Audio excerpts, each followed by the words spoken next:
rise.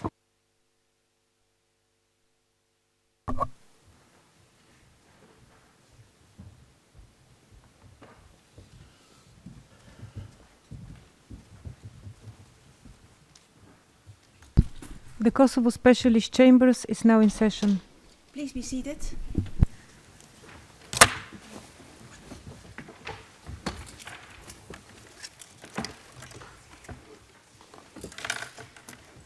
Good morning. Madam Court Officer, can you please call the case? Good morning, Your Honors. This is case KC BC 2020-05, the Specialist Prosecutor versus Salih Mustafa. Thank you. First of all, we'll call the appearances. And Madam Prosecutor, you have the floor. Thank you, Your Honors. Good morning, everyone. The Specialist Prosecutor's Office today is represented by Associate Prosecutor Filippo De Minicis, Julie Mann, Case Manager, our legal intern Marie-Cécile Krudinsky, and myself, Silvia D'Ascoli, Associate Prosecutor. Thank you. Victims' Counsel, you have the floor. Good morning, Your Honors. Good morning, everybody. The participating victims are represented by myself, Brechtje Vossemerg, co-counsel. Thank you. Defense Counsel, you have the floor. Good morning, Your Honor. Defense is represented by my co-counsel, Mr. Betim Shala, myself, Julius van Bonnet, interpreter investigator, Mr. Fatmir Palai. Joining in the corner room is also the accused, Mr. Salih Mustafa. Thank you. You are appearing in front of trial panel 1 for the record. Today we will continue with the testimony of the defense witness 1300, which is Mr. Musli Halimi. Madam Court Usher, can we please usher the witness into the courtroom?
Mr. Halimi, good morning.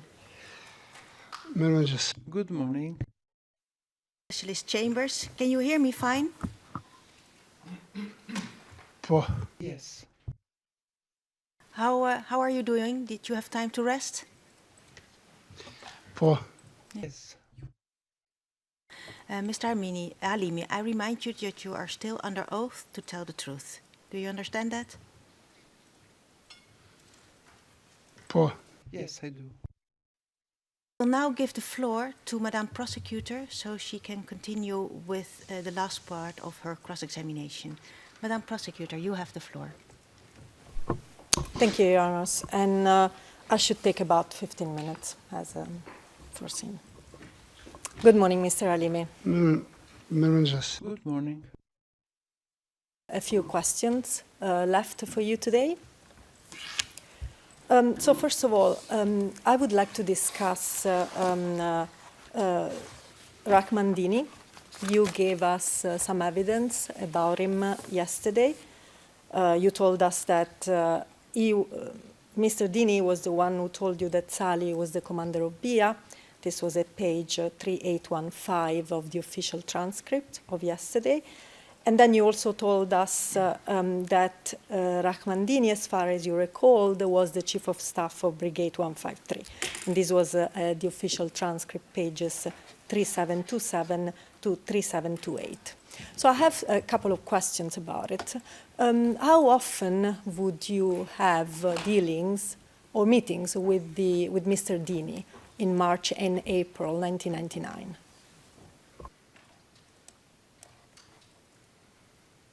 For I have many memories of Ramadini during the war. One of them was when for yes, okay.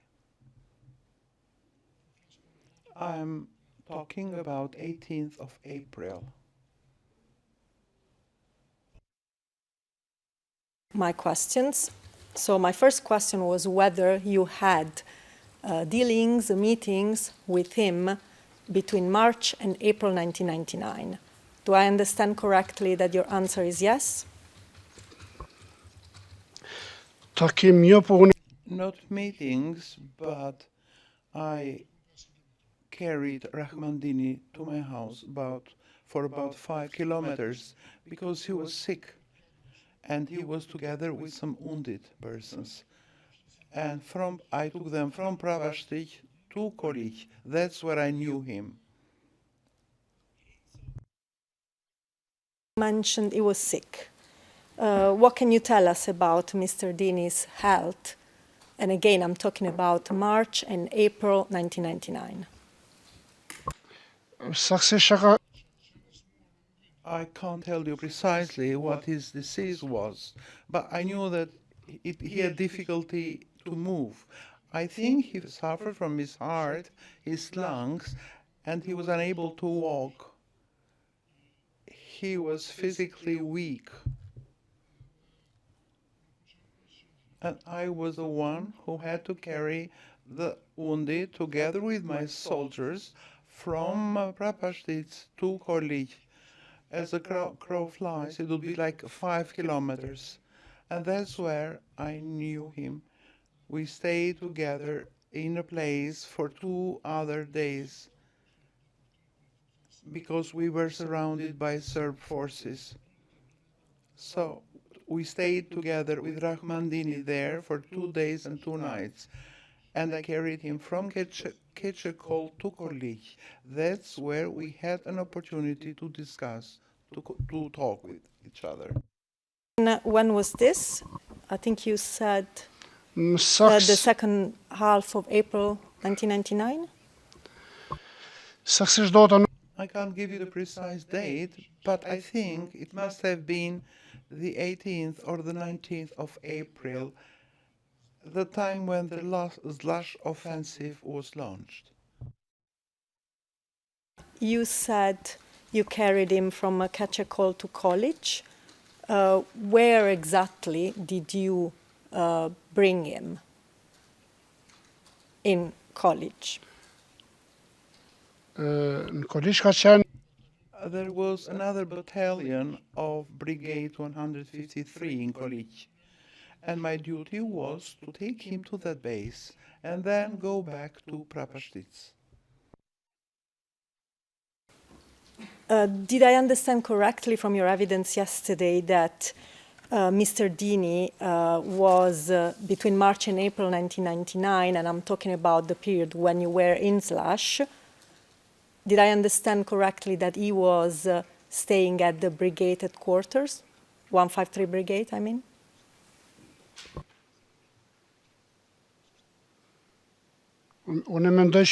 I think so, yes. He had to stay in the brigade. Mr. Alimi, I want to show you 2 photos. These are similar to those you discussed yesterday with the Defense Council. However, they are in color, so I think it would be of benefit for our record. Can I please have on the screens next to each other SPOE 00287801 and SPOE 00287803. Please proceed, Madam Prosecutor. Madam Court Officer.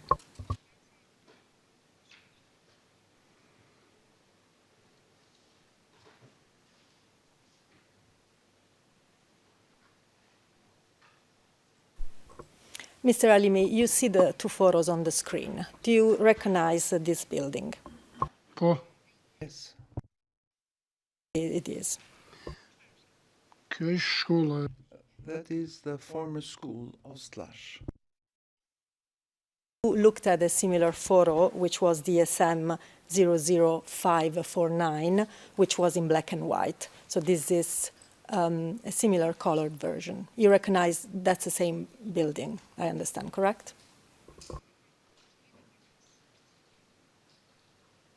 Me sa duket po. Correct.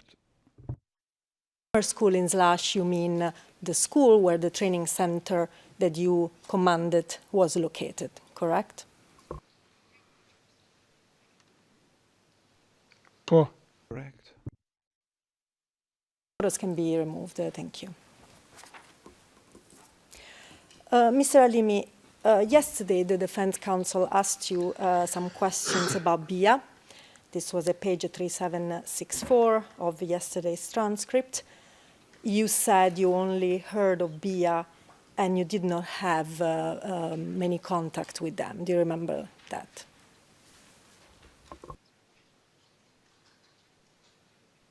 Po. Yes. Asked you during cross-examination whether you knew if BIA had a base in Slash, and you said that you did not know. And this was at yesterday's official transcript, page 3816. Mr. Alimi, we have evidence, and I'm putting that to you, that one of the BIA locations was in Slash. It was uphill from the training center. Did you know that?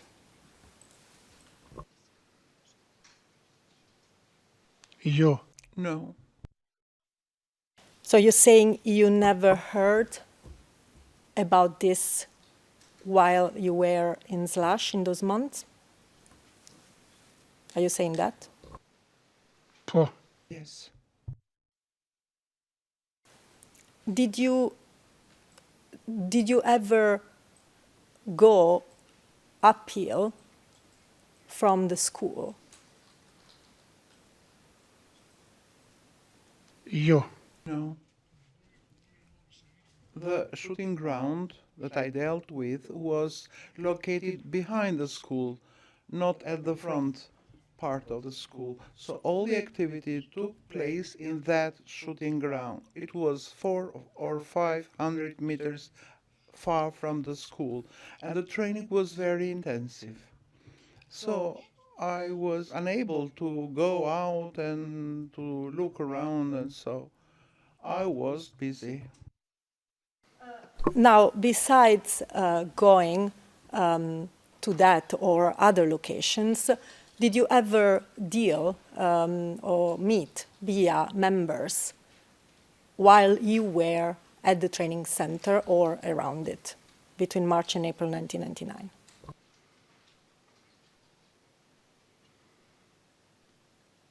Jo vetëm bija. Not only BIA soldiers or any other soldiers were among the people I met. I had contacts only with the recruits that came to the center. Sorry, it's not your answer is not clear to me. Are you saying that you met BIA soldiers as well as other soldiers? Edhe jo, e kuptova gabimisht. No, I think you got it wrong. I said I didn't have contacts with BIA or any other soldiers other than the recruits. Those were the only persons I had contacts with. Only recruits, instructors had access to this center. Nobody else had access. It was forbidden because we didn't want anyone come there and manipulate or do something wrong. It was strictly prohibited. We dealt only with the recruits, the instructors dealt only with them, and that was it. Even if someone wanted to come, he wouldn't be allowed to. I understand. So you spent almost 3 months in Slash. During that time, You're saying you never dealt with any other soldiers, whether BIA or other units, except the recruits and the trainers that worked at the training center. Is that correct? Po. Yes. And besides Salih Mustafa, did you know any other members of BIA, whether you interacted with them or not, regardless of that? Jo. No. Do you know whether you trained any BIA members amongst the recruits across the various generations that you trained? Nuk e besoj. I don't think so. No.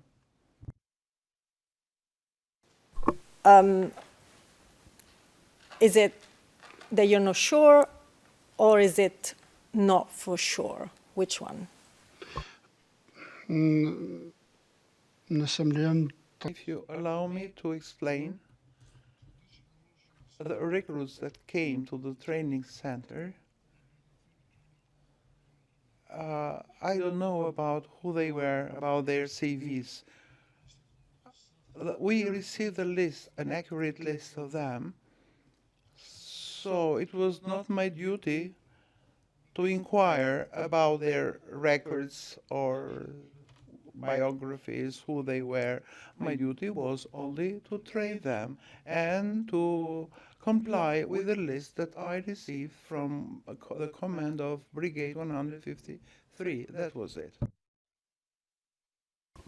Okay, so are you saying that you don't know whether, in fact, there were BIA members among the recruits because you did not know the recruits one by one? You didn't know their names or their provenance, I understand, and where they would return to after the training. Is my understanding correct?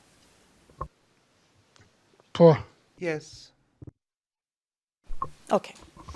Mr. Alimi, you gave a statement to the defense of Mr. Salih Mustafa on 17 August 2021. Can you tell us who put you in touch with the defense team in order to give that statement?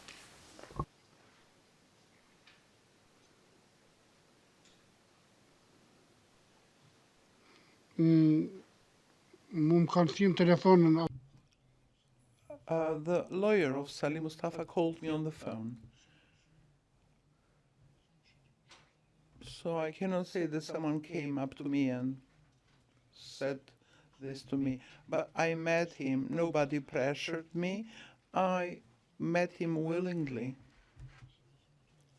I don't know who told them about me, but I know that they called me. And that quite willingly I met them and gave the statement. So I want to say that there was no censorship or any pressure. I gave it out of my own free will. After giving this statement, did you speak about the fact that you gave a statement with anyone in your circle of contacts? Jo. No.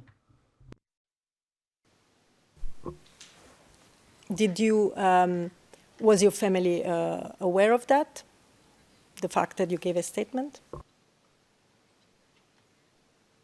Jo. No. So you didn't discuss it with your family, and you didn't discuss it with anyone else at all. That's correct, right? Jo. No. I don't think it was something that I needed to discuss with anyone. No, I did not discuss it with anyone.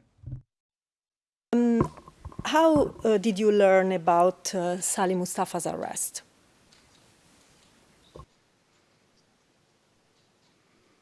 Përmes mjetëve të informimit. Through the information media. Do you mean news or TV or Facebook? What do you mean exactly? Lajmet, po. Through the news. From television news. the opportunity to familiarize yourself with the charges in that case? In the case of Salih Mustafa? Yo. No. No. Read what the case was about, what the allegations of the prosecutor's office were, etc. You're saying that? Second is I did not read it. Okay. After Mr. Mustafa's arrest, have you been in touch with any members of Mr. Mustafa's family? Yo, po nëse janë njofa No, I don't know his family. Also, yesterday you told us that you met Mr. Brahim Mekmetai, aka Bimi, after the war, and you worked together in the municipality. This was a transcript, page 3765. Did you speak with Mr. Mekmetai at any point after Mr. Mustafa's arrest? Yo. No. Ai Mehmetin kom I worked with Brahim Mehmetai during 2018 until 2020. He worked in another department, I worked in another department. But we worked in the same municipality, in the same institution. Okay, so you said that you did not speak with him recently, namely after Mr. Mustafa's arrest, correct? Is that what you said? po. Yes. That Mr. Mekmetai testified in this case? Yo. Did you follow any of the proceedings in this case, whenever the hearings were public or broadcast on TV or media?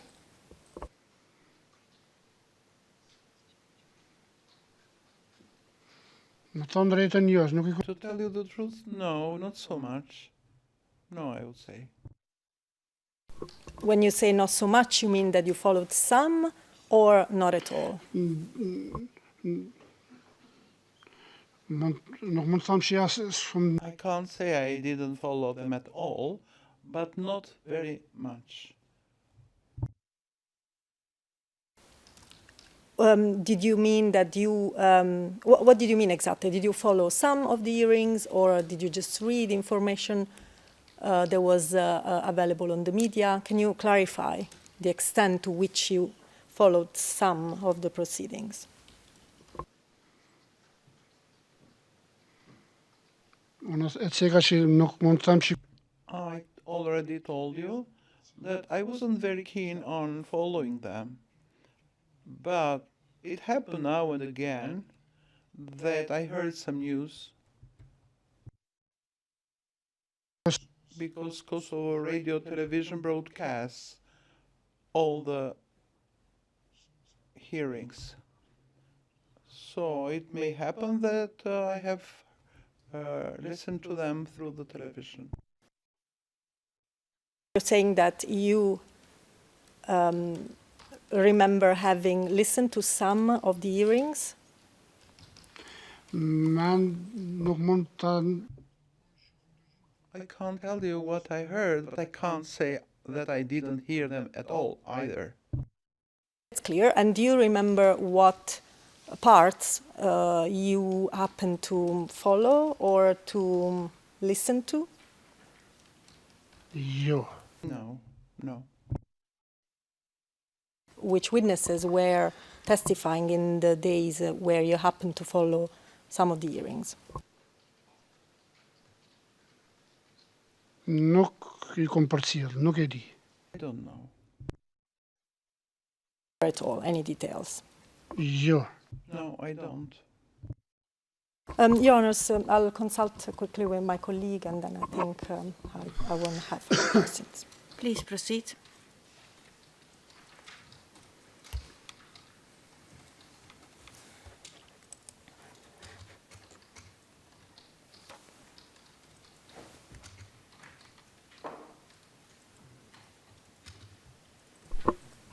Mr. Alimi, thank you very much. Those were my questions. Your Honors, I don't have further questions in cross-examination. Thank you.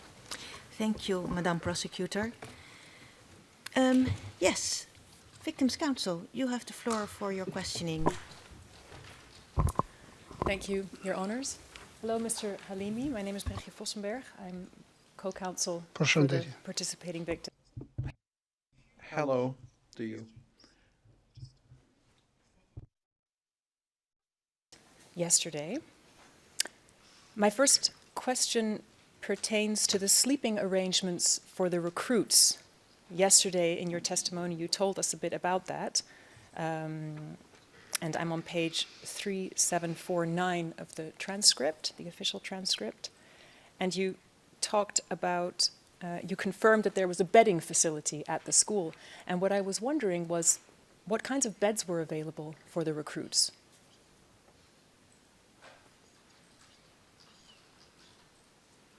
Just the type of bed. Poor. Yes. And they didn't have luxury bedding, I would say, but they knew that they were aware that we were at war. I mean, in a war situation, there were like bunks, bunks. So they, in this way, we could accommodate most soldiers. They slept too. They shared the same bed. Or there were also mattresses used for sleeping because the space wasn't that big. Mattresses is what you're saying. Okay, thank you for that. That was my question on that. Another topic. Yesterday, you also told us that you were trained in martial arts, and I'm on page 3792 of the transcript. Martial arts. What type of martial arts were you trained in?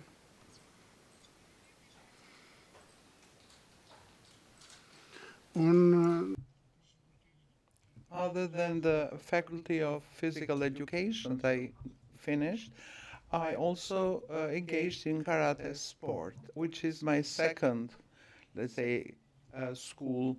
So this has prompted me to engage in training of soldiers to prepare them for the war with the possibilities that were available to me then.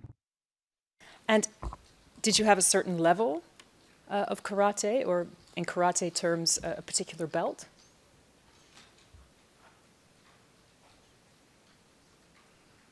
A second belt, I think. And Also do done. To them, I don't know how you put it. The black belt, which has level 1 and 2. I was level 2. Do you understand what I'm saying? yeah? Yeah. Yes.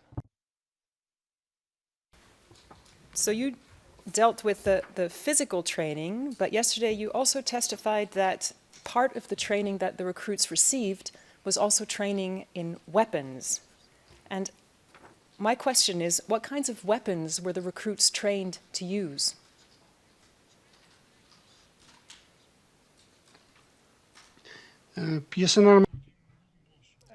Armaments were not within my purview. There are other colleagues that dealt with them.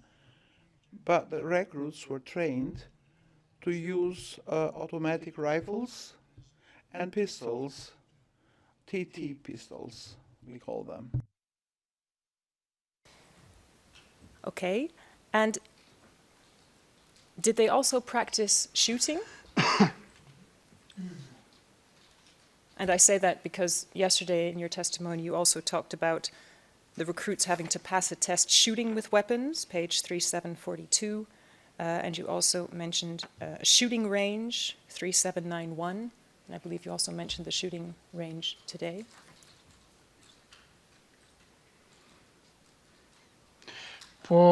Yes, they had to know how to dismantle, to load weapons, and then finally they had to learn how to shoot. but we didn't use those weapons. We had some Not air rifles, we call them, because we had to preserve, to save the munition for other for war. So testing for them was done with air weapons, as we call them, not real weapons. It's not real munition. Thank you. Those were my questions, Your Honors. Thank you. Thank you, Victims' Counsel. I now turn to the Defense Counsel. You may proceed with your redirect examination. You have the floor.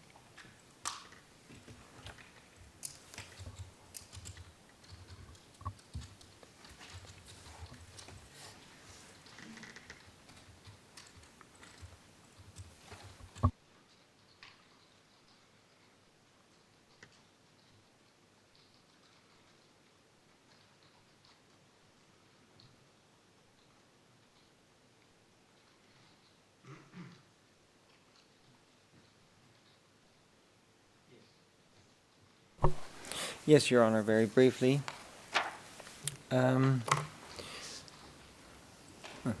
Lost it.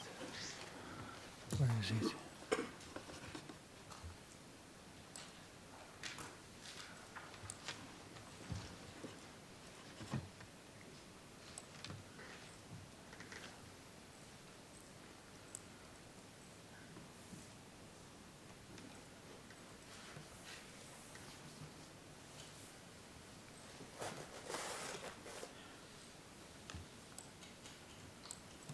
Yes, Mr. Witness, I have one more question to you. Just earlier on the question of the prosecution, you said, and that is page 8, line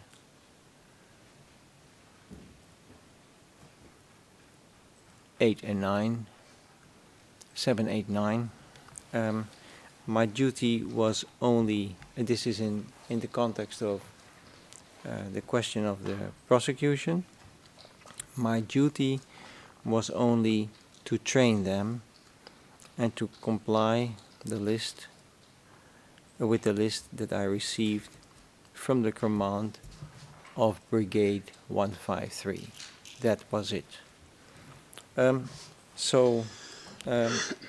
My question is,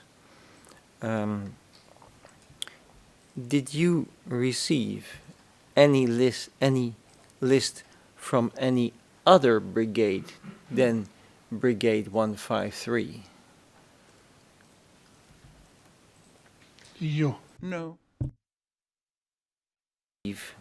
Any list from BIA?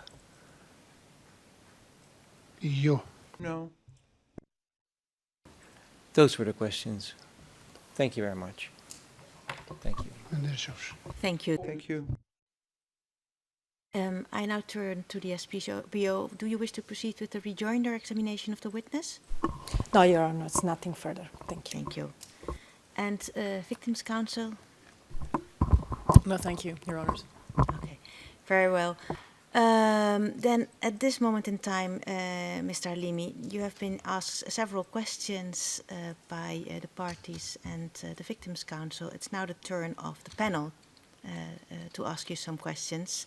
And they will allow us to gain some more clarity about the testimony you have been giving today. And I will look at my right-hand side to see. No? No questions? Okay. And the colleague? No. And I have no questions either, so no questions from the panel for you, Mr. Halimi. And that means that we have arrived at the end of your testimony. And I want to thank you very much for giving us your time and the testimony yesterday and this morning.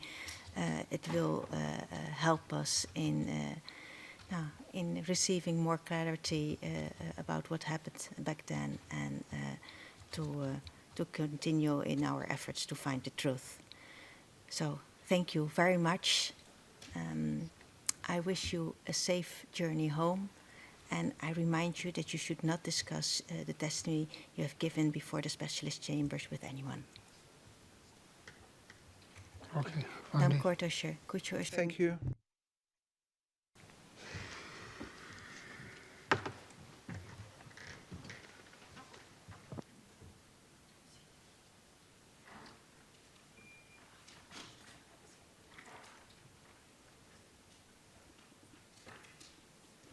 Thank you, Madam Court-Usher. Yes, it's now 5 minutes past 10. Defense Counsel, I leave it up to you. We can take a break for 30 minutes and then we continue with the testimony of the next witness. But if you are ready to proceed right away, then we can do that too.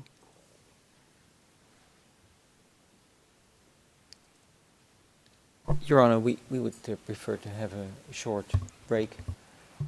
Doesn't necessarily have to be 30 minutes, could be 20 minutes, but anyway, we want to do the courtesy to this gentleman. Okay, that's true. So, yeah, so, and then...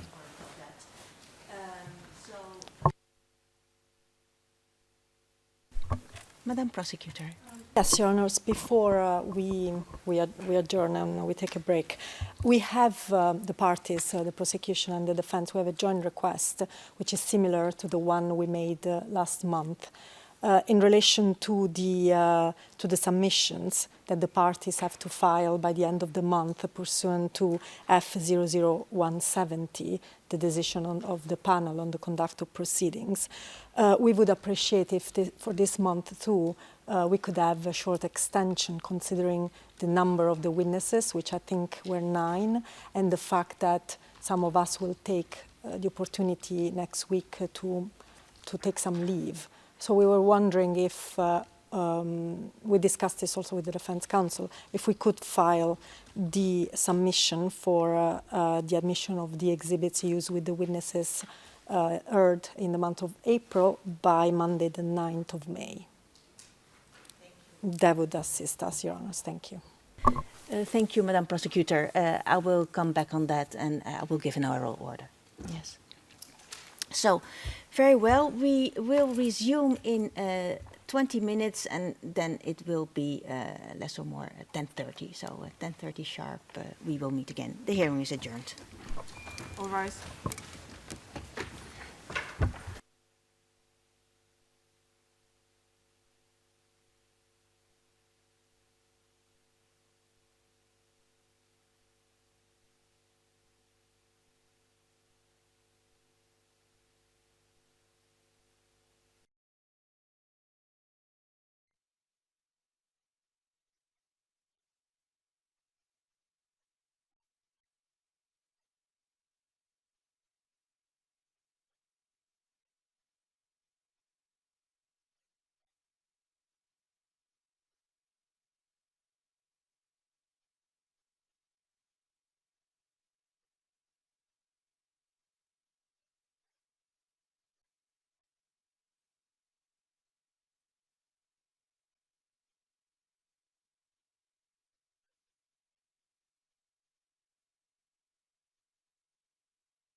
All rise.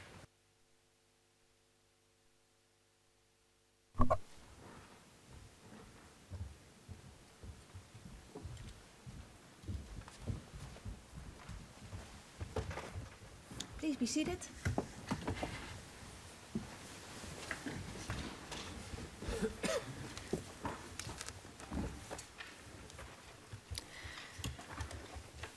Welcome back again. I see that we are in the same composition, so that is noted.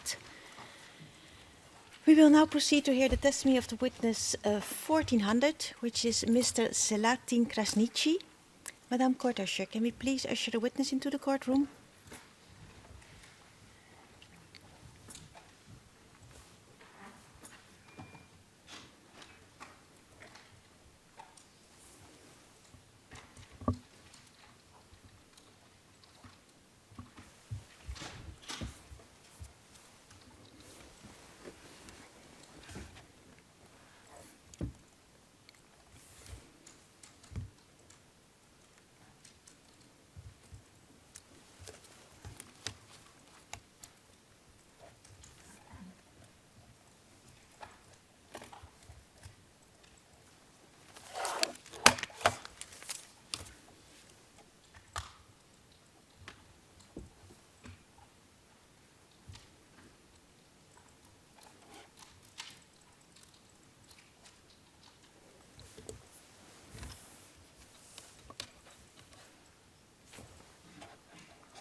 Mr. Krasniqi, good morning and welcome to the Specialist Chambers.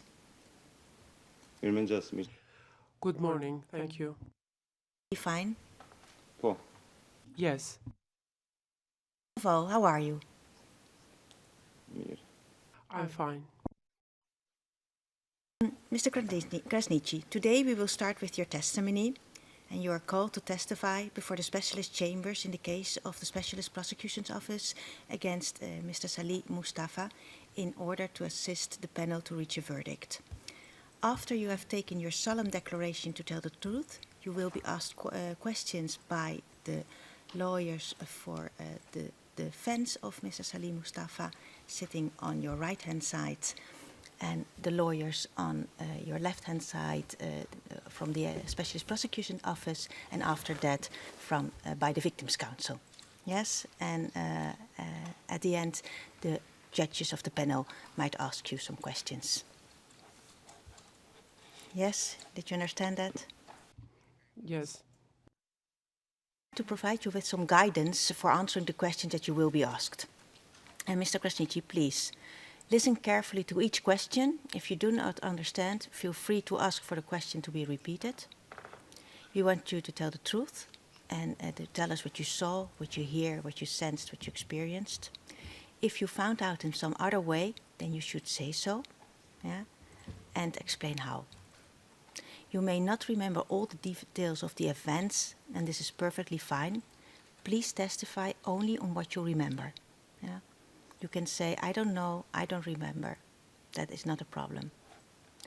Please answer the questions, and if clarification is needed, you will be asked to do so. I might stop you if I see that you are deviating from the answering the question, in order to keep us focused on what we try to elicit from you. Yeah? And I remind you that you may refuse to answer questions, yeah, that might incriminate you. Do you understand all this? yes, I would like to give you some practical advice, Mr. Krasniqi, for your testimony. Everything what we say here is translated and recorded. So please speak into the microphones in front of you. You have two. Speak at a slow pace, yeah, and speak clearly. and this will allow the interpreters to translate everything what you are saying. You should only start speaking when the person asking you a question has finished. And when a question is asked, please count up in your head till 5, which might seem a little bit artificial, and only then start answering the question. Yeah? And this pause of 5 seconds is essential for us to properly follow what you are saying. If I raise my hand, please stop talking. I will try not to talk, because in that case we will have overlapping speakers, and then the interpreters cannot interpret. So it's or you or some of us talking, but both of us doesn't work. If you have any questions, if you need a break or you need something else, just raise your hands and I will give you the floor and you can explain what is needed. Have you understood also all this? Yes. Do you speak English, Mr. Krasniqi? No, I don't, or very little. But if you say very little, does it mean that if I speak in English, you can understand a little bit? Little, a little. See how that proceeds. It means that I might be escorting you, asking the court usher to escort you out if we have to discuss a question before you can answer it, in order not to influence you with regard to the answer you want to give. Yeah, so very well. That's fine. All the witnesses, I will now ask you to read out the solemn declaration to tell the truth. And I remind you that it is an offense within the jurisdiction of the specialist chambers to give a false testimony. Do you understand that? Yes. Can you please assist the witness with the text for his solemn declaration?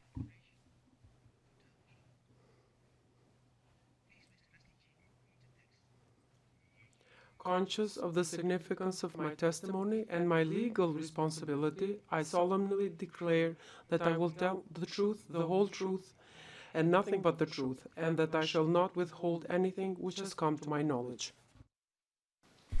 Thank you, Mr. Krasniqi. You are now under oath to tell the truth.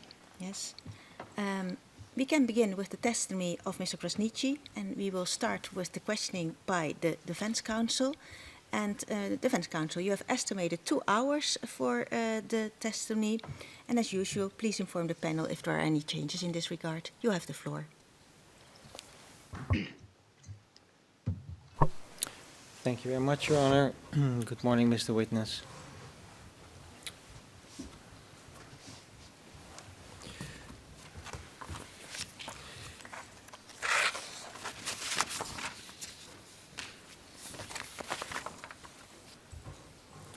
Mr. Witness, do you remember when the NATO strikes happened in Kosovo?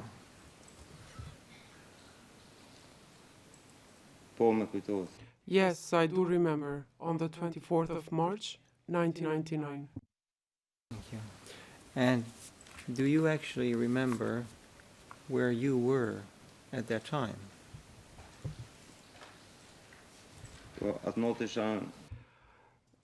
That night, I was at my house in Salih. And were you there alone, or were you there with other people?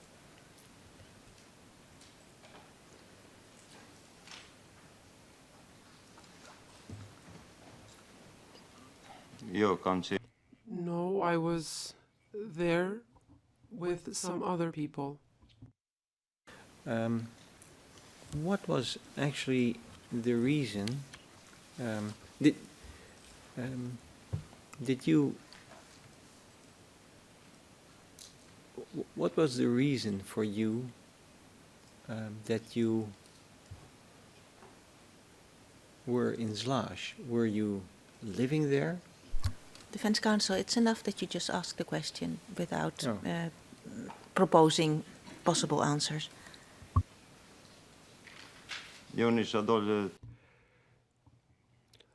No, I went to live in Slash sometime in November 1998. What was the reason for you to go to Slash in November 1998?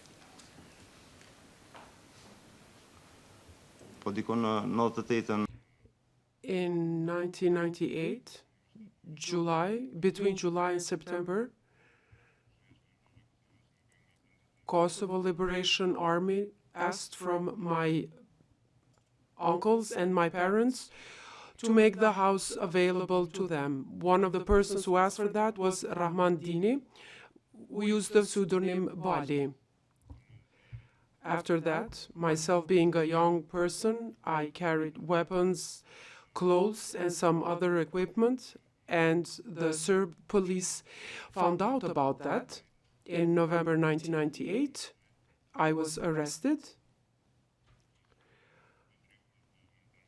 and 2 or 3 hours later, my father intervened and I was released. My question was, so what was the reason for you, this that you were speaking about, did that happen in Slash or did that happen elsewhere? In Pristina. And so, why did you go to Slash then?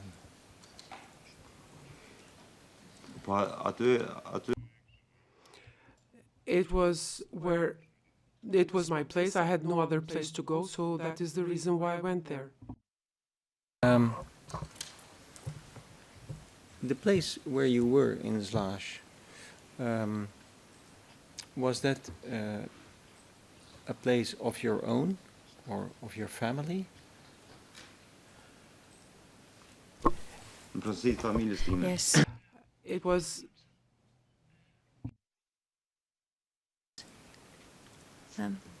Could you ask a question? Yeah? To whom belonged the house? Yes. And then, but you're already proposing answers. So just an open question. I don't mean to interfere, but it's what was the reason? To whom did it belong? Those are the questions we should ask in order to elicit information. I just thought that there was an answer to that already, so that's why. Anyway, No. I'll ask. Yes.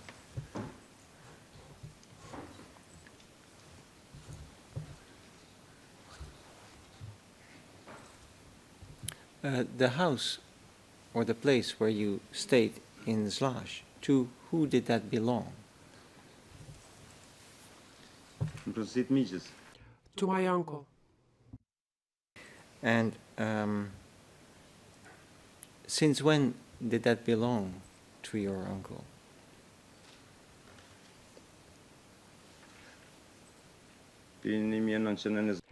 Since 1920. I see. And when you...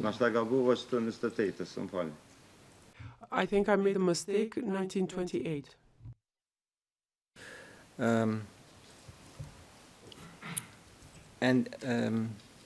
Would the rest of your family stay there too, in that house of your uncle?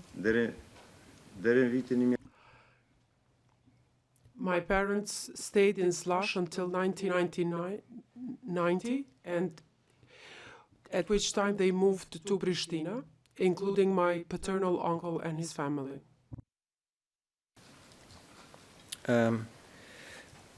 At the time that you were in Slash, was your uncle there too? Yes. Are you referring to 1999 or 1990? To 1999. No, they were not there in 1999. I understand. Did any... Excuse me, for me it's not clear, sorry. In the period that you were in Slash, so from November 1998, yeah, who was with you in Slash?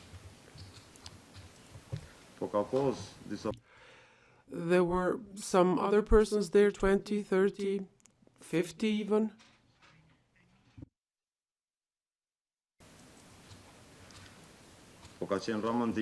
Rahmandini was there, Issa Castrati, Spenzanoli. In fact, Basri Zanoli, because Spend was his pseudonym. Suda was also there. Later I found out that his real name was Besnik Marota, and many others. I think I've not been clear in my question. I referred to your family. Yeah, who was in the house with you? Because that was not clear for me from the question from the defense counsel.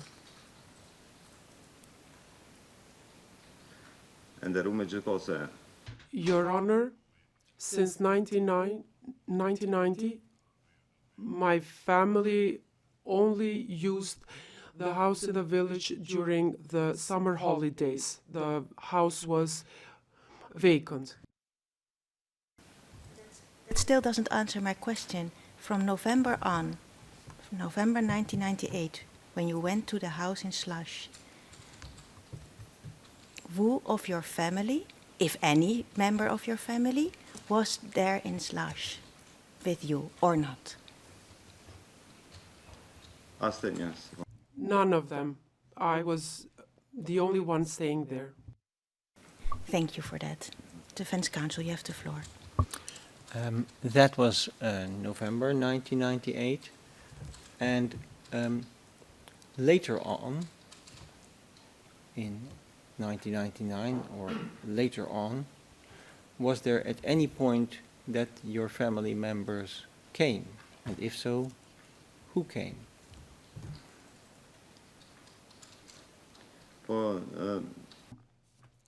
On the 1st of April or the 2nd of April, I'm not quite certain.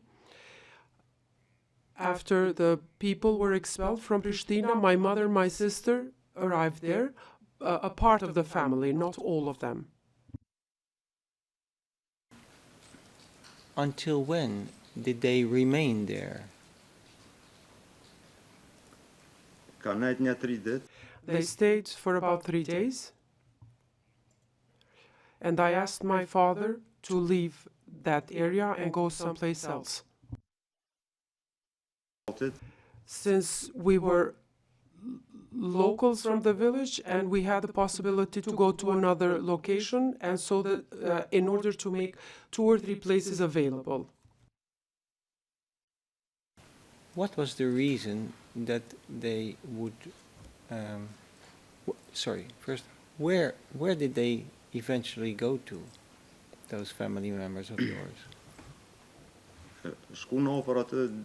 They went close by, 250 meters, to a neighborhood called Subay. And that is where they stayed until the offensive was launched. Approximately, do you remember when the offensive was launched?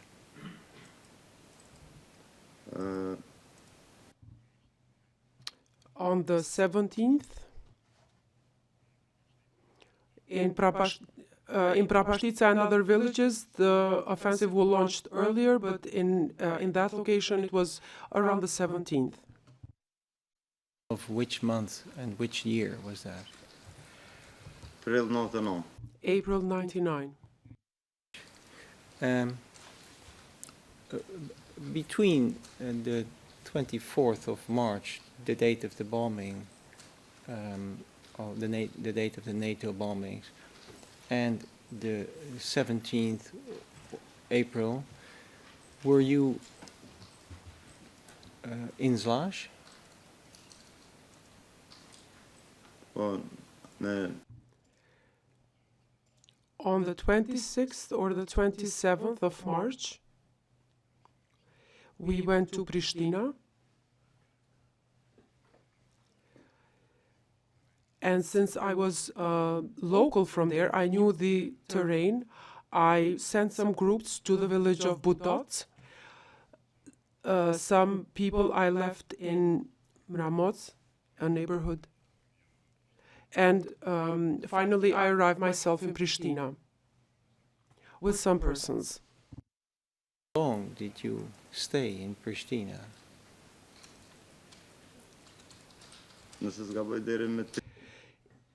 I stayed there until the 30th or the 1st, if I'm not mistaken. I don't know the dates accurately. Then, where did you go? Of which month? Defense Counsel? Yeah.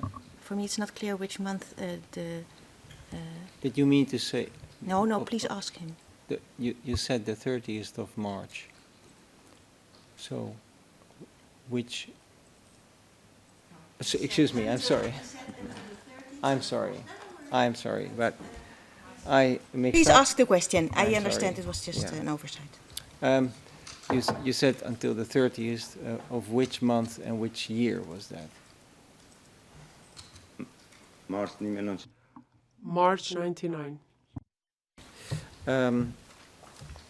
And when, from that moment on, where did you go again? Did you stay there or did you move?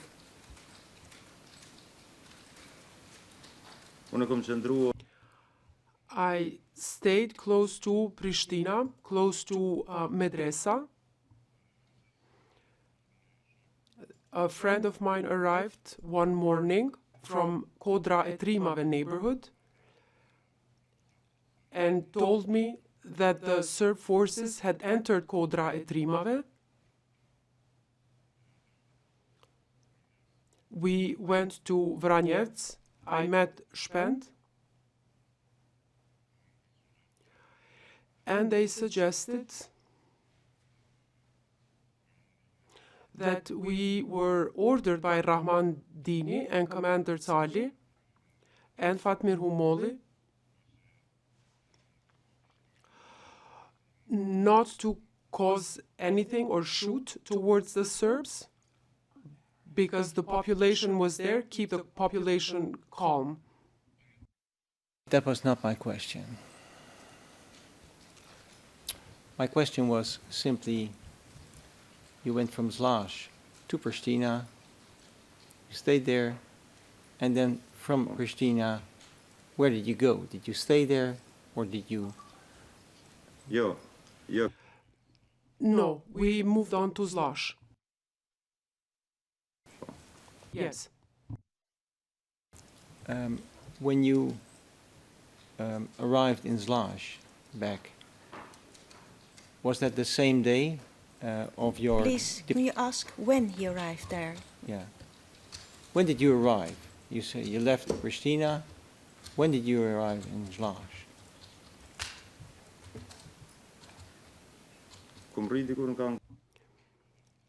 I arrived there at 3 or 4 o'clock in the morning on the 1st of the month, if I'm not mistaken.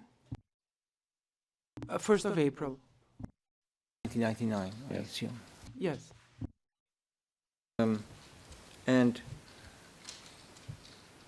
for how long did you stay in Zlaž?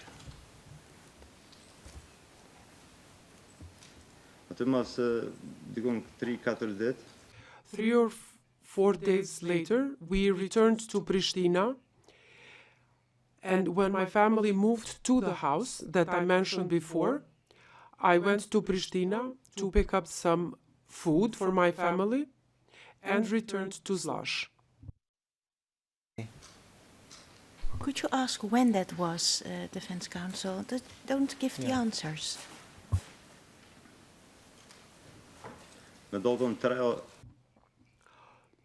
It could have been the 3rd or the 4th. Of which month? April. 1999, I assume. Yes, yes. Yes, I'm referring to the month of April.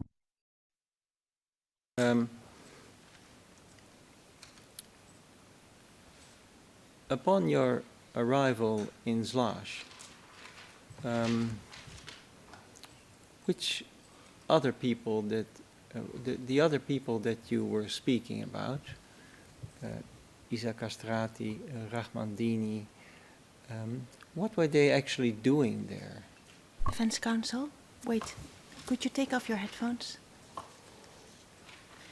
Could you specify which time that he came back? Because if I've now noted well, he came back the 1st of April, he left, and then he came back a second time. And for me, from your question, it's not clear which of those returns you are referring to. I understand. Your Honor, I'll do it differently. Mr. Witness, can you put down your headphones? Thank you. Mr. Witness, we spoke earlier about the 24th of March. You were there. You told us earlier that you were with a number of people there. Those people you mentioned, Isa Castrati and Rahmandini, what were they actually doing on that location in Zlaž? They were members of the Kosovo Liberation Army. They stayed there. It wasn't my duty to ask them what they were doing. And in which, where would they sleep, for example? There were many rooms, 4 in one part, 2 in another part, so there were plenty places available. How come were they able to stay there in that place? I don't understand the question. Who owned these houses?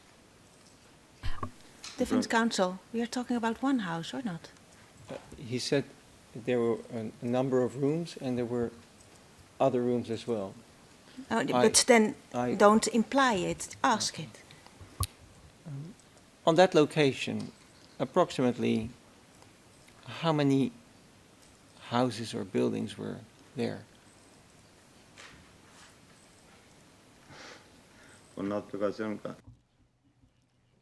There were 6 bedrooms that were ready to be used by people. That in one and the same house, or is that in more places? There was a house and there was also another part which we call Oda. Oda is. Oda served in previously only for men. It was used especially in the villages to receive guests. Okay. And what would men be doing in an Oda? They talked. Thank you very much. At this point, I would like to ask a photograph to be shown to the witness. It is DSM 00026. Please proceed, Madam Court Officer.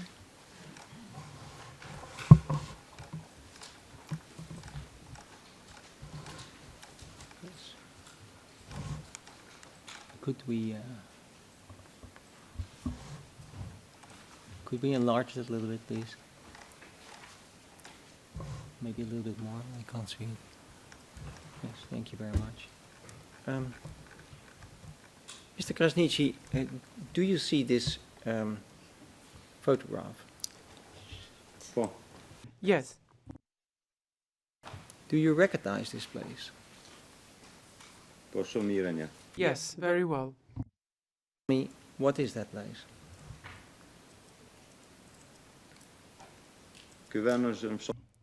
This is in village of Zlaž.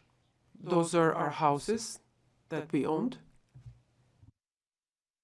What you were just speaking about when you said that you were, was it in these houses that Rahmadini and Spend would stay? Yes. Excuse me.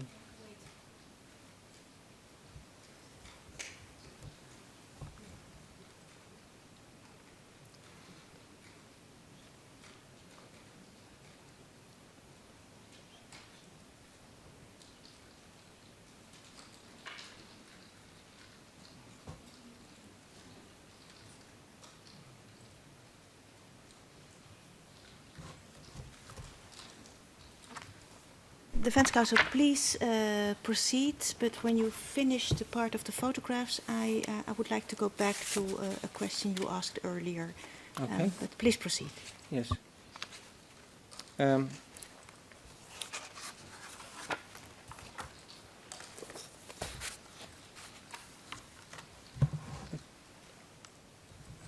Can you explain us what kind of buildings we are seeing on this photograph?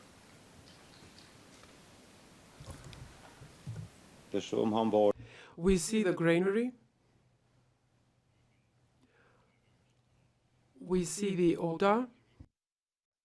Let me interrupt you for a moment because it will be a little bit unclear if you say it like that. Defense counsel, could I suggest that we give a pencil to Yes, the please. witness, and if Madame Cortesje would be I so just kind. have one question before we start with the pencil, but Okay. Please proceed with your question, and Yes. then Madame Yes. Cortesje can assist the witness with the pencil.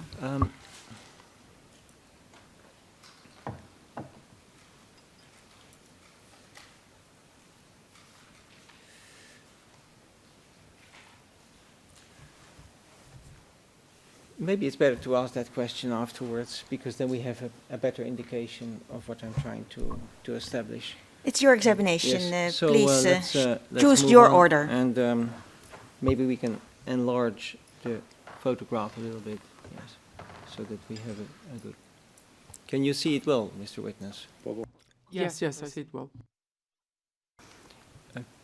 If we start, for example,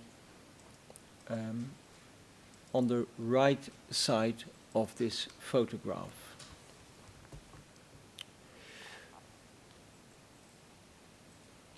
at the very right, obviously, there are a lot of trees, but what I'm trying to establish is obviously the remains of structures that are standing there. Could you, from top on the right side to bottom, indicate what these structures would be?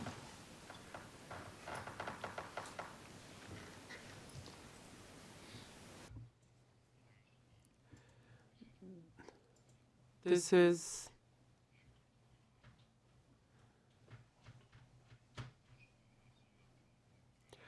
is where we keep the combines.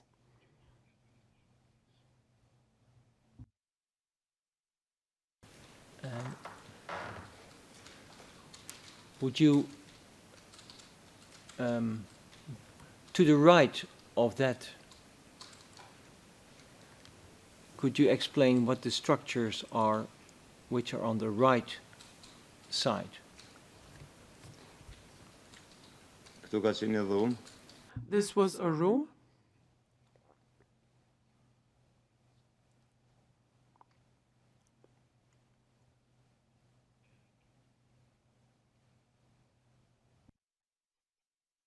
One room there, or were there more rooms? There were 4 rooms until the next building. Mark the circle with 2 and the rectangle with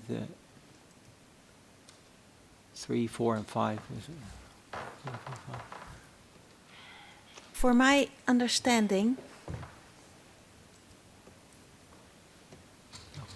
Mr. Witness, the numbers 2, 3, 4, and 5, you just indicated them with the word rooms.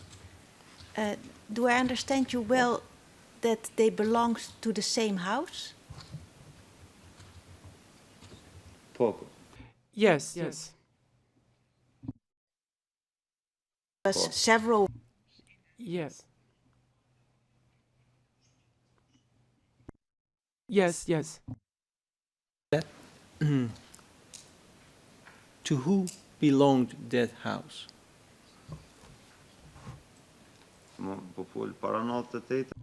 You are referring to the period before 1998? Referring to the period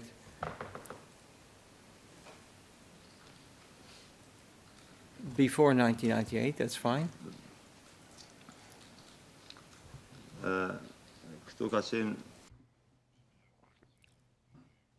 These houses used to belong to Adem Krasniqi, but the other part were on the name of Kadri Krasniqi, And the other brother. for me, that is not clear.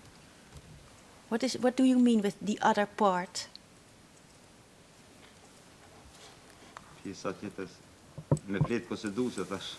No, they were a property. That's what I meant. On the property deed. Okay. These houses used to belong to Adem Krasniqi, but the other part was on the name of Kadra Krasniqi. And then my question is, what do you mean with the other part? Where on the picture is the other part? No, not the other part. The documents, the title deed was on Kadri Krasniqi.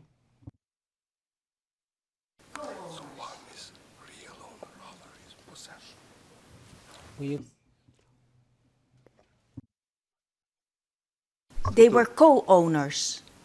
They were both owners of the same building? Yes, yes.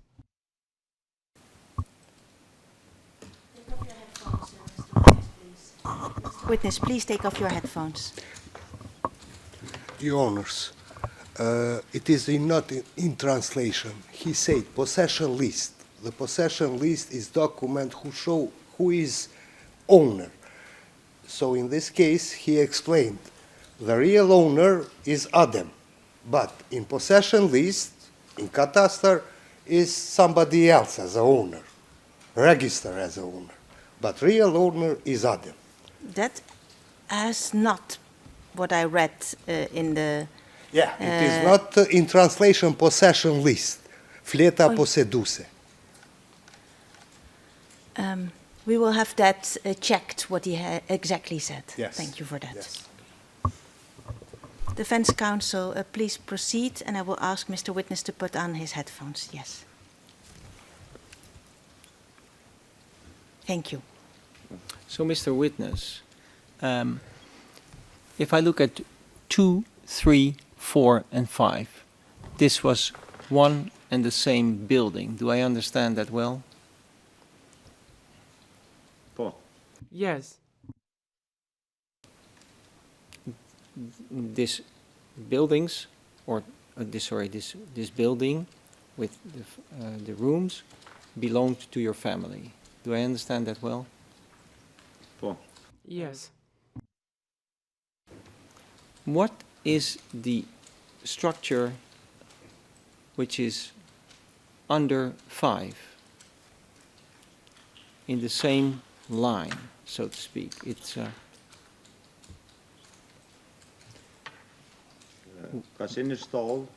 It was a barn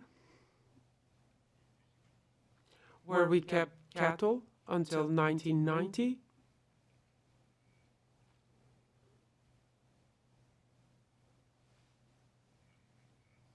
And Number 5 indicates the area where there were 2 rooms, where there was stove as well. I understand. A chimney, correct. You the stable for sheep, what was it? The barn for the sheep. Would you indicate that or mark that with number 6?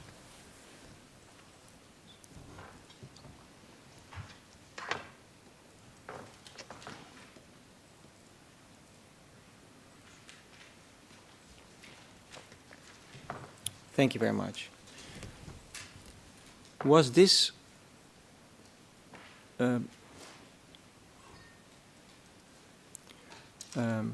yes. I don't know exactly how to put this in words, but to the left side of that number 6 building, there seems to be another structure which is directly perpendicular, I think it is. Is this what you mean? Could you tell us what that was? And will you please mark it with number 7?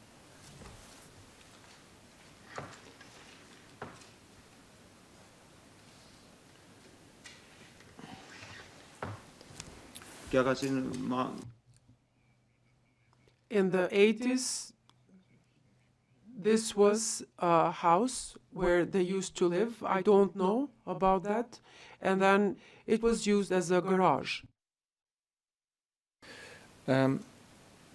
Let me ask you, in the period between, in the period March and April 1999, was the structure, which is 2, 3, 4, and 5, completely intact?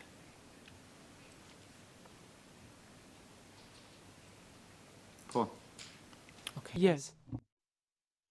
Structure with number 6 marked intact?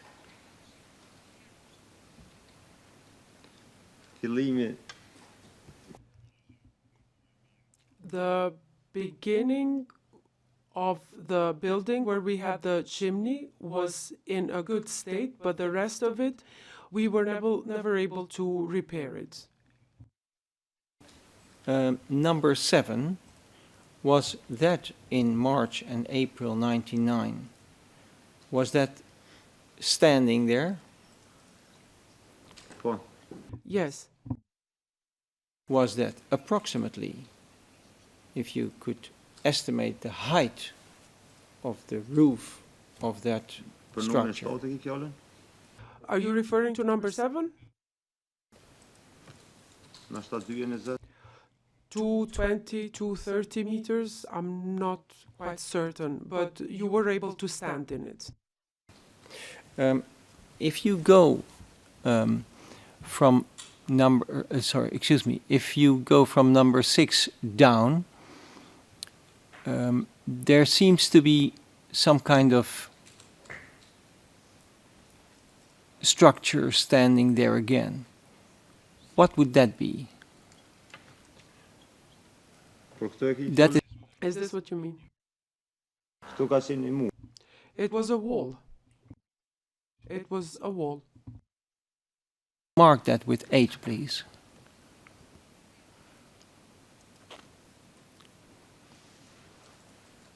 Okay. And what was that wall used for?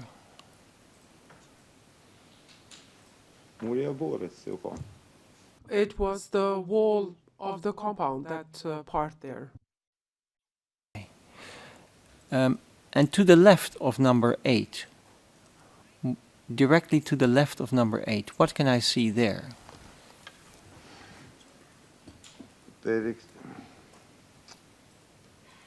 That is indeed what...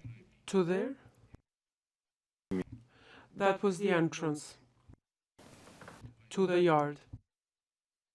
Number 9.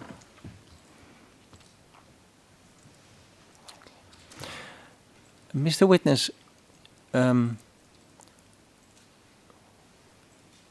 if I would walk from 7 up to 9,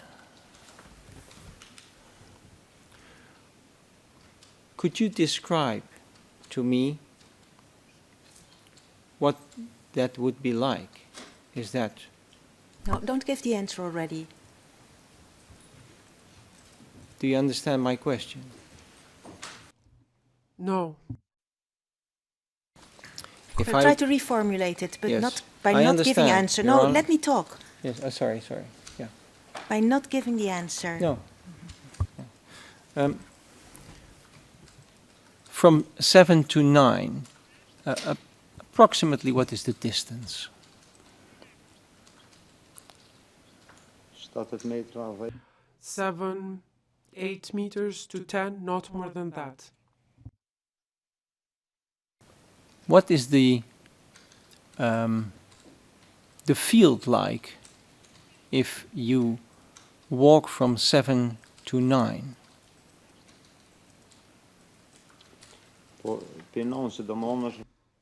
From 9, it's flat, and then it elevates a bit. Elevates to where? To 7.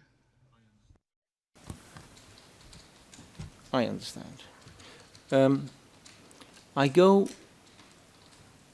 from taking point 9 to the very left. I see some structure standing there. Could you point maybe that one out?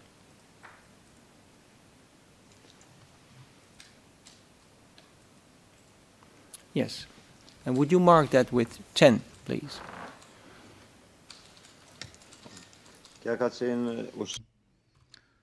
This was where the food for the animals were kept. It had 2 entrances. One was here and one on the back side.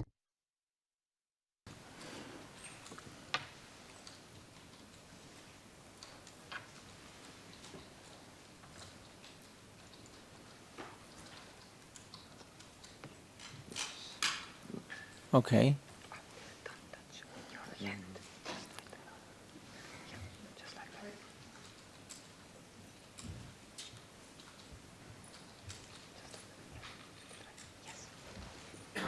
I understand.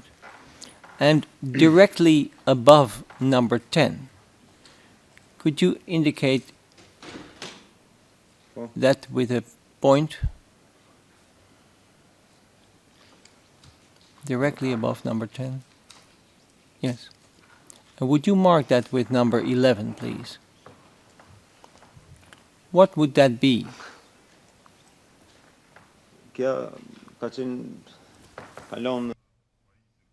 This was an area where we kept the agricultural equipment. Okay. And then above number 11, would you point to the next structure? And would you mark that with 12, please? What would number 12 be? Number 12 was the order that I mentioned, and it had a bedroom close by, next to it. Okay. And then directly above number 12, could you point that out?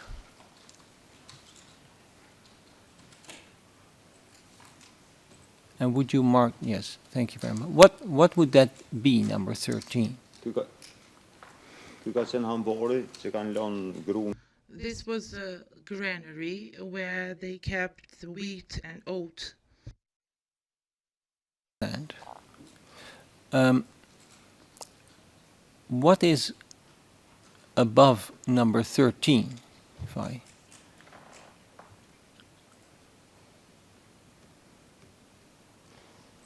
Ja, natë ku I kanë thonë qiler, por e kanë lonë. They called it cellar. That's where they kept the milk products, cheese, milk. I understand. Could we zoom out a little bit the this no, we cannot. If we zoom out, we will lose all the markings. Okay, that we're not going to do that. Then we remain on this. Let me put it like this: if I see the structure with number 6, and I go to the very right of the photograph,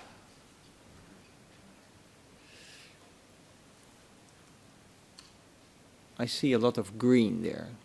Could you tell us what that is?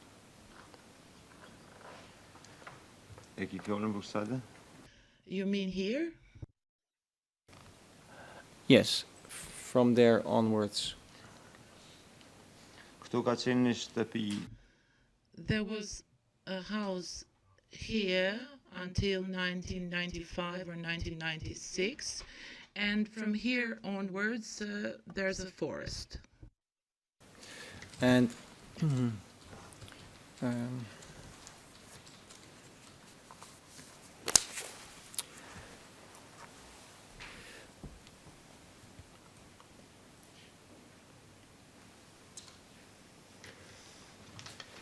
in the period of March and April 1999, can you tell us who? No, first of all, number 6 once again, March, April 99. Building number 6, was that in use in any manner? Ja. No. You You could go there and shelter if it rained. And the numbers 2, 3, 4, and 5, was that in use? Yes. All of us who were there. And when you say all of us who were there, who do you mean? I mean the soldiers of the Kosovo Liberation Army who were there. There was some from the Karadak part. Then there was Ramandini with his comrades, Isa Kastrati. I won't mention all of them because there are many. How was it possible that they were able to stay there? I don't understand the question. What do you mean with how was it possible? I'll formulate it different, Your Honor. Okay, thank you. Were they allowed to stay there and to sleep there? They were, after they had talked to my parents, to my paternal uncles, my father, they were allowed to stay there, and they stayed there. It was their house. And was this their house in the period of March and April 1999?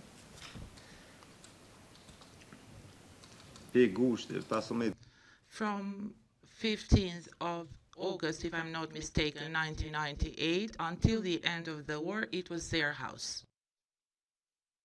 War.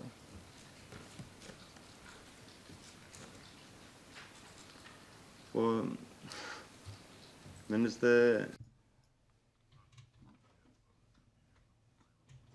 23 years ago on this day we left that area and it was destroyed by the Serb forces. I just wanted to have in time. You said at the beginning until the end of the war, but for you, what is the end of the war in that particular time frame? 12th of June is the last day of the war, 1999. And when since when were they allowed to stay there? Rahmadini, Isa Castrati, and others that you were speaking of?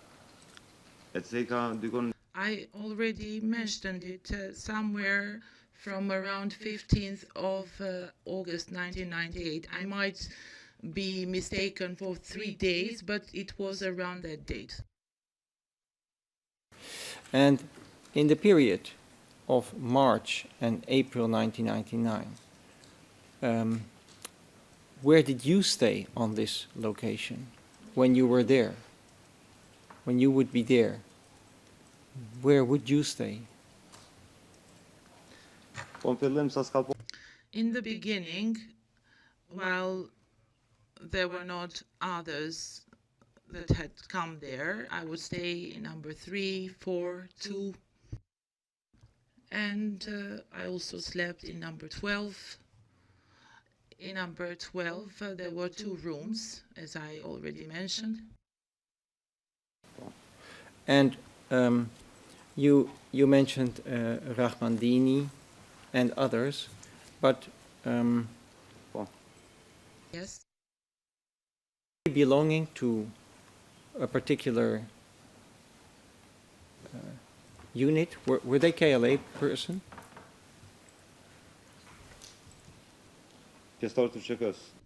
They were KLA members. To which part of the KLA did they belong?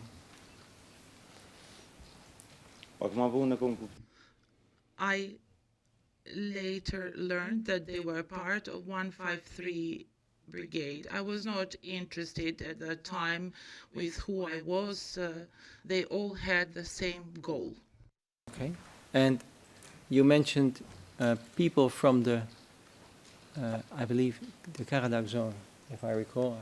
I don't have the reference number, Your Honor, but you mentioned people from the Karadak zone.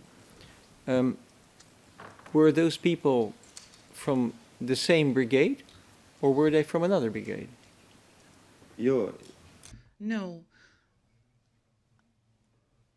Until they formed their own zone, operational zone, some of them stayed there in the houses with us. Okay. Reference is page 40, line 9, and he referred to Karadak part. Karadak part. And were there any other people who would be using this that you know belong to particular zones or brigades or?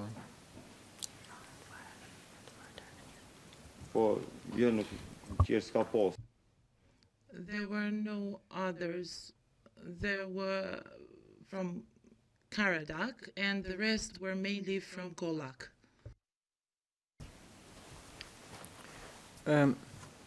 For my understanding, the Defense Counsel asked you, were there any other people? When you refer to people, do you refer to civilians, to soldiers, to both?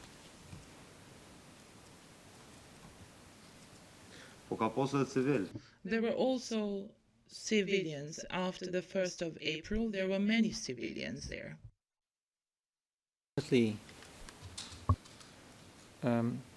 Approximately how many civilians would there be? If you can estimate at all? Or? More than 100.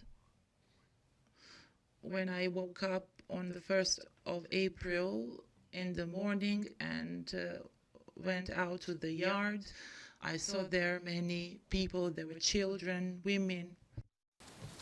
And where did all these people come from? They all came from Pristina. Had they come there?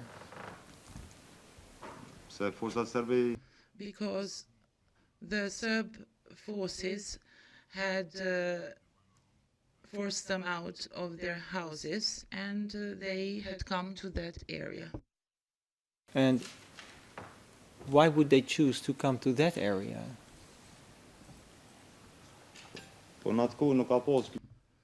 At that time, there was no fighting in that area.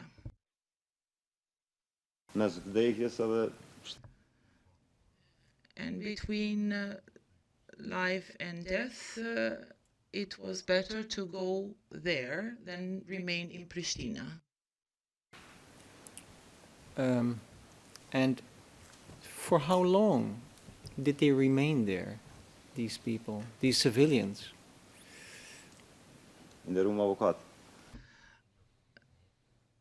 Defense Council, this part of Slash borders some other villages. Behind number 1, there's a road that takes you to Prabashtis, Keçekol, and Marez. It's a transit road.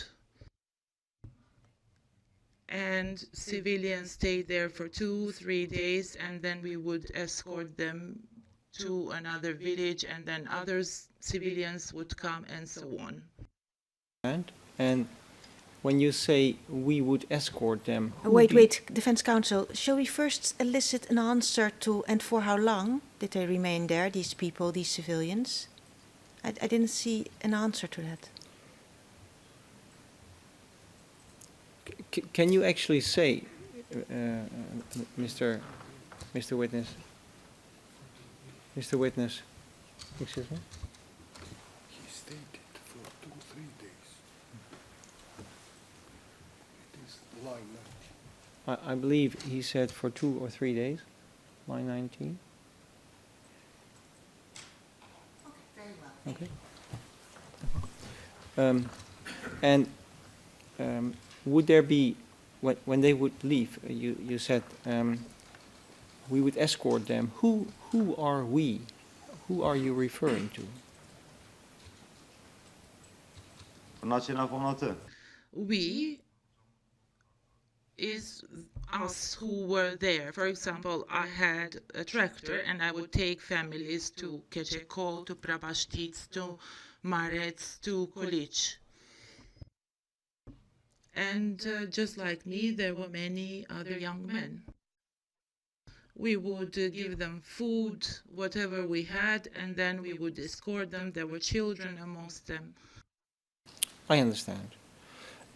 And would there also people just remain there on that location, civilians, who would just remain there? Or would they all be going? Yes, they would stay for 2-3 days and they would leave, others would come. So it was, if I understand you well, a coming and going of people. Okay. Yes.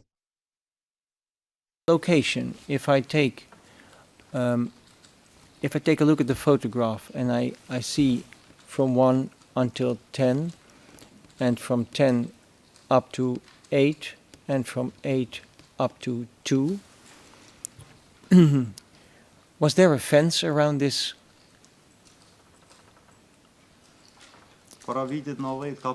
There was before 1990. However, after 1990, it began to collapse and it was ruined completely. If I may, I just want to determine the period of March and April 1999. Was there a fence or was there no fence?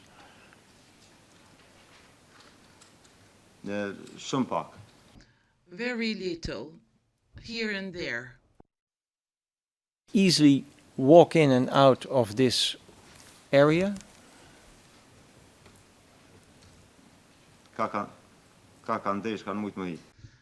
They could walk in from whichever side they wanted. If they would come towards 12, there was a field there for 1 kilometer, and there was an entrance at number 12. At number 13, there was also an entrance. Above number 14, there was an entrance. Between 1 and 2, there was an entrance. At number 9, there was an entrance. And there, by the oak tree at number 10, there was also an entrance. And it is there to this day. And if I speak about number 9, was there a gate there? I mean, a bar that would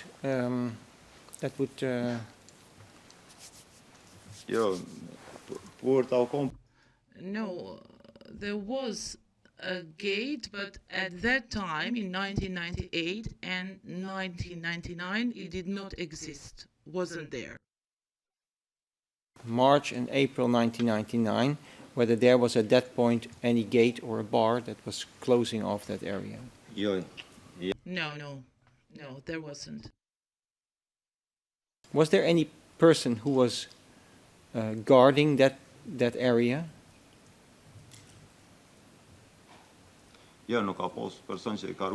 No, there was no person guarding that area, and there was no need to guard that area, because 10 kilometers further there was another guard post at Cervodig, and then in Vitiov Marets there was another guard post, and then in Marets, in Kecekol, at Televit. So there was no need for guards in this area. To my knowledge, as long as I was there, there were no guards. Period of March and April 1999, was there any electricity in the houses that are there, or If I'm not mistaken, after January there was electricity, and then it was cut off. Maybe towards the end of January it was cut off by the Serbs, and we did not need electricity because we didn't have phones and that sort of technology at that time, so we were not that much bothered about electricity. Would the rooms, for example, be illuminated?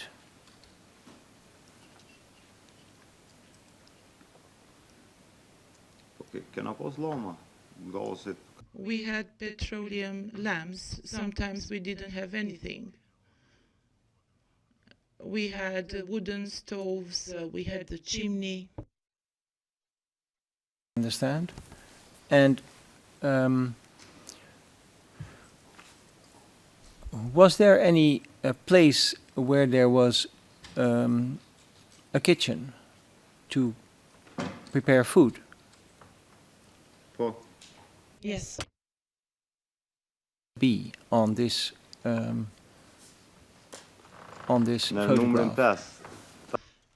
Number 5 and 6, which I indicated here with the line. And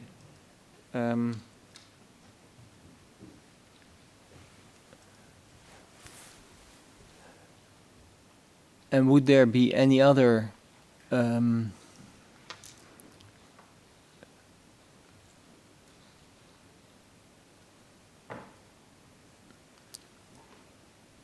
the rooms 2, 3, 4, and 5.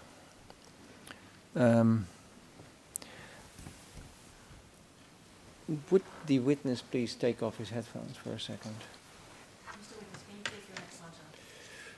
Can you take your headphones off? Defense counsel. I'm almost positive he mentioned a basement. I just don't want to Please have a confer reference, with but- your colleagues to see if you... What was that? Did you say basement? No? Okay. Let me just pose the question? No. Okay. Please proceed, Defense Mr. Counsel. Witness, would you put your Thank you, Mr. Witness. Mr. Witness, if I look at number 2, 3, 4, and 5, was this a single-story building, or was it a building which had 2 floors, so to speak? Naar nummer in pass. Only under number 5. There was a storage area. Because the level of the earth, of the ground, was such. I do not understand what you mean, the level of the earth was such.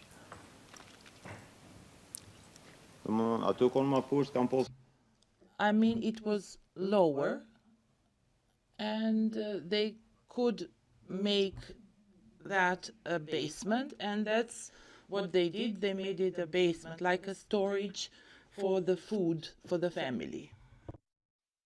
Why was that not, for example, under room number 2?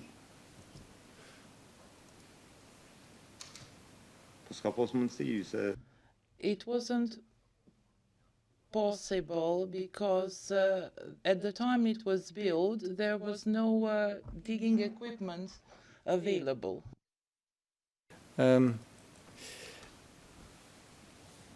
If I would be walking from number 7 to 2, how far would that be approximately in distance, if you can give an indication?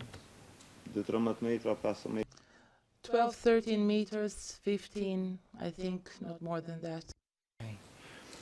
I want to go back with you to the 24th of March. How was it that you heard about the bombing of the NATO?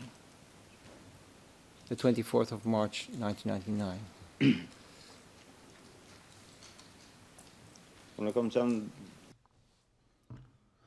I was in room number 3, sleeping, and somebody called me, and Isa Kasrati said, "Congratulations, NATO bombing began." And we got up, we were happy, we continued towards number 2, and then on to number 1, and then 150 meters away from there, you can see a part of Kosovo, and from there we could see the bombing. But the news was given to us by Isa Kastati. I understand. So when you were walking up that towards wherever that was, let me see for a moment, Your Honor.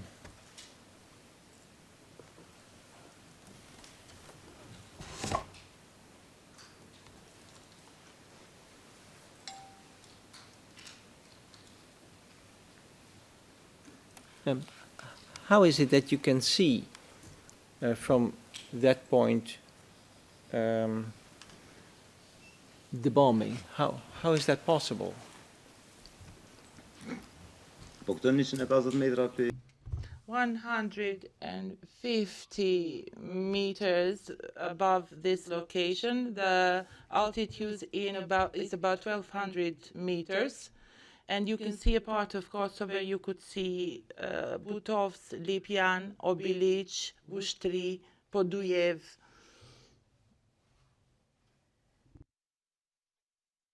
Do you mean that it is on a more elevated place than, for example, from number 2? The point that you were looking at this? Yes. Can I say that you go uphill? Yes. I would like to... Wait, let us... Yes? we see an arrow on the map. Yes. I think it's important that the witness indicates what he means by this arrow. Yes. Could you explain what that arrow is?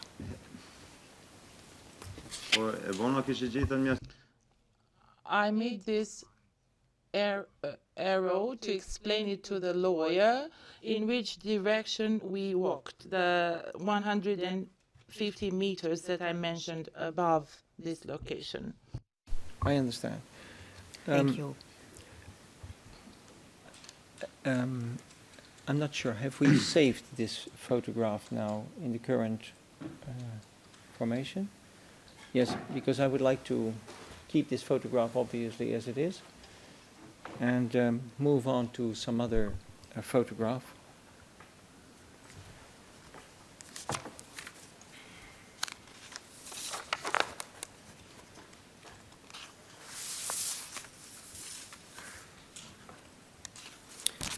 And then I would like Wait, to... Madam Court Officer, Yes. is it saved? She's working on it, so Okay, let's, we will just wait. Wait for a moment.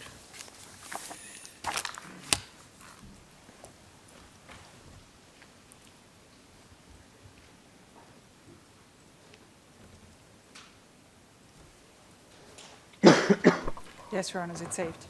Thank you very much, Madam Court Officer. Defense Counsel, please proceed. That's a relief. That was saved. Your Honor, I would like to show the photograph, which is number DSM 00031.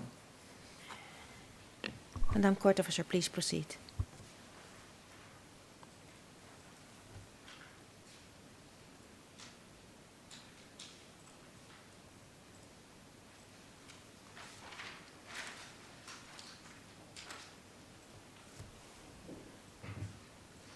Thank you very much. Mr. Krasniqi, do you recognize this photograph? Bon. Yes. I see a gentleman in this photograph. Could you tell us who that might be? Kadriya. That is Kadri Krasniqi, my paternal uncle, whom I called father. Very much. I see behind him a building. Could you tell me what that building is? The building is white. This is the building marked with number 12, where I said there was the order and another room. And then you can see the granary and part of the pantry, the area where they kept the dairy products. Precise on this. The granary, where is that?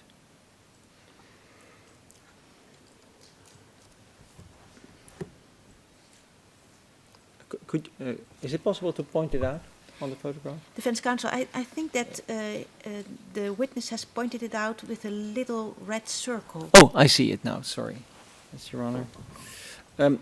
That is the granary. Would you mark that with number 2, please, on this photo?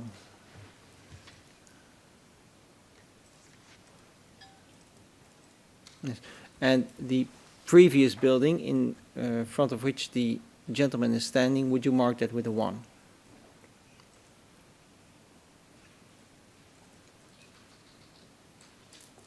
Yes. And lastly, I see to the right of number 2 another building.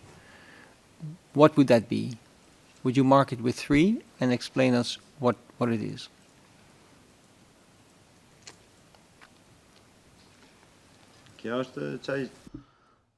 This is the pantry where they kept dairy products, milk, cheese, and so on. And then, to be complete, Yes.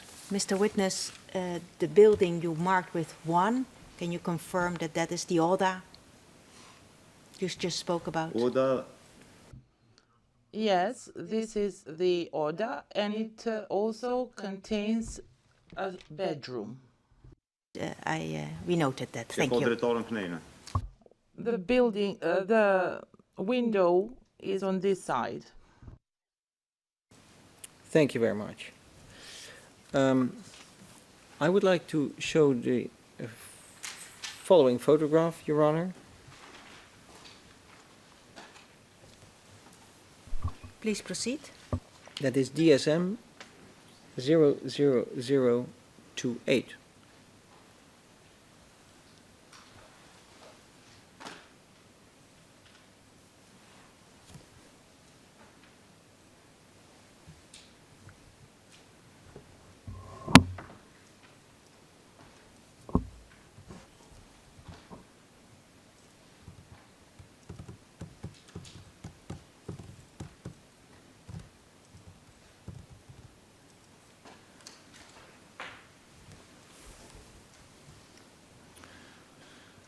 And could we enlarge it maybe a little bit so that we have a full screen on it? Yeah.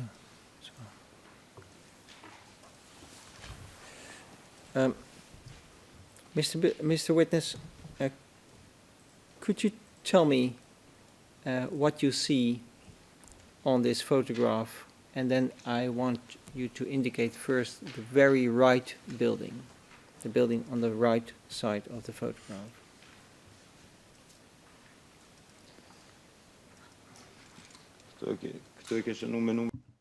This is number 5. This is number 10 that I showed earlier, which was represented kind of folder place. And which building are you referring now to? Number 5 that I see here. So what is that? Say that again, what that is? This was a barn where we kept the fodder base for the animals. You can see the door to that. There are 2 doors, one from the yard and one from behind. To the right of that building, you see another building. Number 4, I explained earlier, is a place where I used to keep the farming machinery. Number 4, but do you mean number 4A on the photograph? Yes, 4A. Right of 4A. What is that building? That is that Oda that I mentioned earlier, and the bedroom, and there is a cellar underneath. And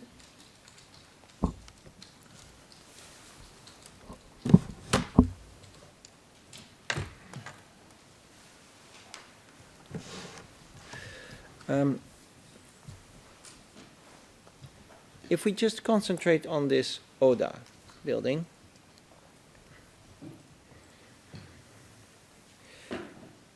I think in the middle of it I see a kind of a door. Do you see that?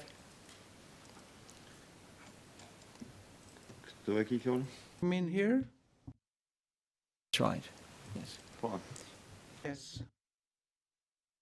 Please, if I would walk through that door, where would I end up?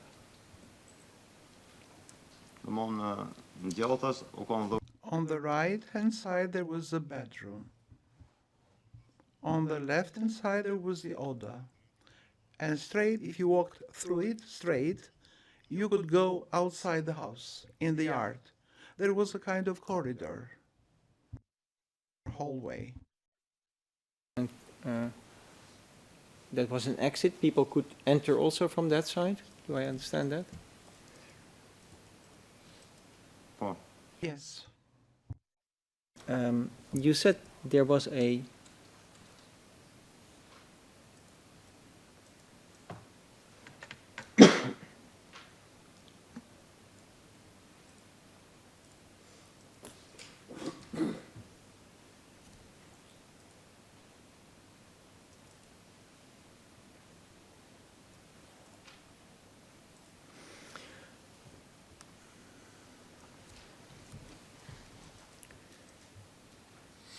Was that the only room in that building, in that Oda, or was there another room? You said there is the corridor. Yeah? There is a... On the right-hand side, Hand side is a room. On the left-hand side is a room. Is there in this building any other space, or room, or place? this basement underneath that I mentioned. Basement. Okay. That basement, for what was it used in the period of March, April 99? During March, April 99, it was not used. Unless it was raining, there were many people, and someone might go inside to take shelter.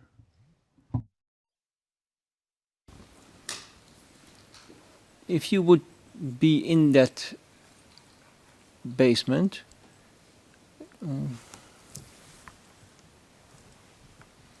what would be the height of this? What would be the height of it, the ceiling, approximately, if you know? Could you stand there, or? Yes, I believe so. I'm short myself, but... And in meters, how wide would this be? If you can estimate. Maybe 3 by 4? Or even less? I don't remember. I don't know now. This Oda building in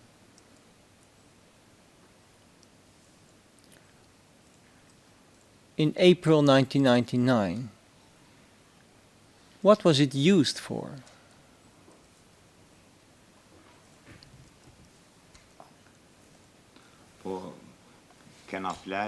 We used to sleep there.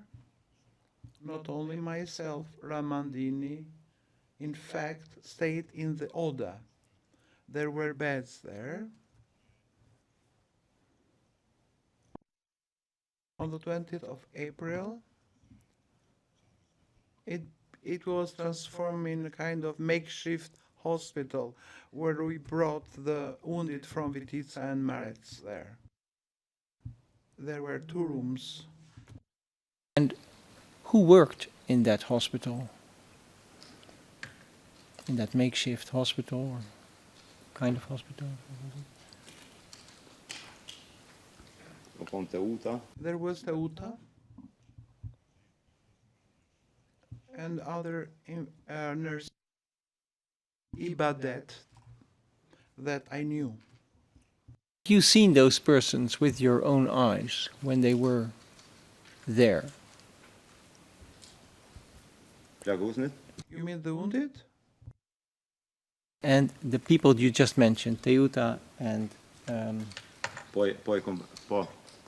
Yes, I saw them. Avni, there were 2 people by the name of Avni, Kadri, there are many if you want me to mention them, 18 or more. Sorry to interrupt you, but we are approaching 12 o'clock and we have been examining for 1.5 hours. So Okay. if you find a natural moment Yes. for breaking Yes. your interrogation, we continue afterwards. Thank you. I'll do that. The person that you mentioned, Teutra, you said, do you know what is her last name?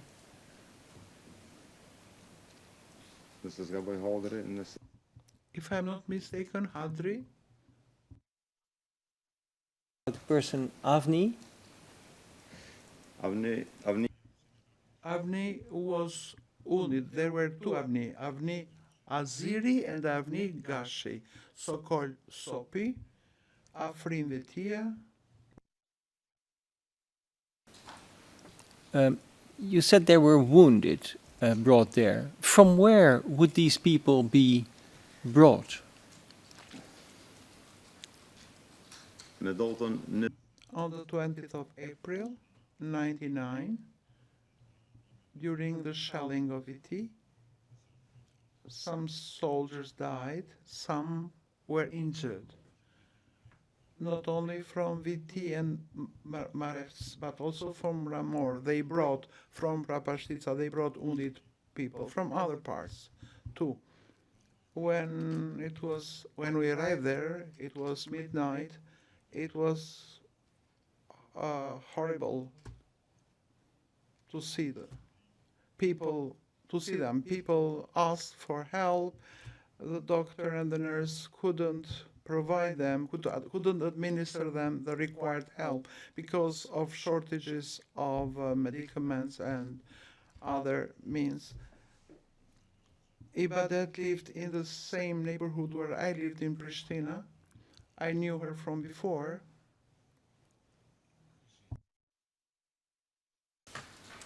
And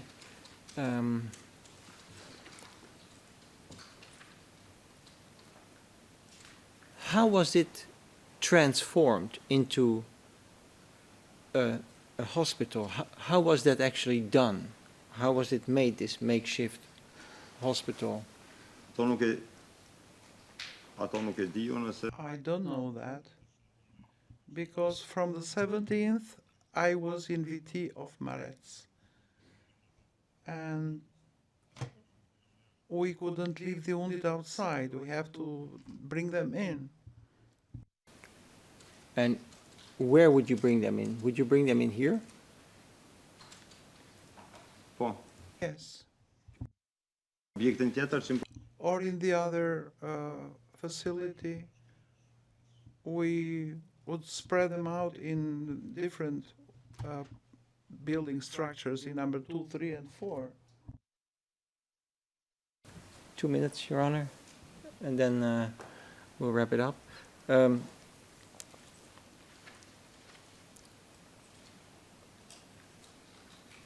Who was the one who actually decided to make this into a makeshift hospital? Who decided that, if you know? I said I don't know because I was in VT for 3 days from the 17th of April, so I don't know that. Lastly, we saw the earlier photograph with the entire buildings that you marked from 1 up to the end. Who was actually the authority there? Who made the decisions there on that location? Who could come in? Also, a time reference, if possible, Your Honor. But I think that this is not a so clear question. We are now entering into a new subject, so I prefer to take a break, okay, and then we continue. No. We'll do that then. Yes. Very well. Mr. Krasniqi, we are going for a break. It's a break for 1 hour. Yeah? So I will ask for lunch. So we'll ask Madame Kortosje to usher out, and we see you back at 5 minutes past 1. Okay? Thank you very much for now. Thank you.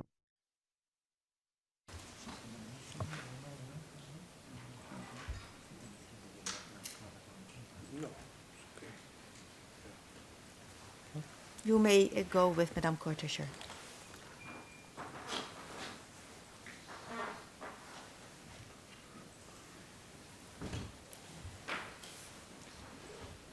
Thank you. Very well. We now have a lunch break of 1 hour, and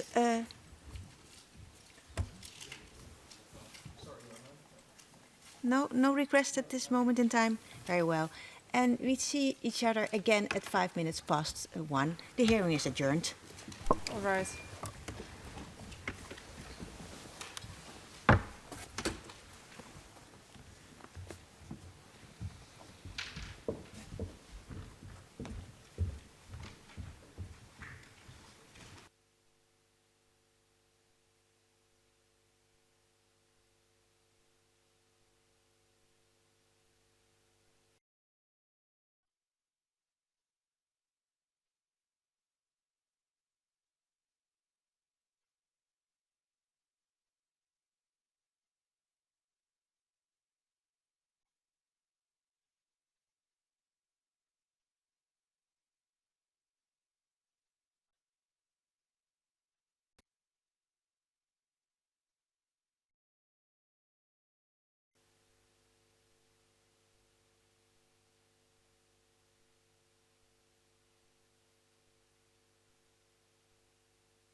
All rise.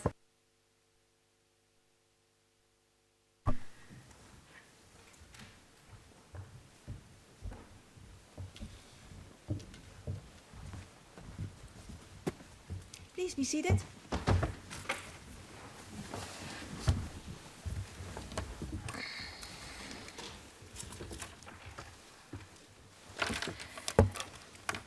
Welcome back. Let me see. We are in the same composition as this morning. That is noted for the record. And we can continue where we left. I will usher the witness in. Madame Kortescher, thank you. Yes.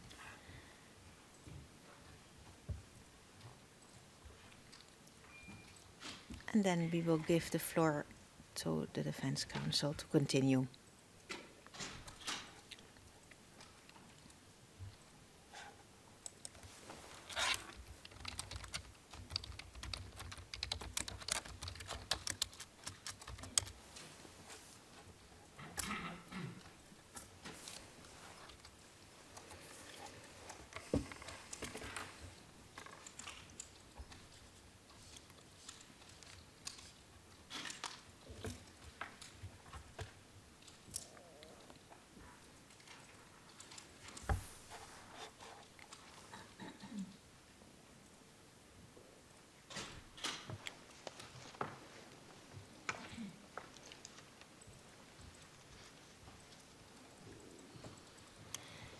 Welcome back, Mr. Krasniqi.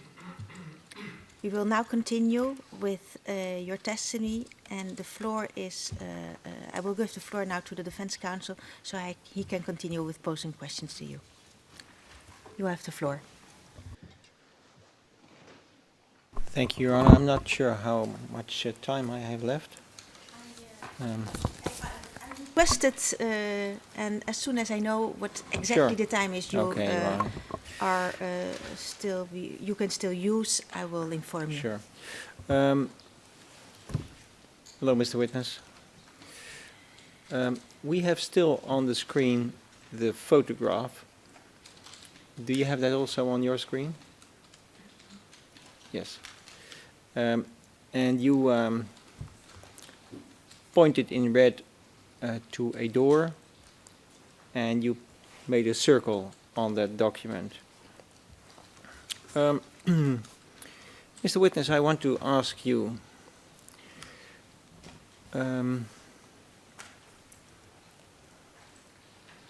would you stay in the period you indicated that you left Slash one time to go to Pristina, and then you came back to Slash. And from that moment on, when you came back to Slash, was Slash more or less the place where you permanently slept and stayed? Mr. Witness, wait. Defense counsel, I would like to have it more specific in terms of dates. Okay. I remember what Yeah. he said, but I think that for the Okay. record, this is not clear enough. Yes. Okay. And I can tell you that you have still 35 minutes. Great.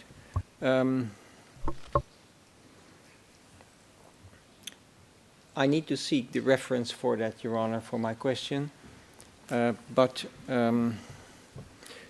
I will.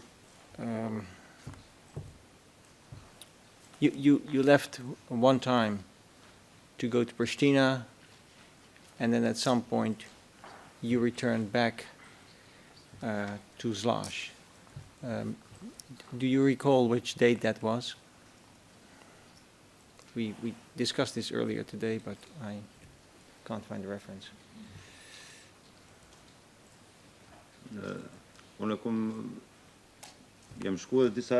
I went also some other times. I have stayed there 1 or 2 nights and returned.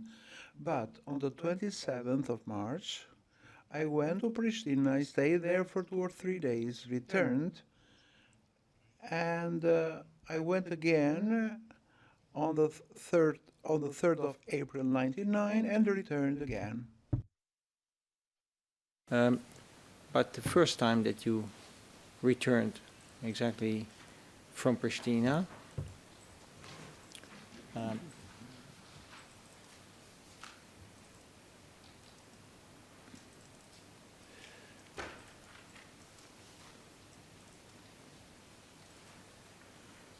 would it be fair to say that you would have returned? Your Honor, this question should be asked in an open fashion. From the start, it looked like we were going in that direction, so I would like to. You were a little bit quicker than I was, but. I just need to find the reference, Your Honor. Yes, then I will give you time to. I was also trying to to search for the reference, so to assist you. Let's do that first, because otherwise we get into. Just a minute.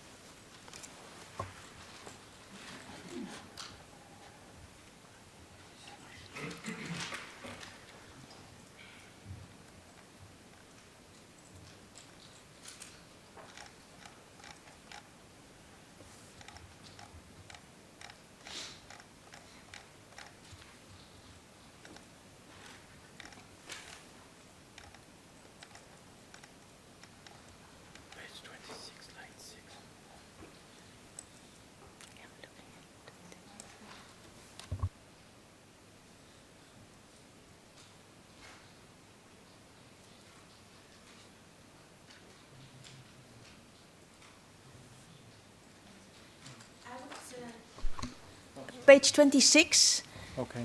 And then it starts somewhere, as my colleague indicated, line 6, but then it goes on. We get a. He says in line 8, I stayed there until the 30th of, or the 1st. He stayed in Pristina. If I'm not mistaken, yes. Yes.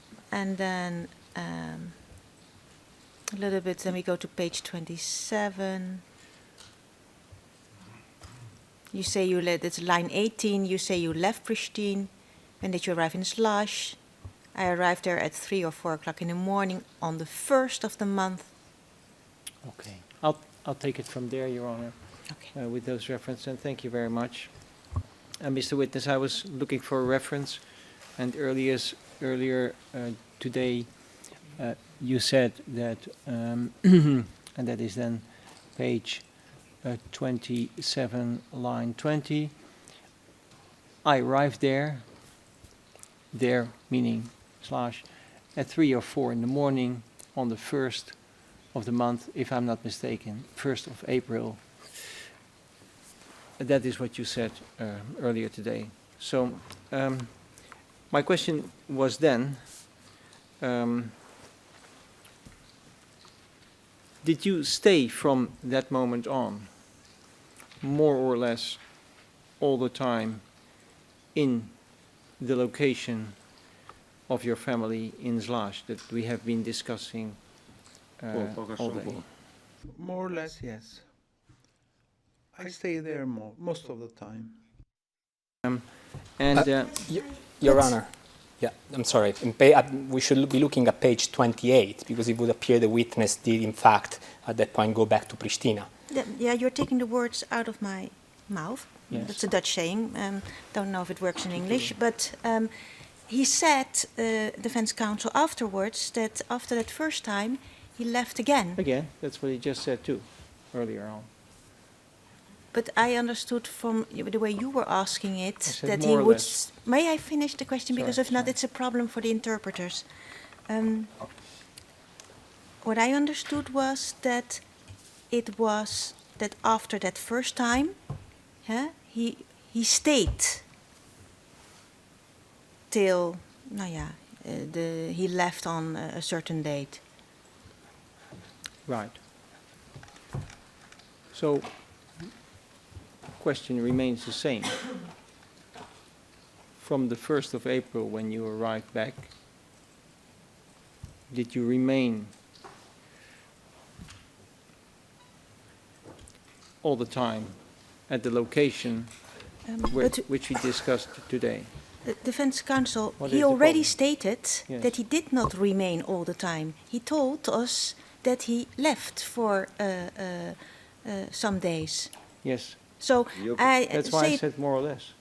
Yeah, but no, it doesn't work. Please be precise. And you can take, if I may suggest, that if he, after the second time, if he remained there or not. I mean, that could be a question, but not taking as a point of departure the 1st of April, because we all know that he has given in evidence, and he is listening to us, but the witness, he has given in evidence that he left. So I would suggest that you restrict this question to the second time he came back. Okay. Does that Perfectly, Your satisfy? Honor. Thank you very much. Okay. So, you left one more time, and my question was, when you arrived back on that second moment, which is in time the 3rd of April, did you stay more or less all the time there at that location? Daytime, evening, or did you move around? I stayed there most of the time.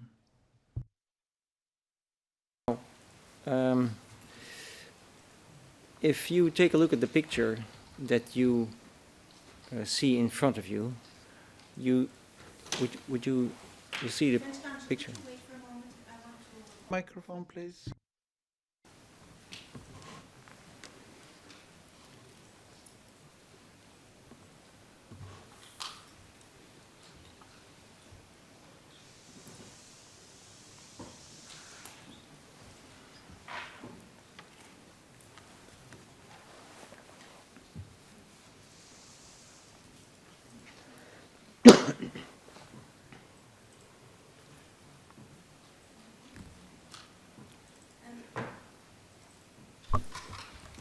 Defense, can you take off your headphones?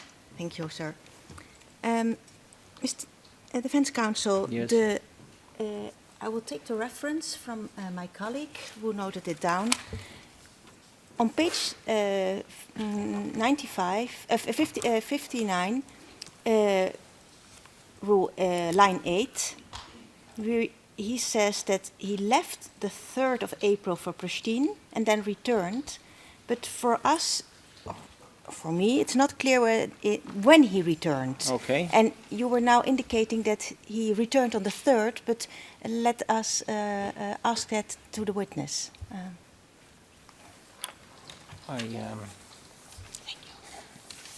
Thank you very much, Your Honor. I'll do that. I just had the feeling that the witness had just answered that, actually. But I will ask him again, would you?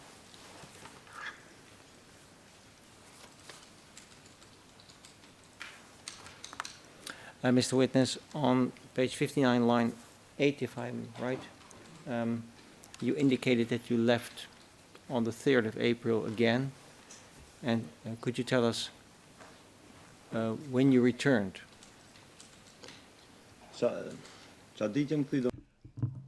I returned on the same day after 12 or 13 hours.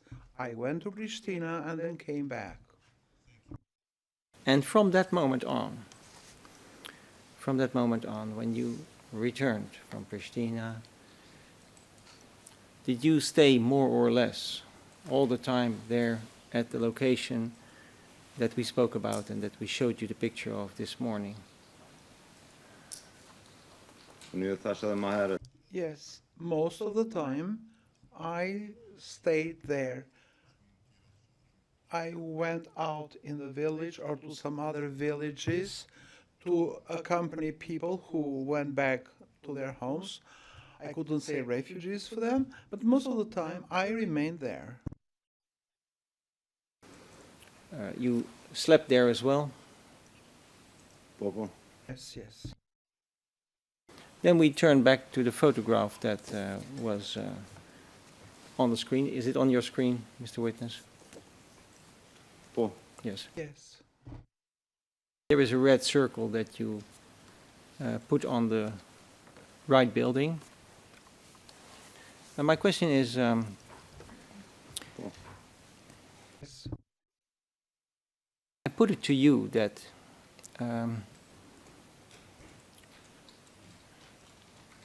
people claim that they have been detained in that building. What would your reaction be?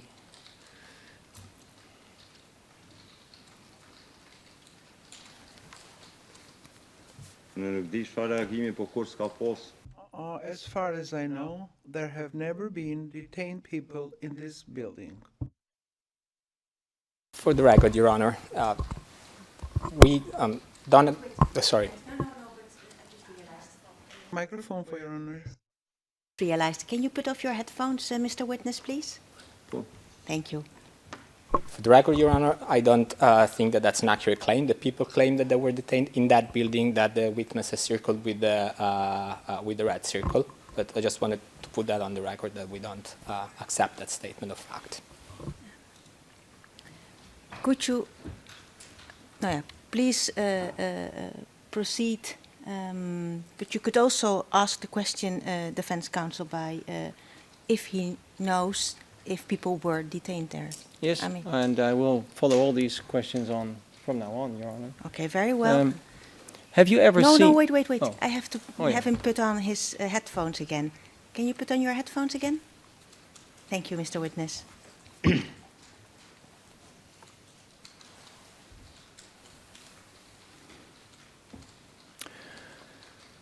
Have you ever seen whether there has been in any other building on the location that we have discussed this morning, whether there were any people detained there? No, I didn't see any. And I say it in full belief that there wasn't any and that I haven't seen any such people. Thank you very much. Could I have the picture that we have been showing this morning with all the markings on it? Should the current one be saved? we please, we would like to have this picture as evidence, obviously, so that it is being saved as it stands now.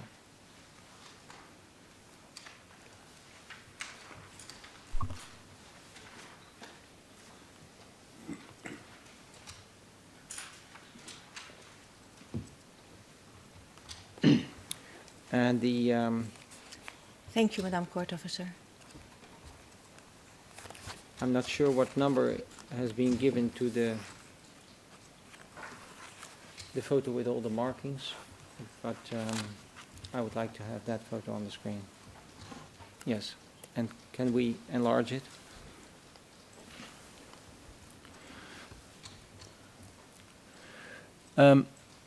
Mr. Witness,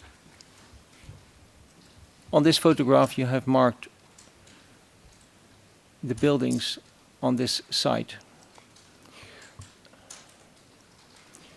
Have you ever seen? Yeah, on this site. The site. Site. Yes. Okay, thank you. On this location. Have you ever seen on this location, in any of these buildings that you have marked, whether there have been people detained on that location? No, I didn't see.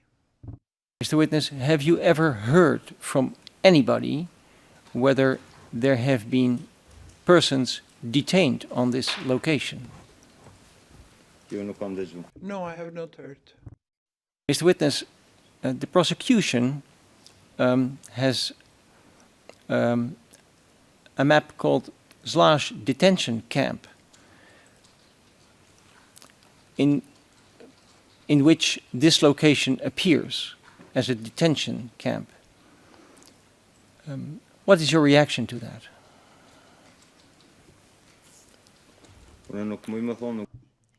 I don't know where the prosecutor has got that information, but I can say that there has never been a detention center in Slash village.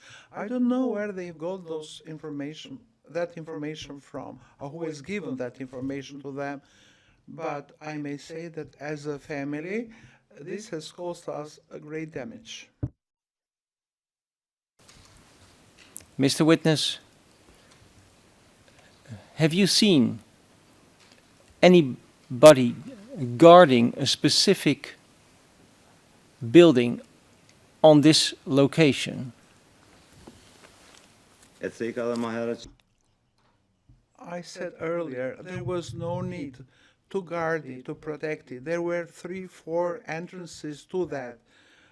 There were guards around the village at Buna 29, VT of Marets, Prapastic, Ketchakol.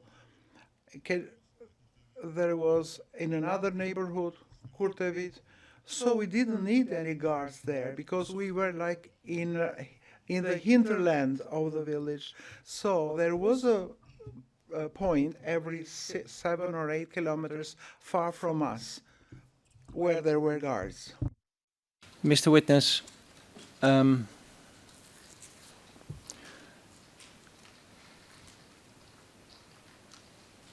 who was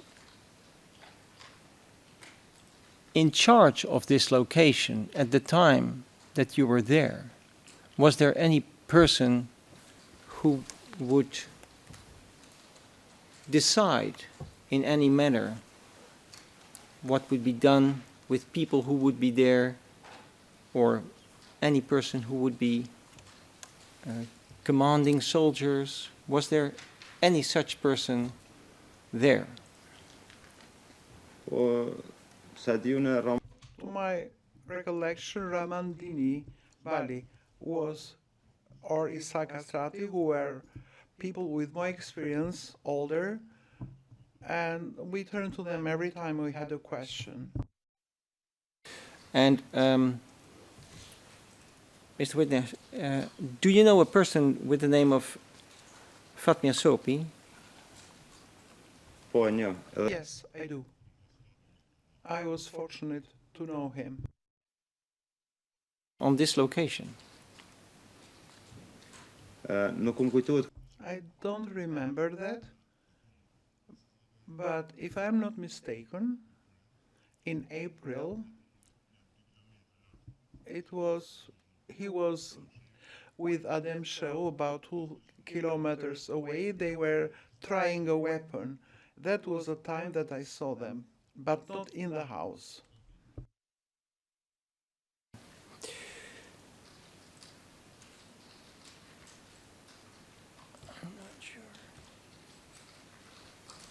I would like to go into private session, Your Honor.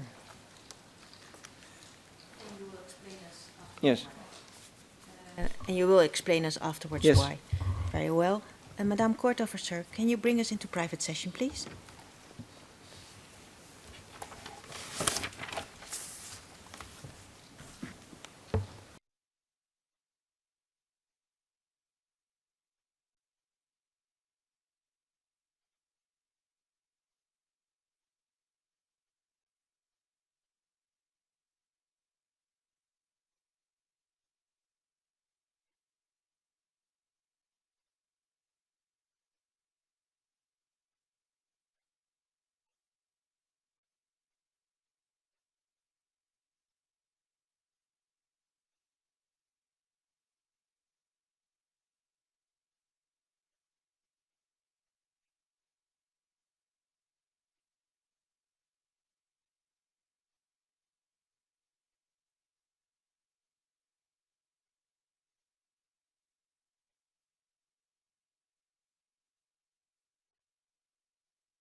Your Honor, we're in open session. Thank you very much, Madame Court Officer. Defense Counsel, please proceed. Mr. Witness, do you know a person with the name of Sedi Vasili? Yes, I do. And how do you know him? In 1998, in October, mid-October, I went to Zash with a neighbor of mine and spoke to him for a little bit. He gave us some newspapers, and we went to Pristina and distributed those newspapers. In April 1999, I met him at the neighborhood of Tsubay, where he was staying. There were some other soldiers who were staying there, such as Valyon Murati, and I do not remember the names of the rest. The distance from our house to where he was staying is about 270 meters, no more than that. But my question was actually, did he also come here on this location?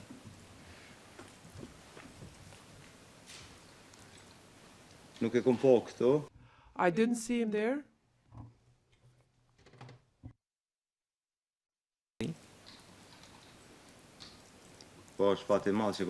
Yes, I'm very fortunate to have known him. Have you seen him on this location? Yes, he was also here. Do you know whether he was married, Mr. Humoli, or whether he is married? Yes, he is married. He was. When you say that you saw him there, the meaning of my question was whether that was actually in the period March and April 1999, when you saw Mr. Humoli there.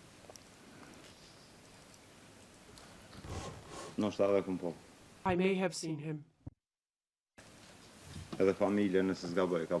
And his family was also there, if I'm not mistaken, for a while.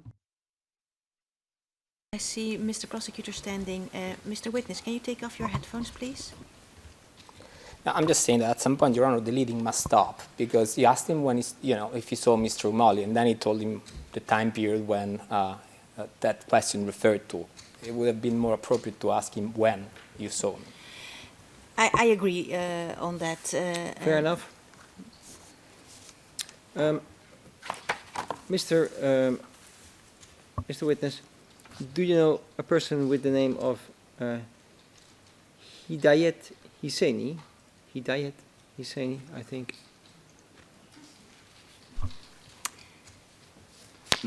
Can you repeat? I did not hear you.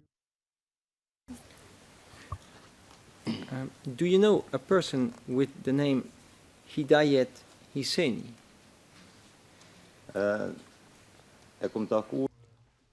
I met him on the 1st of April when they left Pristina.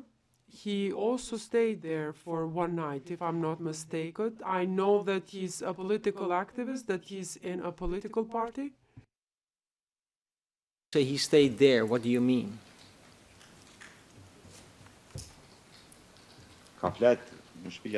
He slept at our houses.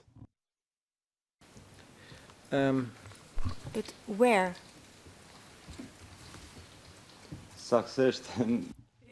Exactly. If I remember correctly, at number 3. Lash or? Yeah. Okay. Po. Not in. Yes. In Zlash. When they left Pristina, with the rest of the population, he arrived there. Thank you. Mr. Witness,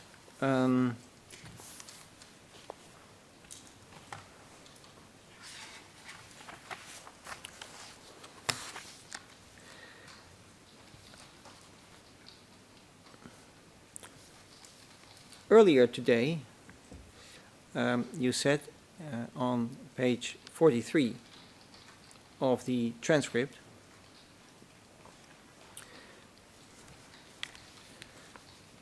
and I will repeat here lines 17 and 18.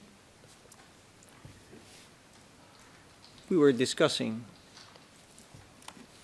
this picture, and I quote, "Behind number 1, there's a road that takes you to Prapastice, Keçekola, and Marets.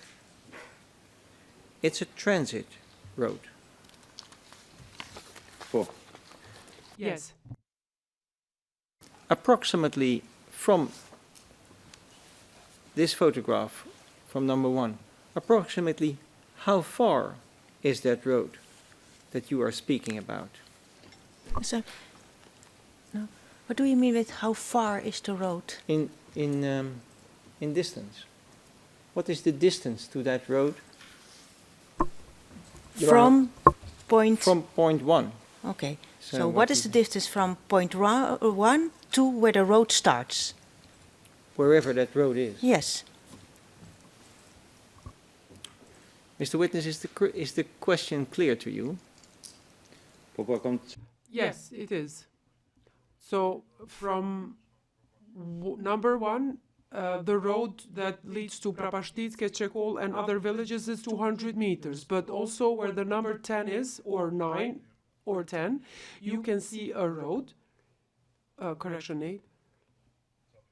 This one also takes you to the same direction. Before you reach number 10, there is a road that brings you to villages Krylev and Kamenets, villages towards Gilan. To remind you that according to the 2 hours allocated, it will be at 1:45 that your 2 hours are used. Yes. Mr. Witness, I would like to show the witness a part of the statement that he gave to us. And that is DSM 00014. Defense counsel, before you proceed, Mr. Witness, Yes. can you take your headphones off? Defense counsel, is it because you want to confront him with something he said now and that it's different from what he said in his prior statement? Different. He said something earlier today on a particular date, and here in that statement, the date is also, but there is also 2 dates preceding that particular date that he mentioned in his statement. But you want to refresh his memory. That's Did you right. already ask Yeah, him about it? So I just want to make sure that what he stated on page 56, line 14 and 15, I can quote it for you. Yeah. I said I don't know because I was in VT for 3 days from the 17th of April. And in the statement, he says, I think it was around 15 or 16 or 17th of April or around that time, because I cannot exactly remember the date, when we were woken up at 5 a.m. in the morning when they told us to go to the VT of Marets, about 4 kilometers from the location of the house. Okay. So that is the context. issue, the context of this. Thank you. Mr. Witness, can you put on your headphones again? Thank you. Madam Court Officer, please proceed.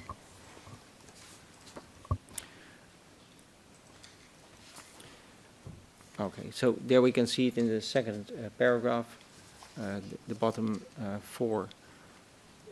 3 lines. Mr. Witness, this morning you answered to a question, and you said in that answer, I said I don't know because I was in VT for 3 days from the 17th of April. Now,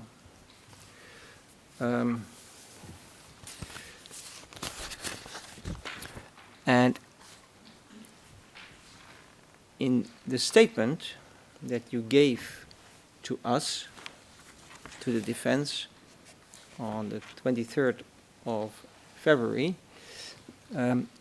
you said, and if you want, I can quote it. It is in the second paragraph, but the translation is next to it. I will quote it. I think it was around 15 or 16 or 17 of April, or around that time, because I cannot exactly remember the date, when we were woken up at 5 a.m. in the morning, when they told us to go to VT of Marets, about 4 kilometers from the location of the house. And the house is the house in Salih, to give full context. And this morning, you specifically mentioned the 17th. Now, I just want to know, are you certain about this specific date that you gave? Because in the statement you say it was around 15 or 16 or 17 of April. Could you clarify that for us?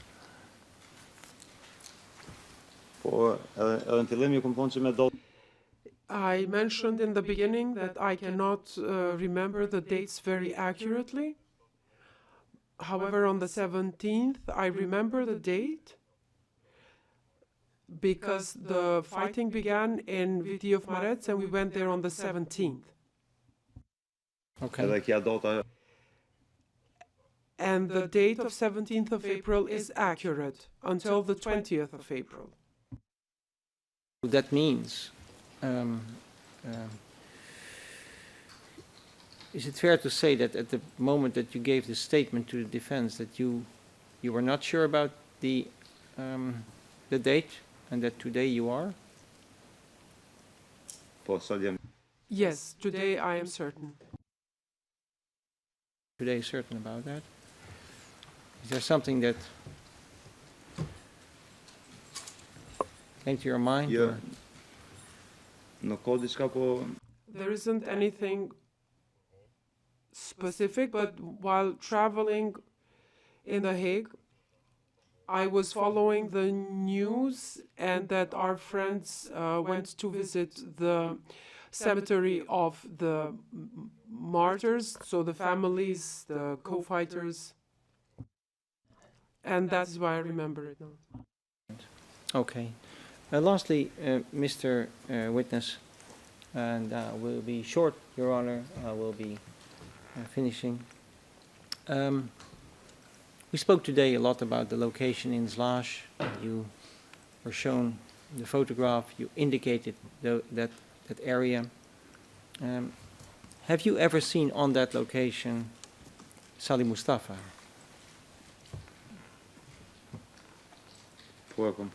Yes, I saw him and I was very fortunate to have met him. For how much period of time was he there? Salih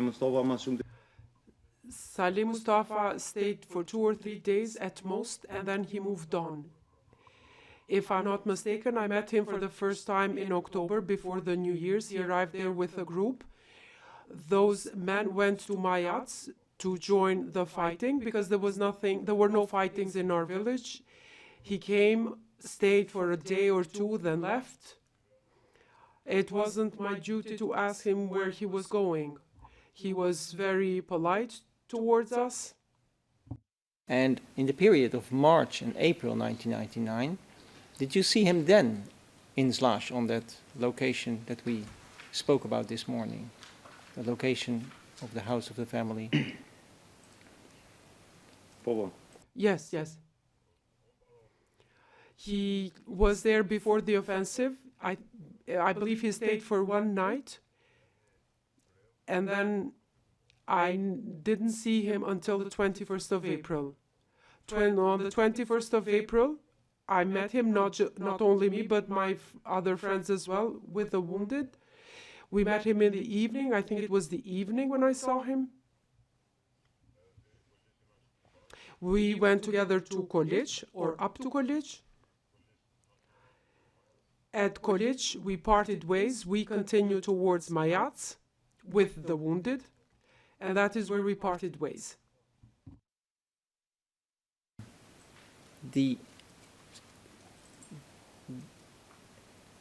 Can you actually recall how many times in April he was there in 1999?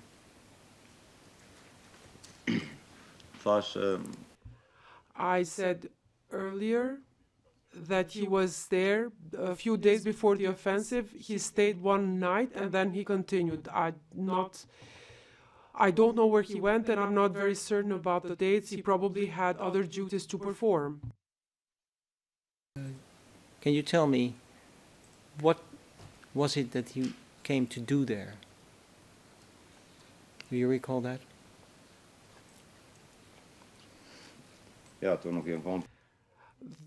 It was not up to me to ask him why he was there. Did he stay In which house?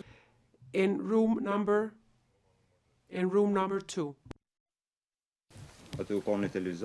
There was a TV there as well.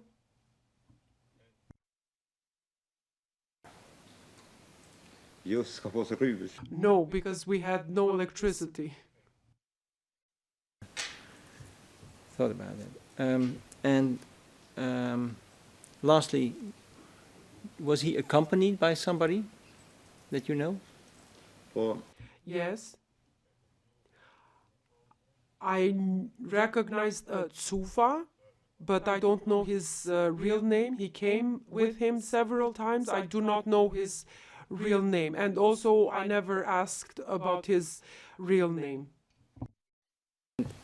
Mr. Witness, did you ever hear from people on that location where you were staying, whether Mr. Salih Mustafa ever mistreated somebody there? No, I have not heard, and neither have I seen that. Okay. Just a minute, Your Honor. Please proceed. Microphone.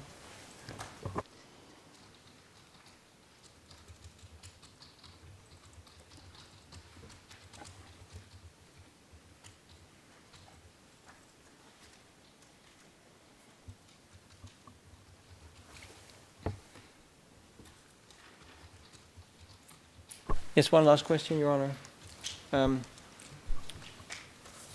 Mr. Witness, you spoke earlier today about Rahmandini. Have you ever been questioned by him for some reason?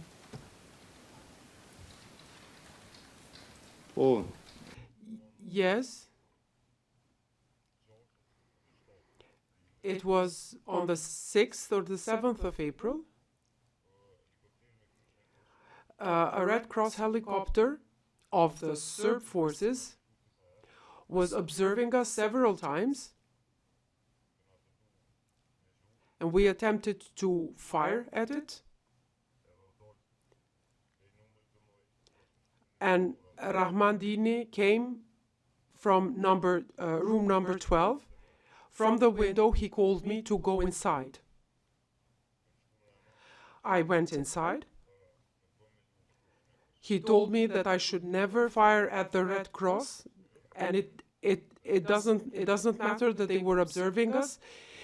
It's a Red Cross helicopter, and we should not repeat those mistakes.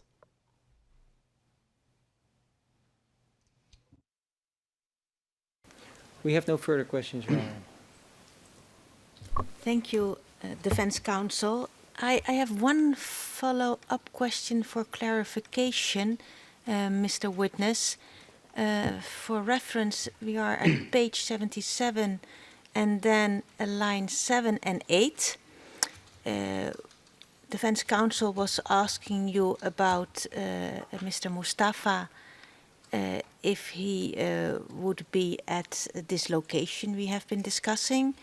And then the question was in line 6, was he accompanied by somebody that you know? And then you said, yes, I recognize Sufa. And then you say, he, so Sufa, came with him, I imagine Mr. Mustafa, several times. And when were those times? In January, February, March. But I also said earlier that most of the time when he came there, he stayed for a night or two and then moved on. And how often would that be in January, February and March that he would come, that Mr. Mustafa would come with this Sufa? He might have been in the whole month of January once or twice, most twice. I was not keeping records. I did not have to keep records of people who were coming and record how many times they were coming and how long they were staying. You're not I don't know if I'm making myself clear. self-clear neither. I'm just asking you a question and not doing an exam. I'm just asking you. So how many times in January? You said twice. And in February, how often you think? And if you don't know, it's also an answer.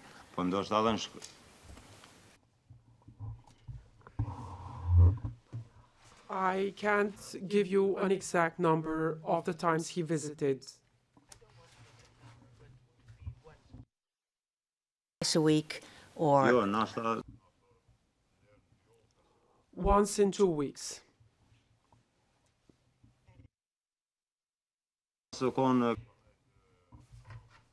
In March, he stayed there before the offensive. I don't know the date. He went somewhere else. And then on the 21st, in the evening, I don't know at what time, we met him in the village of Keçekol at Çelevit. Yes, on the 21st of March. I will never forget it. for now. Just, Your Honor, one addition. So that was not, if I understand the answer well, that he was in Slash, Mr. Mustafa, but in Keçikola, or wherever that was, in Çelevit. I understood Yes, that. okay. No, I just... Could you talk louder because your microphone is off, so we cannot put it on record what you said, or was it not meant for the record?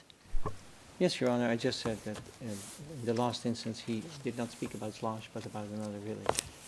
Yes, that's what he said. That's what I understood. Thank you, Mr. Witness. I will now turn to the Specialist Prosecution Office. Mr. Prosecutor, we could now adjourn for half an hour, and then you could have a last look at preparation for the cross-examination, or we could start right away. It's up to you. Your Honor, we are ready to start, but I'd like to print out something, and in that case, we might take the break now. Yes, we could do that, and then we continue for 1.5 hours for yes, cross-examination. that seems preferable. Thank you, Your Honor. Okay. Madame Court-Usher, could you usher the witness out of the courtroom? Mr. Witness, we will have a break of half an hour.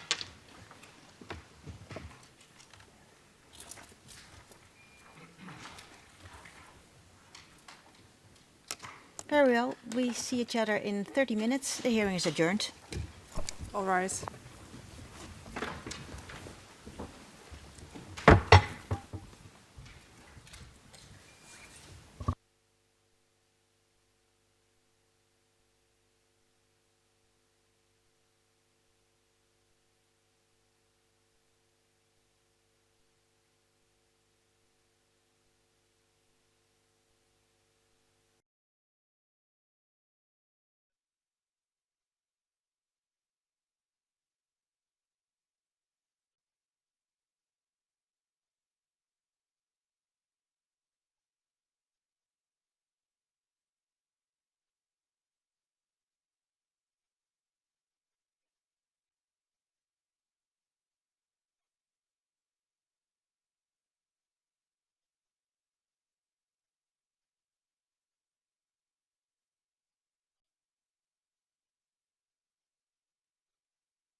All rise.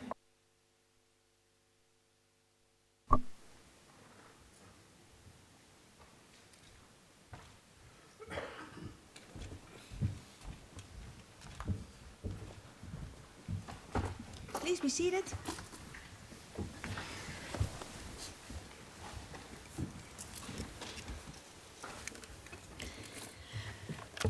I see we are in the same position. That is noted. Madame Court-Usher, could you please bring the witness in?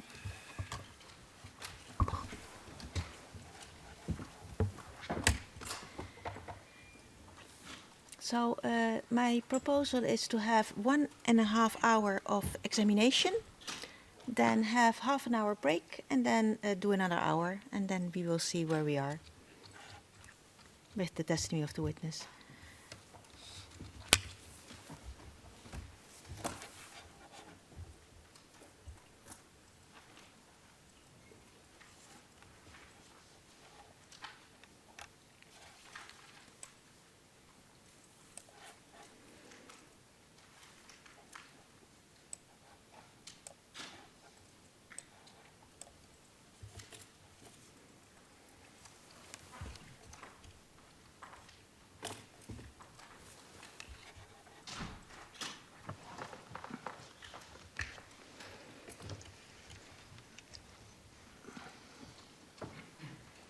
Mr. Krasniqi, welcome back. Can you hear me fine?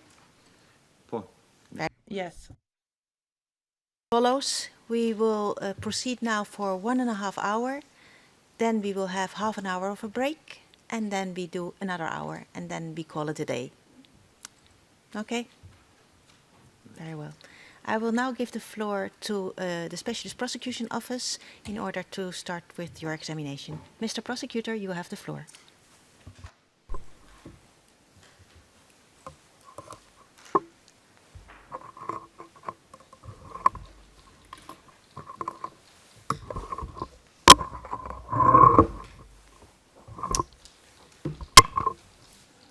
Good afternoon, Mr. Krasniqi. Good afternoon. I will be asking you a few questions on behalf of the SPO this afternoon. We have some ground to cover, so please try to answer in a concise and precise way to my questions. Mr. Krasniqi, during your first interview with the defense on the 23rd of February 2021, you worked on a hand-drawn sketch of your family compound created by the defense. Do you remember that?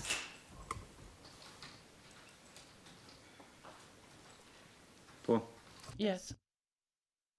Tab DSM 00017 on the screen. I suppose that that's the number of the sketch. Yeah, that would be correct, Your Honor. I'm sorry. Very well. Please proceed, Madame Court Officer.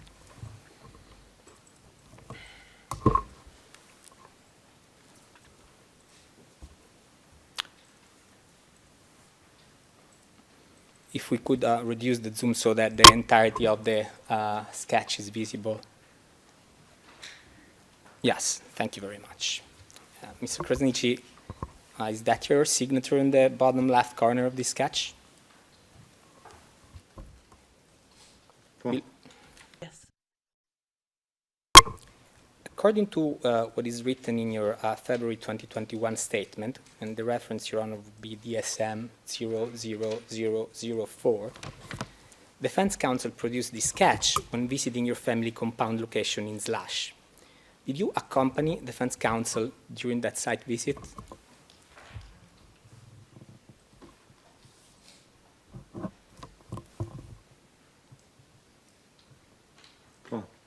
Yes.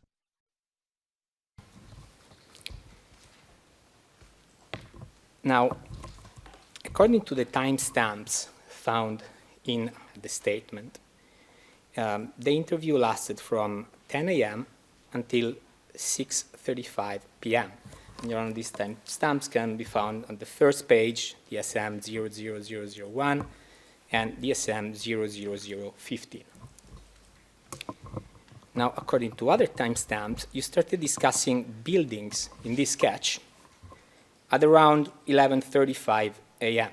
This would be DSM 00004, Your Honors. Then you took a lunch break, and then you continued to discuss the buildings on this sketch in the afternoon. Does that sound about right? Do you remember that, Mr. Krasniqi?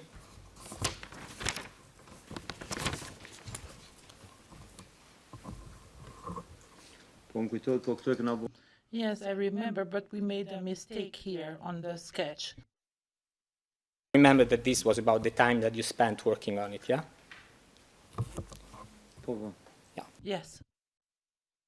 Second interview with the defense on the 19th of April, 2021.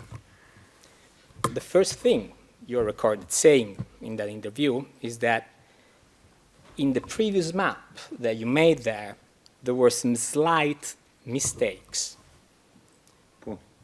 When did you... Yes. Mistakes, Mr. Krasniqi?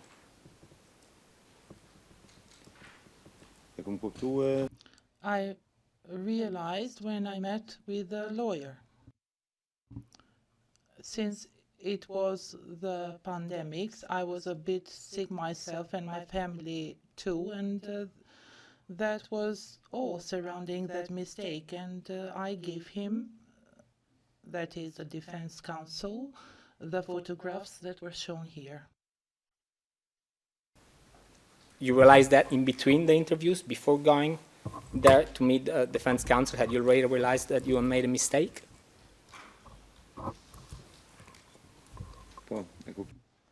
Yes, I realized that I made a mistake. I had made a mistake, and we corrected it. It was you who advised defense counsel, look, there was a mistake in the previous sketch, not the other way around.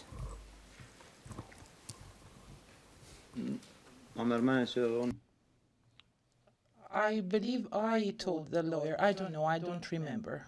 Remember? So could it be that the lawyer told you? I don't know. I don't remember. And there was nothing to hide there. I just forgot one part. I'm not talking about hiding anything, just saying that right off the bat, at the beginning of the second interview, you mentioned these slight mistakes in the plural. And I was wondering whether, when you realized, how did you come to realize in between the interviews that there were these mistakes?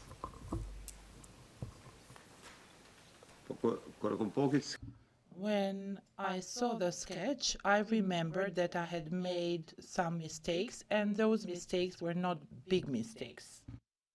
Did you realize when you saw the sketch or in between the interviews that you had made a mistake?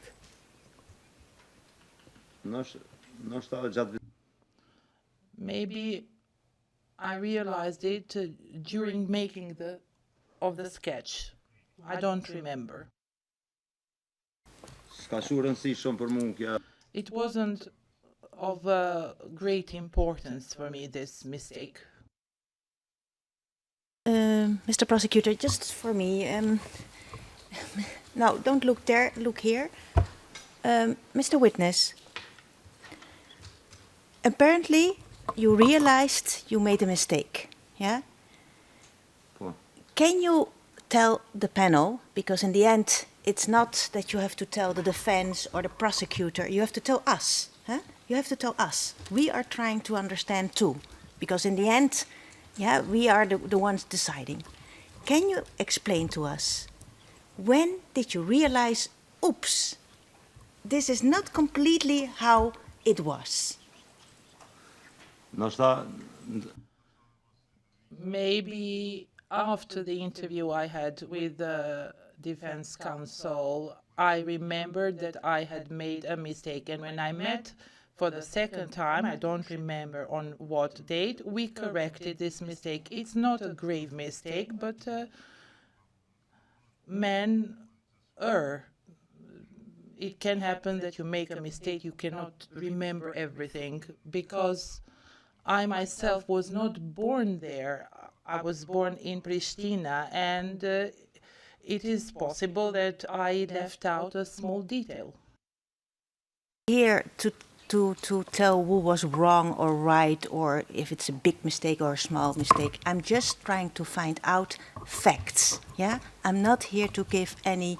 I already told you before, an exam. So what I now understand is that you're telling us that you gave your first testimony. I'm summarizing. You gave your first testimony, and after that you gave it another thought, and then you realized, there was something that was not completely how I now remember it. That's what happened, or not? Yes? Okay. Yes. Back to Mr. Prosecutor. You have the floor. So you made a small mistake. But just to be clear, because you stated to the defense that you made some slight mistakes in the plural. Was there more than one mistake that you made, Mr. Krasniqi?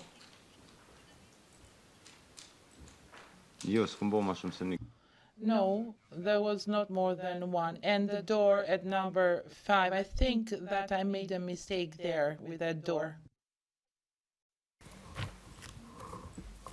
So there was one mistake that you made, or more than one mistake?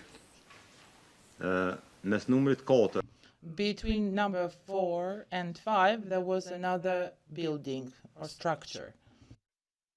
I'm asking because, in fact, the only mistake I can see you rectifying in your second statement is you had left out an entire building in your first interview, had you not?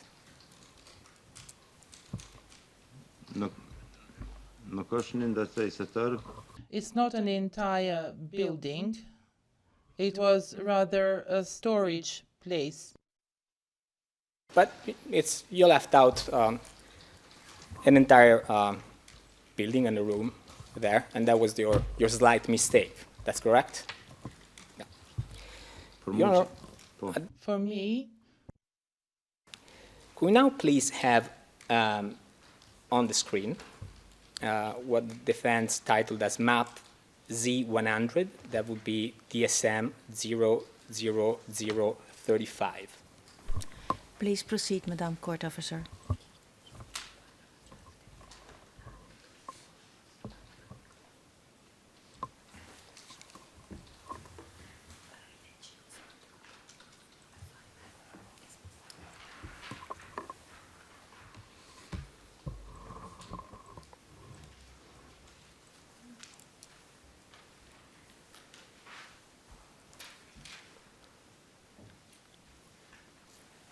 Mr. Krasniqi, would building 4A be the slight mistake?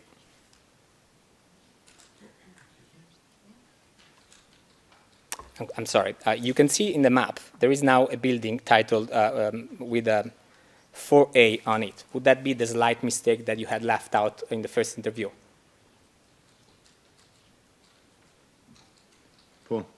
yes.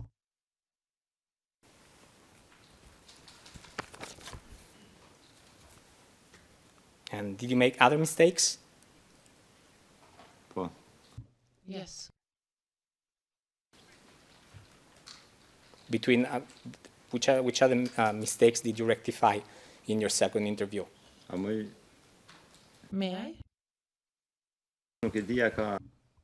Here too, I don't know whether the council forgot or myself for not marking this structure here or a bit further up. Now this is a different sketch. Okay. Now, Mr. Krasniqi, has anybody ever told you that building 4A, the building that you forgot to include during your first interview, is the place where the SPO alleges people were being detained and tortured in that compound? No, nobody told me anything. I heard for the first time about it on TV from you. That is exactly the building that you left out.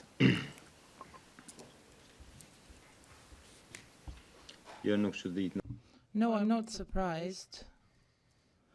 I just forgot, and I forgot this one here, where I made the marking.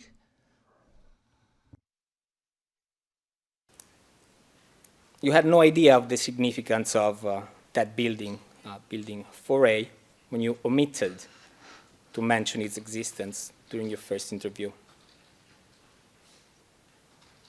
Io non che composasse den. I didn't even have an idea about the importance it had for you as a prosecutor. For me, it had no importance at all, as the other structures, like the water well that I drew here, they didn't have any meaning to me. I understand. Well, I'm asking you because in your first interview, you seem to have lingered quite some time on what is referred to in the map as side A of that sketch. Now, Your Honor, if we could go back to the previous map, DSM 00017. Please proceed, Madam Court Officer. Your Honor, it appeared that the witness marked something on the sketch. Oh, you're... please save it, Madam Court Officer. Thank you for bringing our attention to that.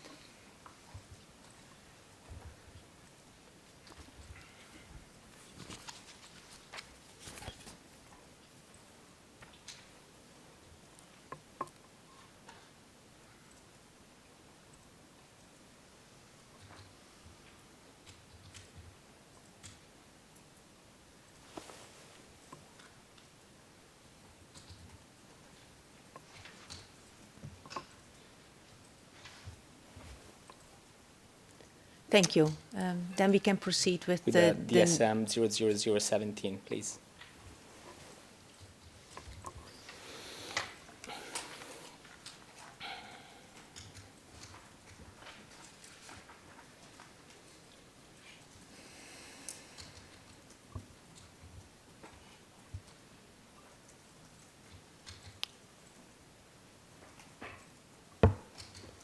Thank you. That will do.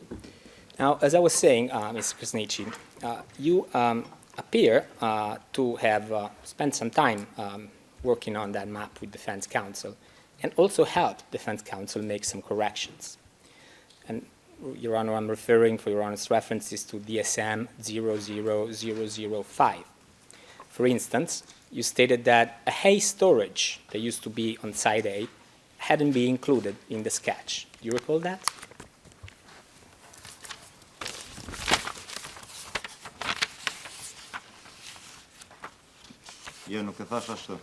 I didn't say that.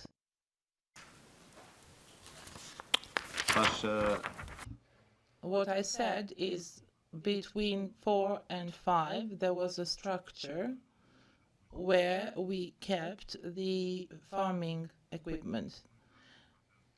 And number 5 was where the fodder for the animals was kept. That was missing from the map originally, is that correct? And you pointed that out to Defense Counsel and helped him rectify that omission, did you not?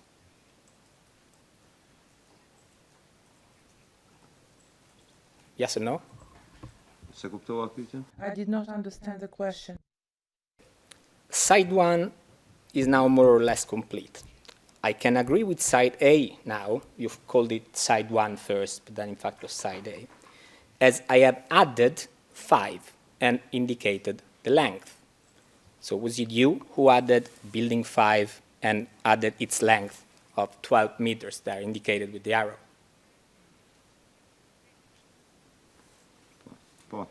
Yes. So Defense Counsel had omitted that, and you, based on your memory, helped him out and added it to the sketch. Is that correct?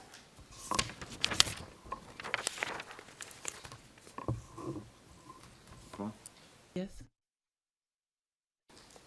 And after adding building 5, which you called the hay room, you were satisfied that side A of the sketch was accurate, were you not?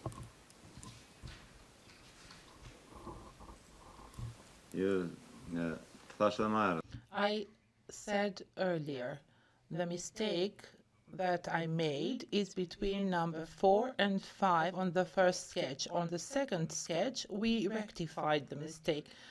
The number 5 was there. 23rd of February 2001, you were satisfied, at least you told defense counsel, that Sat A was now complete after you had added building 5. Did you not say that? Maybe I did. In your statement, do you accept that what's recorded in your statement is an accurate reflection of what you told defense counsel at the time?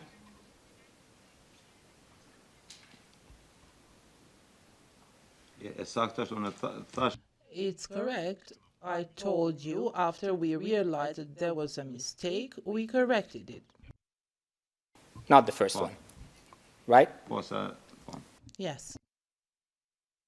After that, you went on describing several rooms on the other side of the compound, side B. At some point, you took a break, resumed at 2 p.m. Your Honor, that would be recorded at DSM 00006. After the break, you provided additional detail about several buildings on both sides A and B. Does that sound about right? You went through both sides again. Yes. In the process, did it?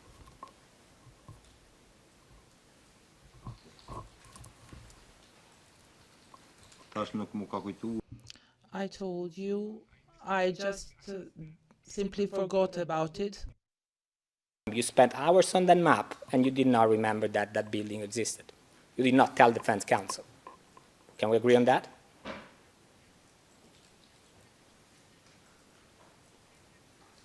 Yes or no? Yes. I didn't told him that. If I had told him that, I would have drawn it there. Understood. Mr. Krasniqi, did you knowingly omit the existence of that building during your first interview with defense counsel because you knew that that's where people were detained and tortured there? And you wanted to help out Mr. Mustafa?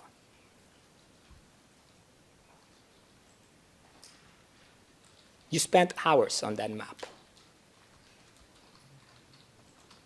You didn't forget a tree. You forgot an entire building.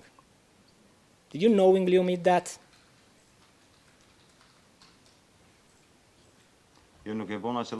I didn't do it intentionally. I simply forgot about it. It was not with any specific intention, and I didn't know that there were tortures in that part. All right. Now, Mrs. Krasniqi, after you were confronted with the pictures of the missing building, defense counsel asked you what kind of building that building 4A was. And he asked you, what kind of building was building 4A? He didn't ask you if it was used as a living quarters. But you answered, it was impossible to inhabit it. It was impossible to stay there. This would be DSM 00020, the second interview, Your Honor. Do you recall telling that to the defense counsel?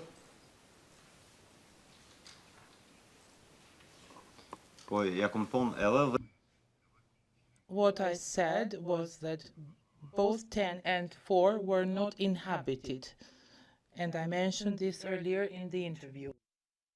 In this instance, you referred to building 4A. Defense asked you what kind of building that was, and you immediately jumped on to say that it was impossible to inhabit it. Now, you had also explored other buildings that contained, that were used as storage rooms.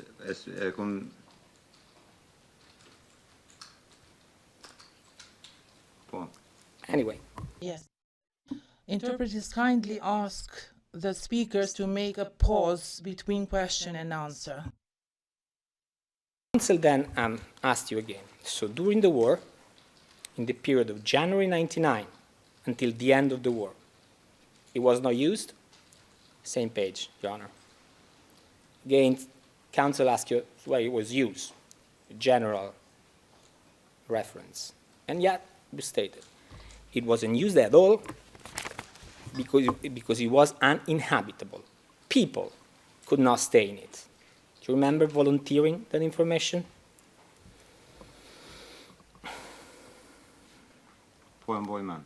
Yes, I remember that. I said it was not inhabitable, but you could go inside there to shelter from rain, but not more than that. Now, you told defense counsel that that building wasn't used at all. At all. Today, you told Yes. to house agricultural machinery. And Your Honor, I'll provide the reference for that shortly. Right now, I don't have it under my eyes. So what was it? Was it not used at all, or was it used for agricultural machinery?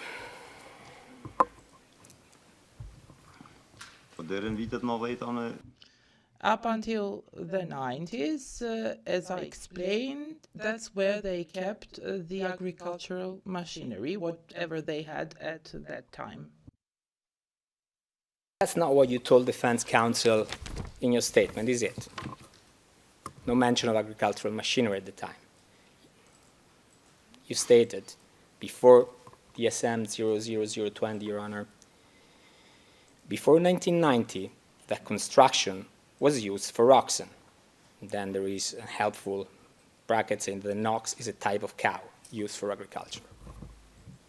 Was it an ox shed, or was it used to store machinery? Because you seem to have told defense counsel something different from what you told the panel today.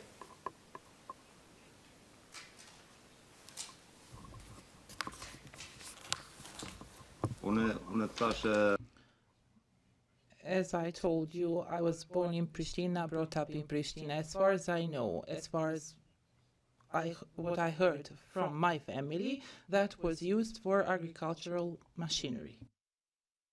Tell the defense that it was used for to keep oxen.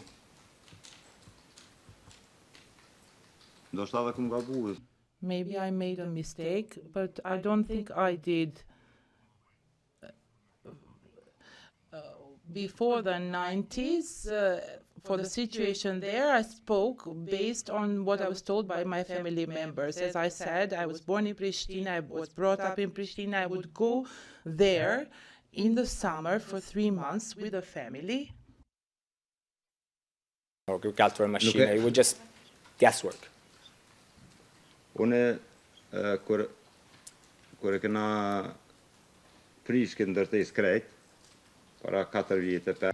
When we brought down this building entirely 4 or 5 years ago, there were sheep pens there and some agricultural machinery leftovers. You can still see a part of that machinery next to number 1. I understand. Now, defense counsel asked you, and we're talking about the same room, did you ever see people in April 1999 staying in this particular building while you were present? Your answer, no. Perhaps someone might have taken a look inside, but it was a complete rubble from inside. What do you mean by that? I did not understand the question. Can you please repeat it, if possible, make it more short? Absolutely, Mr. Krasniqi. You told defense counsel that inside building 4A was a complete rubble from inside. That are your words as they are recorded in the statement that the defense disclosed to the prosecution. What did you mean by that? And I'm referring to a complete rubble from inside.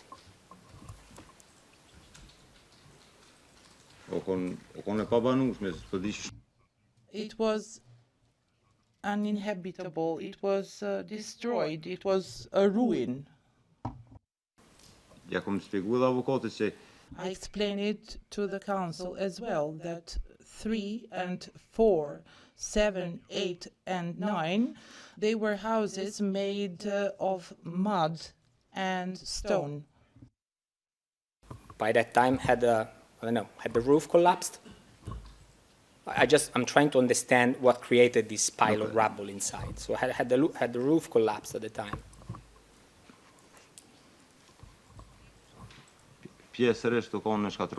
Partly destroyed. There was leakage here and there from the rain. The tiles, roof tiles were damaged.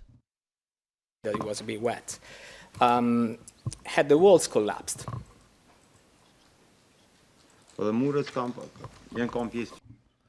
walls were also here and there wet. Was this pile of rubble?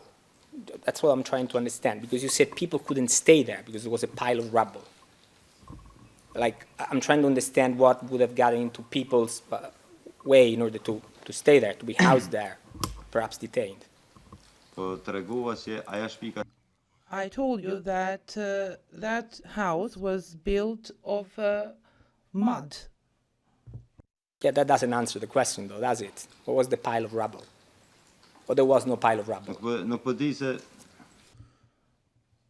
I don't know, because I'm trying to explain it, and I'll do it one more time. That part, meaning 3 and 4, and the part that was not mentioned in the first sketch, as well as 7 and 8, were built out of mud. I actually appreciate your efforts to try to explain. I'm just referring to building 4A. So let's just concentrate on that.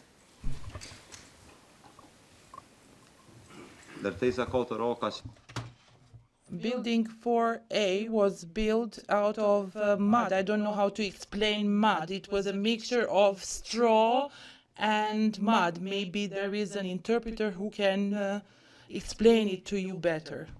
I'm familiar with both straw and mud. I don't think that's a problem, but I'll move on. Your Honor. And when there's a leakage of water, it's not habitable. You cannot live there. Since 1990, there was no work done there, so... You can't live comfortably. You wouldn't have lived there. Your family wouldn't have lived there. Is that what you mean?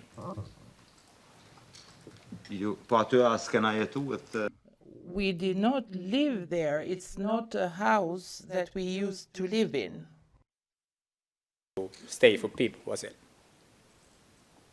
I explained it earlier. It was not for people, it was for equipment to leave something there, not people. Mr. Prosecutor, just with regard to the reference, so that we don't forget it. Page 38.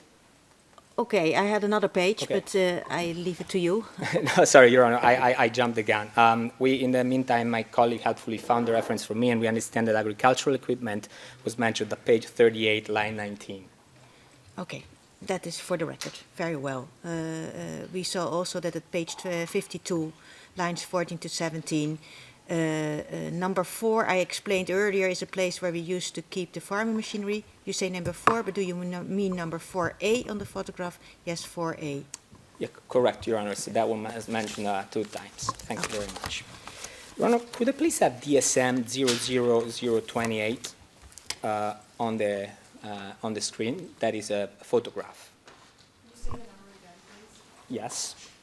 DSM 00028. Please proceed.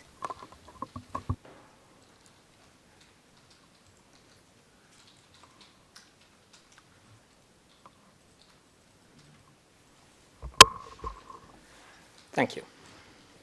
So that is building 4A. That's the building that you had forgotten to add in the first interview, correct?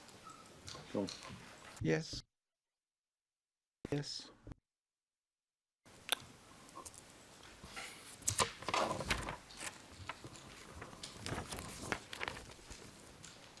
And we can agree that the roof and walls are standing. They haven't collapsed. And this picture was taken in 2006.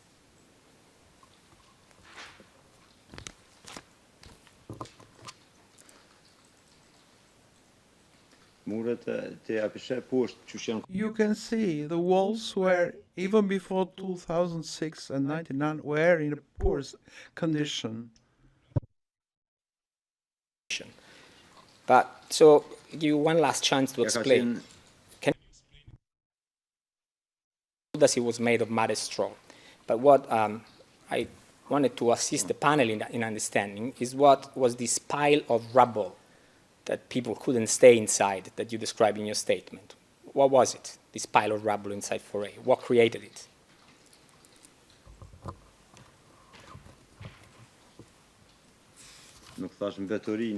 I didn't say rubble because it's something else. I said that because of the water, it was demolished.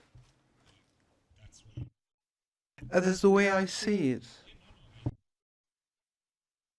Do you agree that's not what you told the defense? Because there is no mention of water leakage. You, in fact, were quite more dramatic as to the state of that room.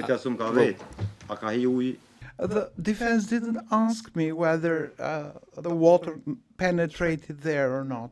If they had, I would have answered it. Did you ever see people in April 1999 staying in this particular building while you were present? You said no.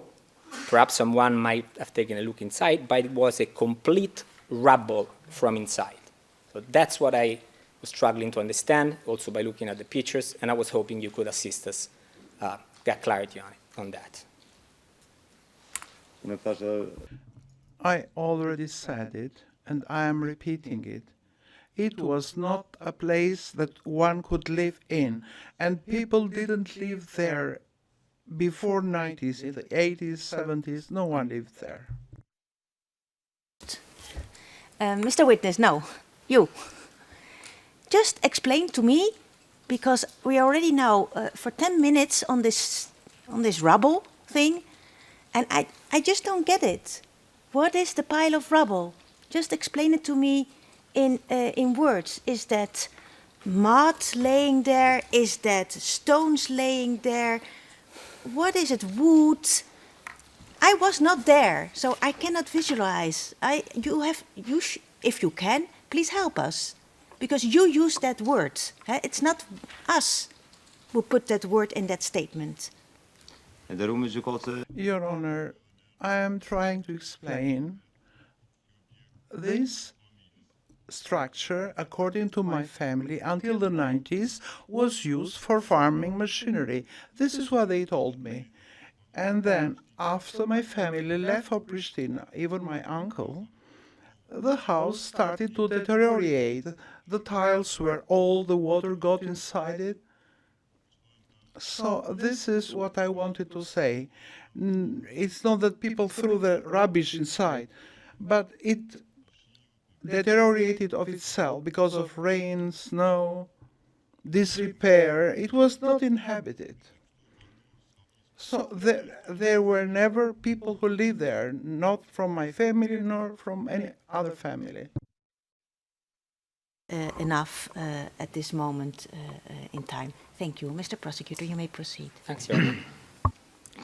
Now, we're going to linger a little on this page, DSM 00020, because after going through Building 4A, Defense Counsel asked you about Building 5, the building that you also helpfully added during the first interview, and that you said was a hay shed.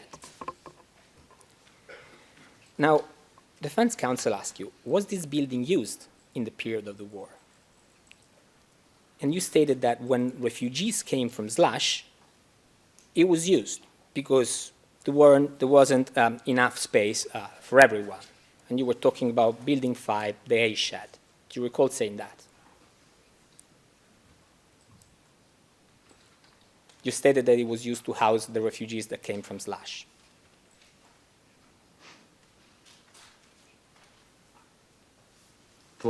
Yes, yes, because there were over 100 citizens, even more than that. When people fled from Pristina, we would sleep where there would be any place available, as there was not sufficient place to sleep. This would be, Your Honors, DSM 00023, the second statement. You recall stating that you were sort of trying to find space wherever it would be available. That's true. Even if it was very cold to sleep in there, but I assume circumstances, made comfort a secondary consideration. Do you agree that you stated it was cold to sleep in there?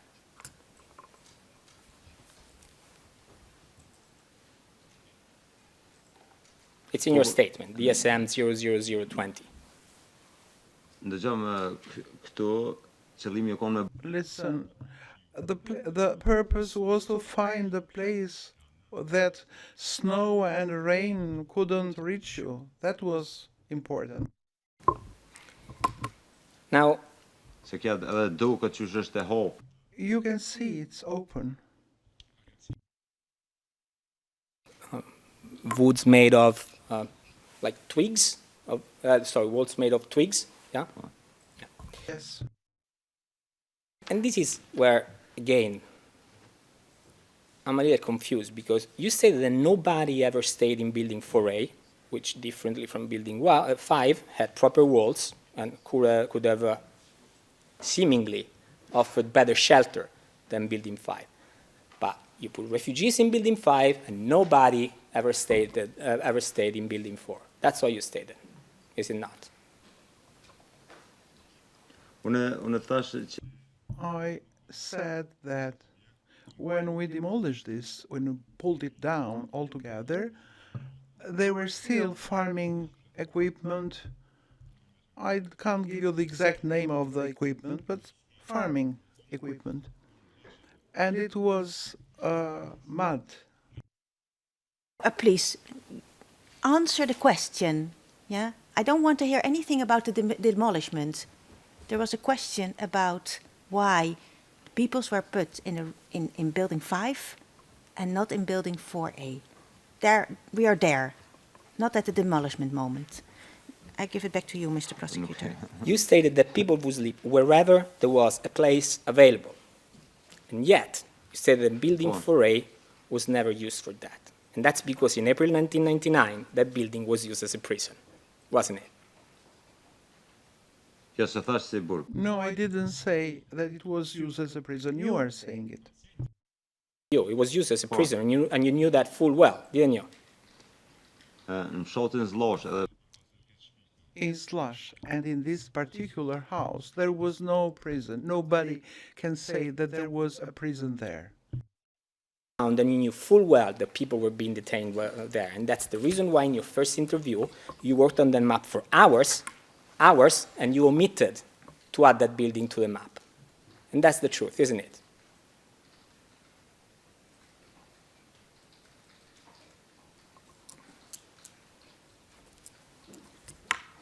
And why did I include it now, after some days? To explain that to us. I didn't hide anything. I explained to you. We forgot some minor details, and then, afterwards, we included them. That building, 4A, which is, it's a whole building. Mr. Prosecutor, you didn't go through what we did, because you'd have forgotten your own name if you had. If you know what I, myself, my family, all the population of Slush, and the people of Kosovo have gone through, now I wonder how I do remember even my name. To see your people, your best people getting killed, your family members getting killed, and to remember all these things, it is very hard indeed, believe me, Your Honors. My uncle's wife, 65 years old, was wounded, and then she died afterwards in France. my friends have died. We zullen No, I don't doubt what you're saying. I just ask you not to make it personal. So we are listening to your testimony, but don't make it personal here. Yeah? But I understand, I hear what you're saying. Mr. Krasniqi, I have the utmost respect for what you en daarom is ook onze Your Honor, I have the utmost respect for what you went through at the time, but you provided plenty of details to defense counsel on that first interview. Plenty. Smaller rooms, what they contained, what they housed, and yet you forgot they had an entire building. And I'm putting to you, you did that because you knew full well that's the place where people were detained in Slash in April 1999. Kosovo Albanians, like you. koor is nas no, never in that house. Historically and in 99, there has never been anyone detained there in that house. I even said in my statement, Your Honor, that if I lie, I know what the consequences would be for me. So I will never agree that there was a detention place in that house or people were detained, as the prosecutor is putting it to me now. Move on, Your Honor. Please proceed. Mr. Krasniqi, in your first interview, you told the defense, and today as well, that you do recall some people, and that one of them was yourself, being questioned at the compound. And that happened after the NATO strikes, is that correct?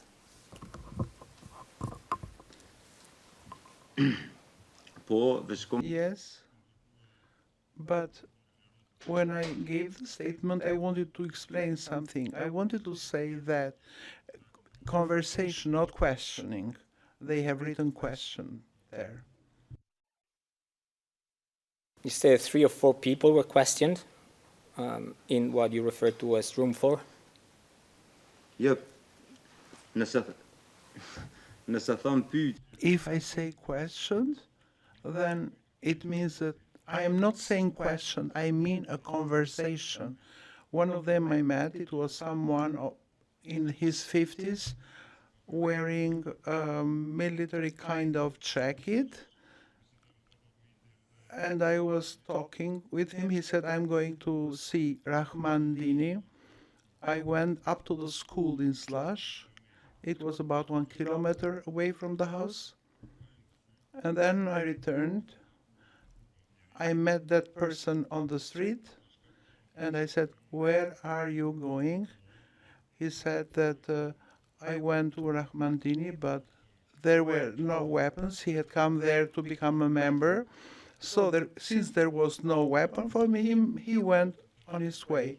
Because people came there being keen to join the Kosovo Liberation Army. He talked with Rahman, there was no weapon, and he went on his way. Because the council asked me what was the influence of Rahmandini, if I am not mistaken, or what position he had. And I said that that's when I realized that he must have had some position, because he told me, don't fire at the helicopter, don't do this, don't do that. We are a young army, so we shouldn't make mistakes. That's what I said. The NATO bombardments, after the NATO strikes. Yes. Sometimes the first or the second. There were many citizens that came from Pristina to Gulag. People said, rumors said there were about more than 100,000 people who came there. Place in September. You said that Rahmandini himself asked your family to use the house, and it's only at that point that you realized Rahmandini must have some influence. That's your testimony today. You had no idea Rahmandini had any influence.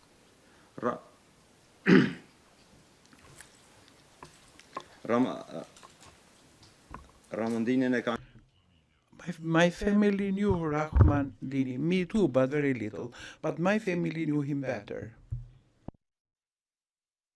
And based on that friendship, Rahman asked to meet my dad and my uncles.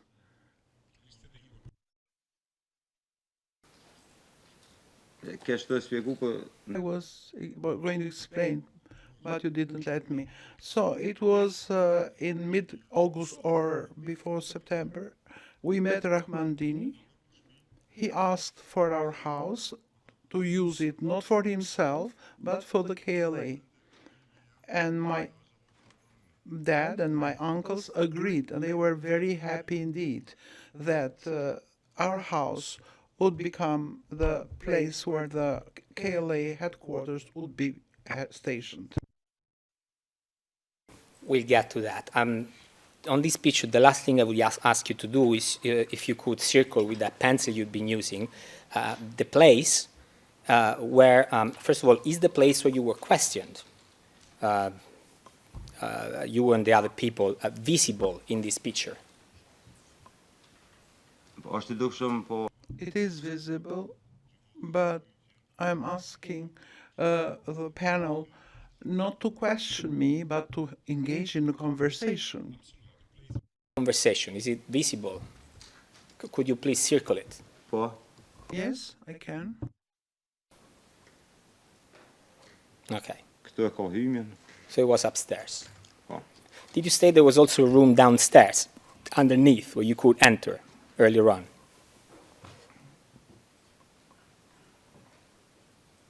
Under the...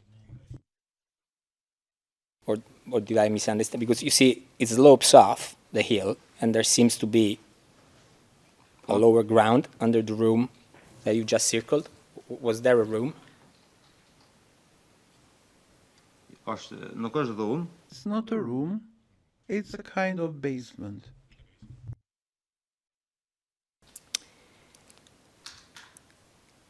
Okay, thank you very much. I'll move on, Your Honor, and unless Your Honor wants some further clarification on this. I have just a question, because I'm not completely sure if I understood something well. When you made the remark with regard, I am asking the panel not to question me, but to engage in a conversation. To what were you referring? Page 105? Yeah. No, I meant that in the statement it's written like that. Maybe it's a mistake. The word question should be replaced with the word conversation, because otherwise the meaning would be different. Mr. Prosecutor, please proceed.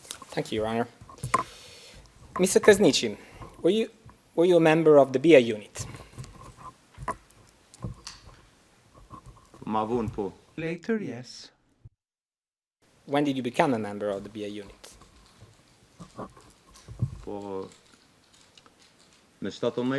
On the 17th of April, that I went to VT with BIA soldiers, to Marets, and I stayed there with them ever since. In the KLA since September 1998, had you not? Not from September, it was a bit later. In September, I started to help them. Since February and March 1999, what unit of the KLA were you part of? I went to Pristina at the time too, to get weapons, equipment, and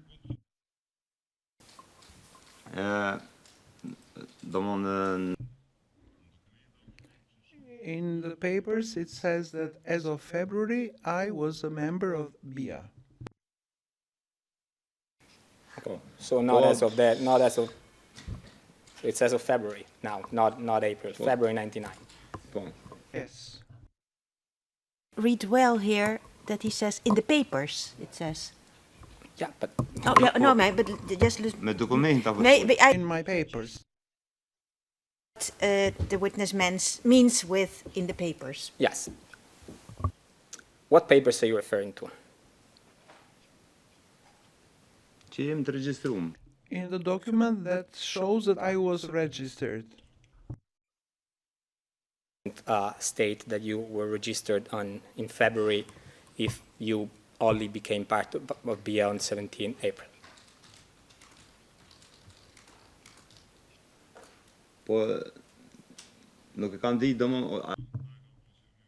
They saw that I was there as of November 98 and have assumed that that was the date. I don't know. In reality, I was not well, feeling well after the war, and I didn't go to apply. Someone else did that for me. So, were you part of BIA, in fact, in February 1999, as the paper says?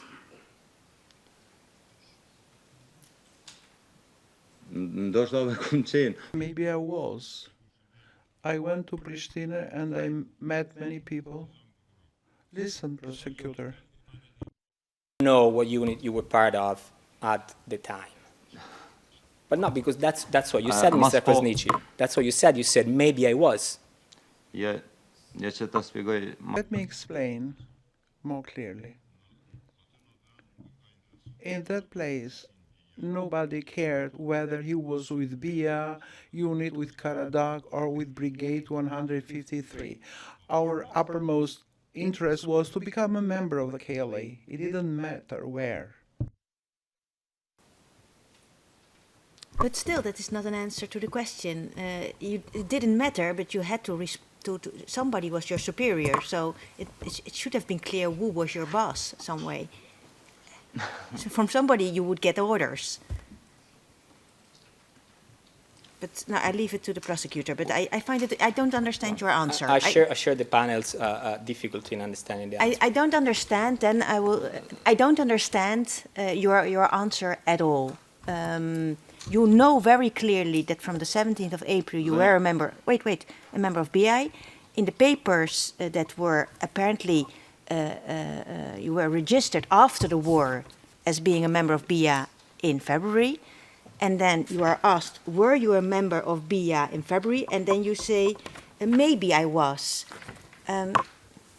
Just come up with an answer. You have, no, and I will tell it to you clearly, you have to answer. And I want to have a clear answer, and if you don't know, you know that I told you you can't share with us, but now I am under the impression that you're making it a little bit too difficult for us to understand where you, of which unit you were a member. So please.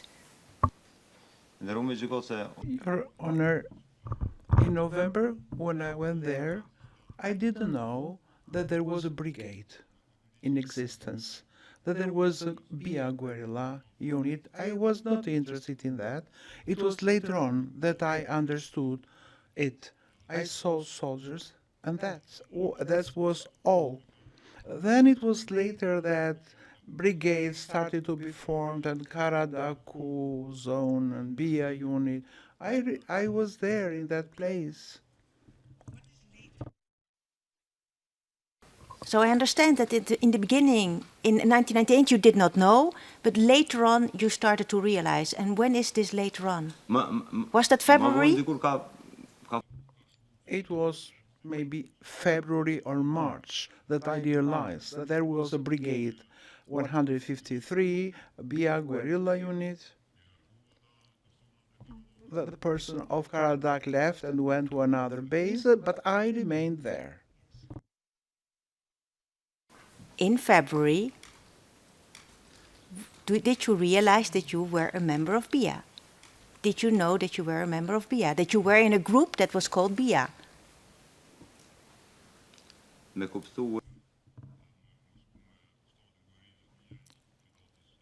It was to understand, to realize it, and to join the BIA unit.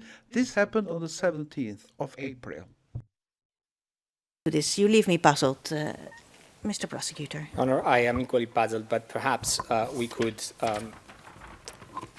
if I could read to the witness a portion of Mr. Mustafa's interview to the SPO, and I would like to have 069-404 TRET, Part 3, page 20 on the screen, please. Madam Court Officer, please proceed.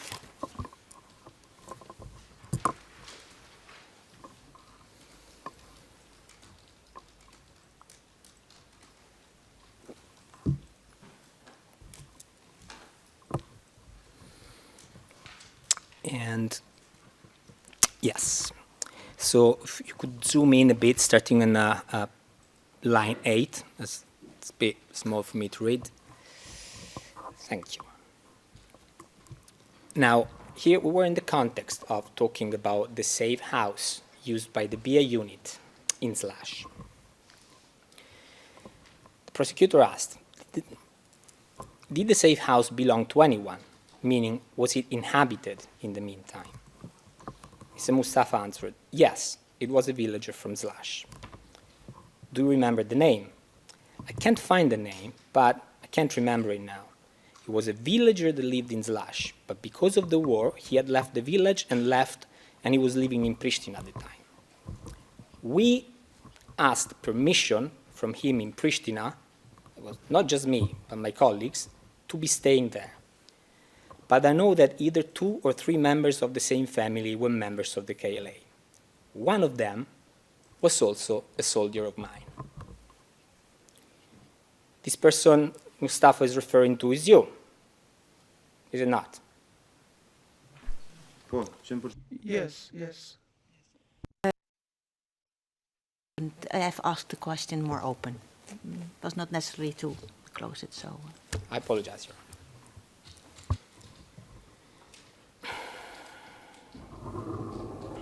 Now, in this portion I've just read to you, Mr. Mustafa talks about being part of the group, asking permission to the owner of the house to use your family compound. You stated there to the defense that you were there when Dini asked permission to use the compound. Was Mr. Mustafa there too?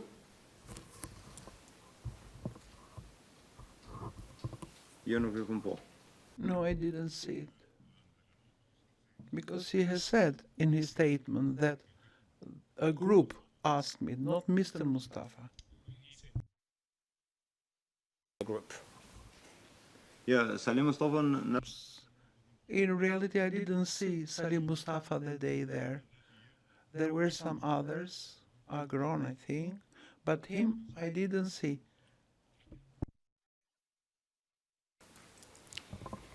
Maybe he was inside. Now, you told the defense, that would be the SM 00012, Your Honor, the first interview, that Salih was the head of BIA. Do you recall saying that?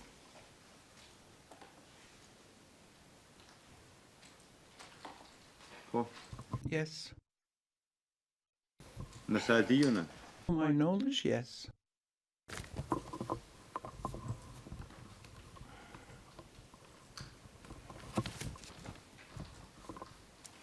And when did you realize that?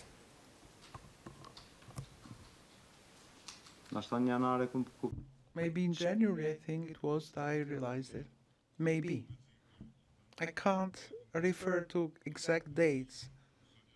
There were some young men there who were staying there, and they said, or maybe it was in December, I asked them, who is? And they said, Salih. I didn't know his name until after the war. You said that, maybe in February, maybe March, you were a member of BIA, so you would have known by then who your commander was, would you not? Were you telling the panel that you were up in Slash, member of BIA, not knowing who your commander was?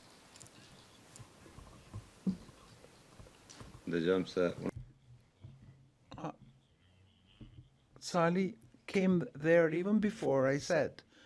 He came and left. So,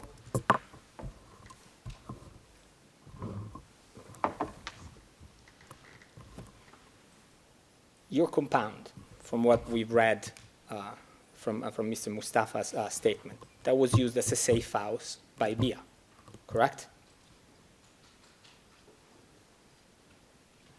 It was a little bit safer.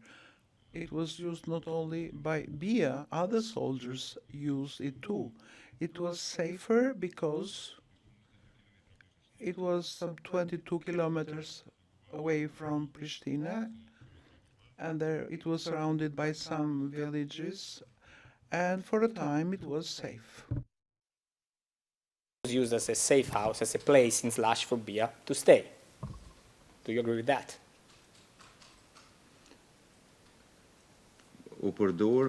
It was used for the soldiers of the KLA, not only for BIA. I explained for the Karadak zone and for the brigade.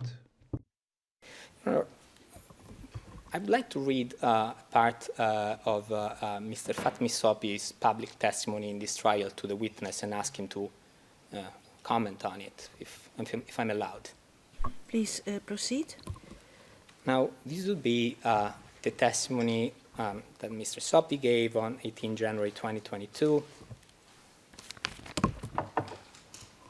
It would be page 2045, line 11.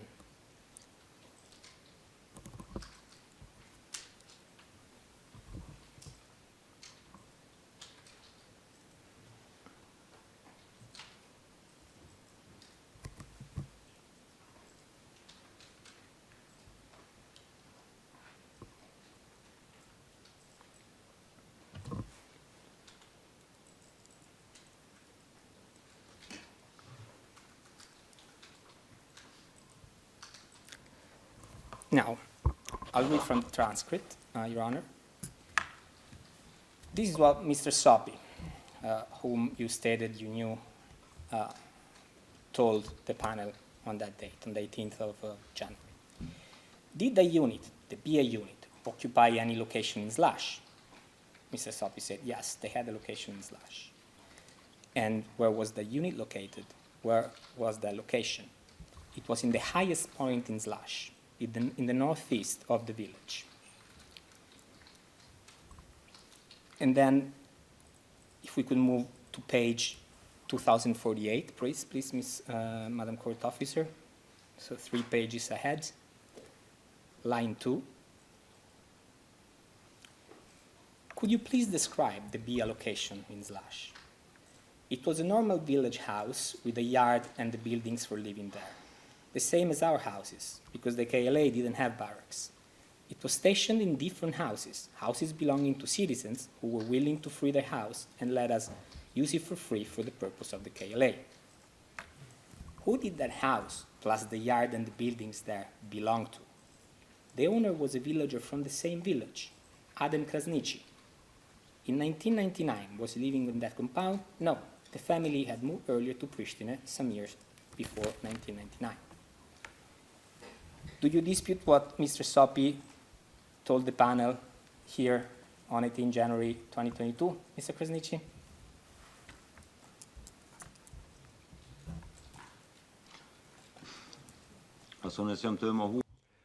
I am not disputing that BIA guerrilla stayed there.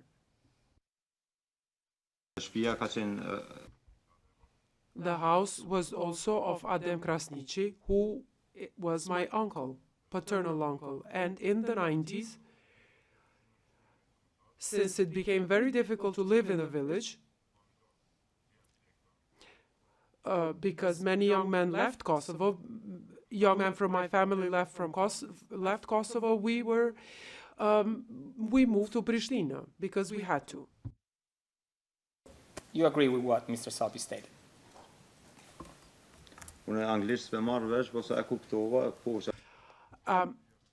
As far as I understood, I don't understand the English, but BIA guerrilla unit stayed there. In fact, you yourself told that to the defense. Your Honor, I'm referring to DSM 00013. You stated, for instance, that some BIA members were sometimes staying at the compound, correct?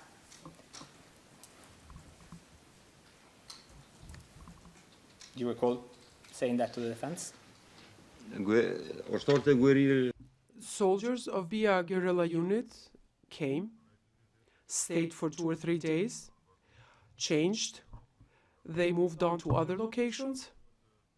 I remember that in October, when some soldiers came, I didn't realize that at the time that they were from Bia guerrilla unit. They stayed 2 or 3 days and then they moved on to Mayats, if I'm not mistaken, where there were fightings happening. You stayed there though, primarily. Would you agree with that? Yes, they stayed, they left, so they changed. They rotated. Yes, I did stay. Not the majority of the time, but I stayed, yes. I also traveled to Pristina. Interpreter's remark, we kindly ask the prosecutor to make a pause before asking the question. Speakers are overlapping, it's impossible to interpret. Thank you very much. Your Honor, Thank you, Mr. Interpreter. We will do our utmost at this side of the court. Do you remember any names of the BIA soldiers you would see there at the compound?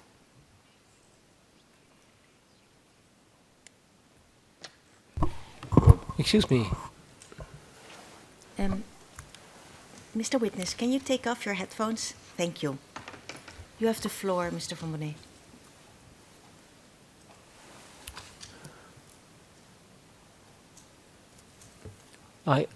Maybe I'm mistaken. I just heard the question, do you remember any names of BIA soldiers at the BIA compound? Did I hear that right, or did I hear that wrong? It's at least what is written here is the do you compound, remember yeah. any names? I just wanted to make sure. No, and I will say what is written here, page 114, line 16. Do you remember any names of BIA soldiers at the compound? Yeah.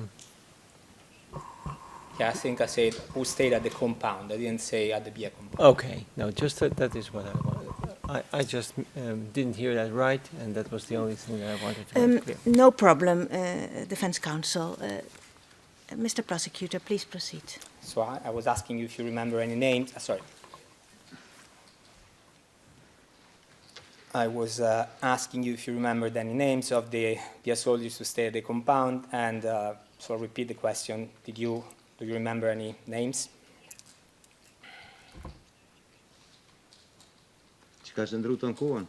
That they stayed there the entire time? Not the entire time. We understand that people occasionally moved around.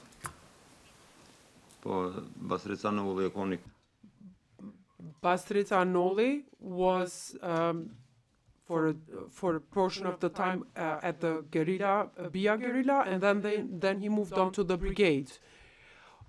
On the 17th, I also learned many of the names: Azem, Avni, Muhammad, Ismail. There are many.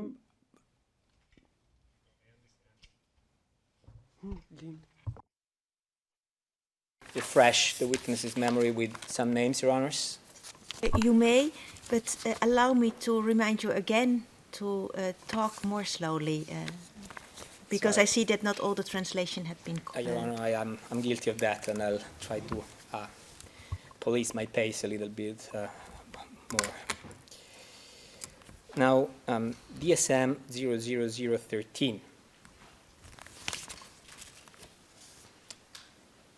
The defense asked you, and other members of the BIA unit were there, and you stated Ahmet, Pimi, and Bari. Do you confirm that?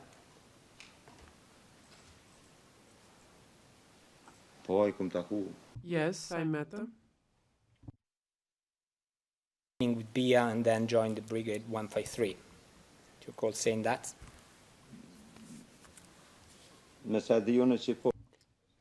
As far as I know, yes, he was first a member of BIA and then he joined the Brigade 153. The purpose was not to know which brigade they belonged to, the purpose was to fight the enemy. There were also some young soldiers, and they would stay there briefly and would depart for the offensive. Do you recall that? Yes.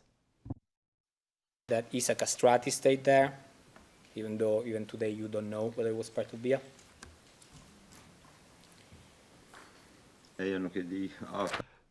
No, I don't know whether he was a member of BIA or any other unit, but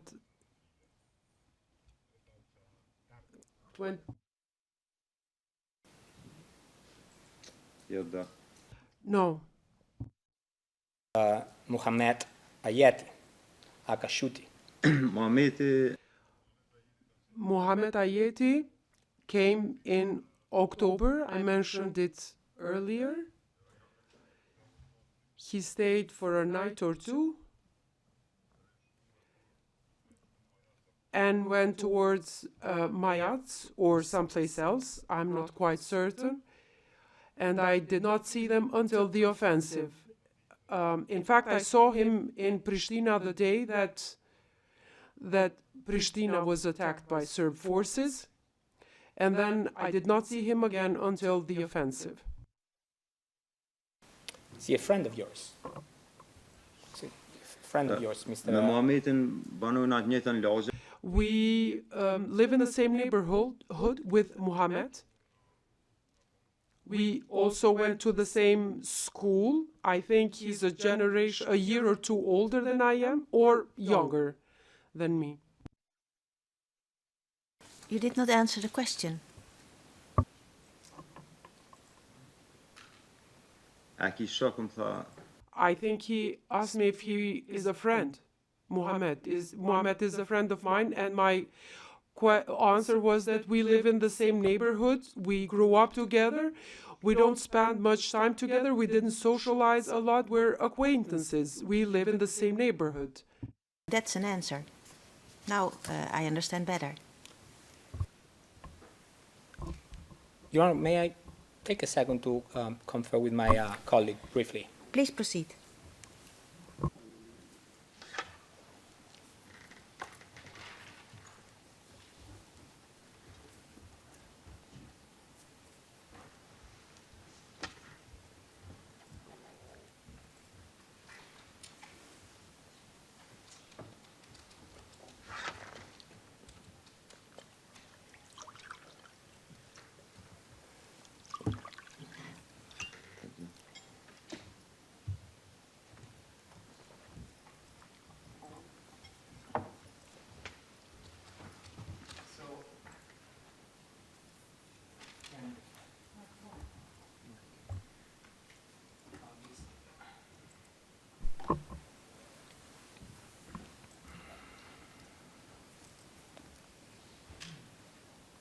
So you stated that you saw Mr. Ayeti in October. He stayed for a night or two, then went somewhere else. And then you did not see him again until the offensive. That's what you stated. Is that correct? Yeah. No, that is not what I said. I said December, not October.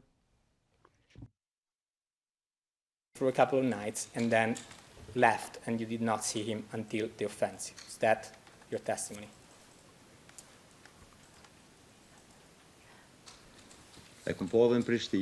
I saw him once in Pristina also.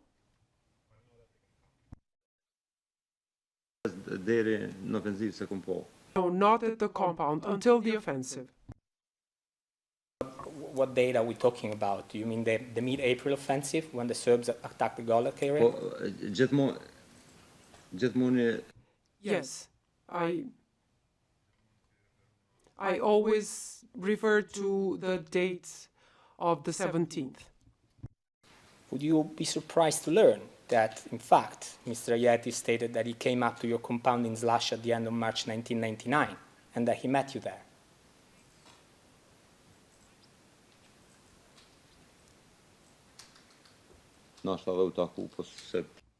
He might have met me, but I don't remember that I met him. I met many people.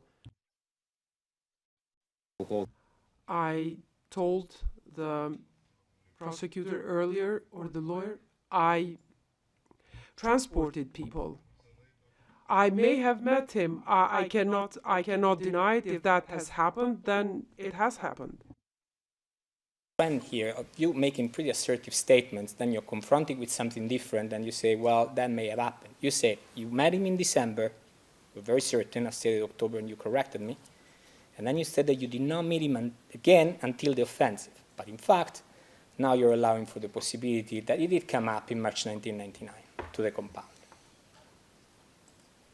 So, what's the answer? Did you see Mr. Ayeti at the compound before the offensive? I don't remember. I don't remember. He might have been there, but I don't remember. I can't say yes or no. Well, Your Honor, yes, I do.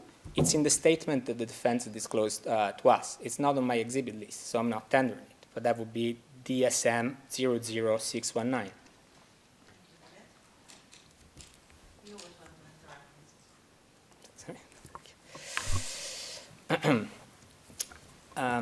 Okay, my microphone was not activated, and I said we always want to have the references. Absolutely, Your Honor, absolutely. When is the last time you talked to your neighbor, Mr. Ayeti, Mr. Krasniqi?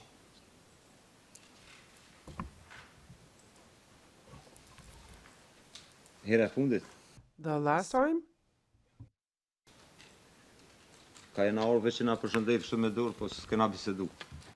When we arrived, we just greeted each other, but we did not speak to each other. We just had said hello. When you mean when you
Yeah.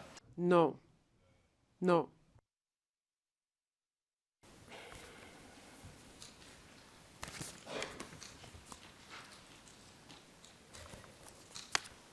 Your Honor. 2021, that would be. Mr. Ayeti, or yeah, that would be 2022. I know it's a bit early, but I was wondering if we could take the break now and then instead of 4 p.m. as I need to check a couple of things.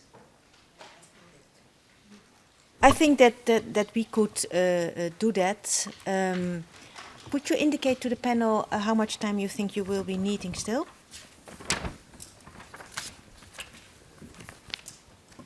Perhaps half an hour, right, Your Honor? Thank you. We will now take a break of half an hour till 20 minutes past 4, and then we will continue till 5:30. That's the schedule for now. Mr. Witness, Mr. Krasniqi, we are going to have a break for half an hour. Thank you for now, and Madame Kortasje will accompany out of the courtroom.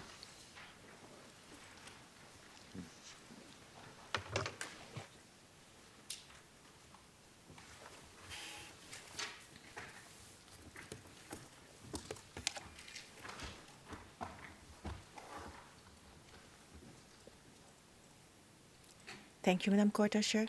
The hearing is adjourned till 20 minutes past 4. All rise.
All right.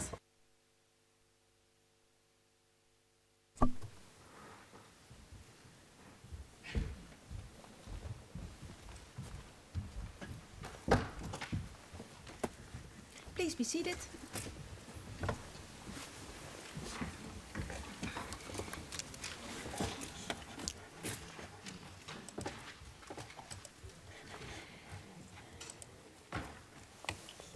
Yes. Let me see. We are in the same composition as before, so that's noted for the record. Before we continue with the witness, Mr. Prosecutor, I have a question for you, and that is if you could indicate to the panel which are allegedly the structures in which the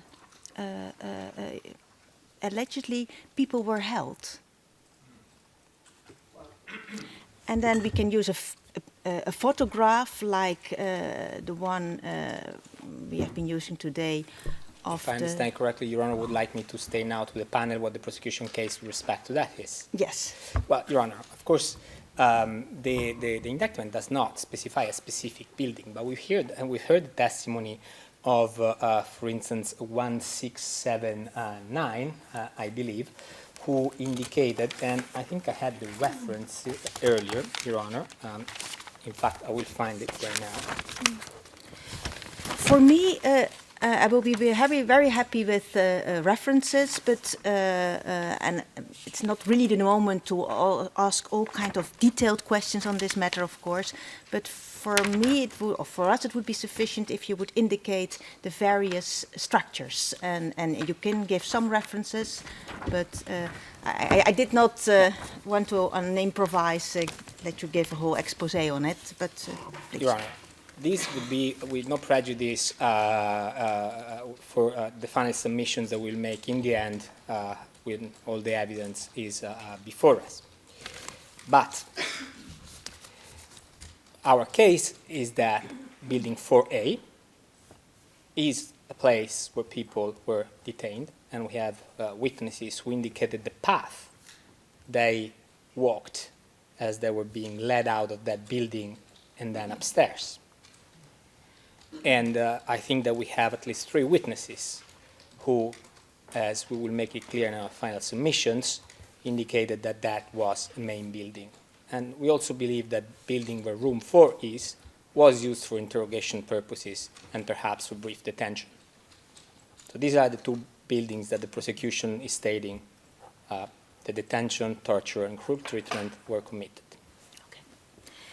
Thank you, Mr. Prosecutor. Very well. I will now ask Madame Kortescher if she would be so kind to bring the witness in. And we will continue till 5:30 for today. And then we call it a day.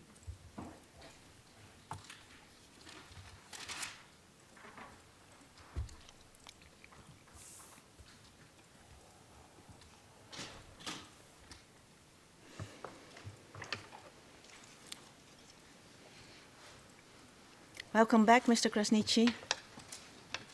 We will continue. Thank you. Yeah. And I will give the floor again to Mr. Prosecutor. Mr. Prosecutor, please.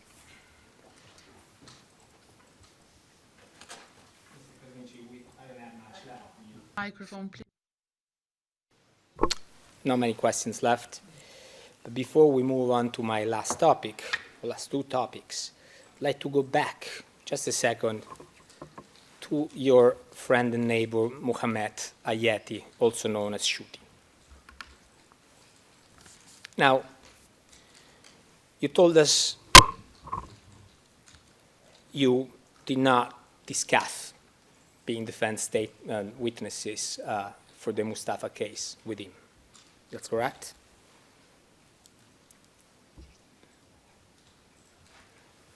No, I did not discuss it with him. So you were members of the same unit. he stated he came up to the compound in March. You're both witnesses in this case and neighbors, and you never discussed the charges in this case. That's your testimony.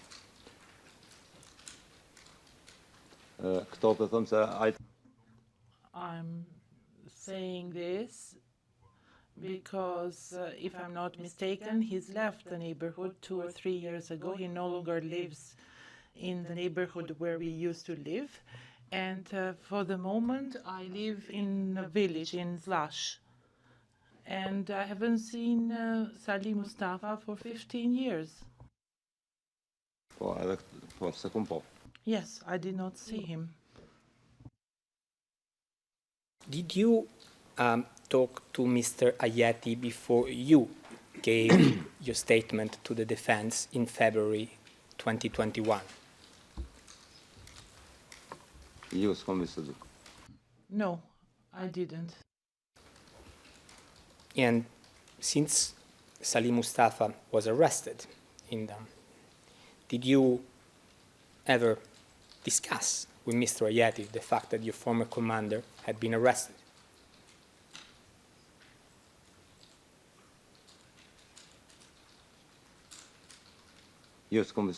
No, I didn't talk with him about this case. Perhaps it seems absurd, but I didn't talk to him. There was no occasion when I could talk to him. Nothing. Yes, No, I did not talk to him. Do you know if Mr. Ayeti and Salih Mustafa are friends? No. Excuse me, Your Honor. We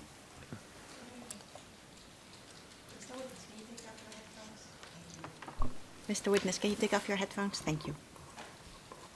Yeah, Your Honor, it just before we get into a very long or maybe lengthy discussion about what is a friend or what is not a friend, as we had discussed this before at earlier times when perception of people could differ on that, I think it is maybe better to phrase it in a different way. Rather than because No, I have heard you. No, I've heard you, and I see your point. Before we have asked the witness also about friend, yes. and I think he could very Yes. very well make. Wait, don't talk when I'm talking. Very well make a distinction between a friend and an acquaintance. Yeah. So if we see that it becomes problematic, I can cut it short and have it rephrased. But for now, I think that the concept of friend is a commonly accepted word. So. Well, No, we're not going to discuss it anymore. Mr. Prosecutor, please proceed. Yes. Do you know if Mr. Ayeti and Mr. Salih Mustafa... Please, Salih. Sorry for that. I shall pay attention to it too.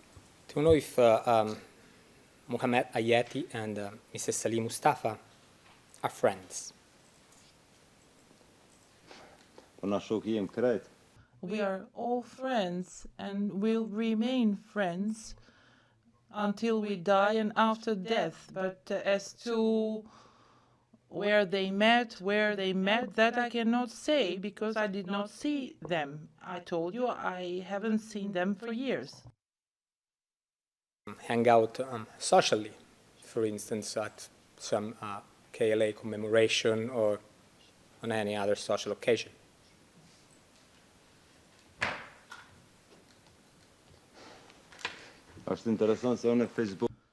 It's interesting. I don't have Facebook. I do not use social media, so I did not see them. Because where I live, the internet is not good. Okay, so can you think about one time, if you think about the last time or one time about seeing Mr. Mustafa and Mr. Ayeti together? Do you have such a memory in your head? It may date back months or years.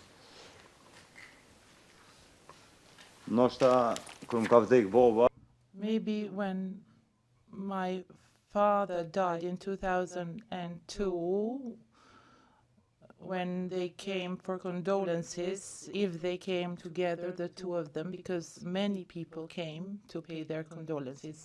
It can be in that time, if it ever happened. So you're saying that the only time you can think of may have been in 2002 at that time.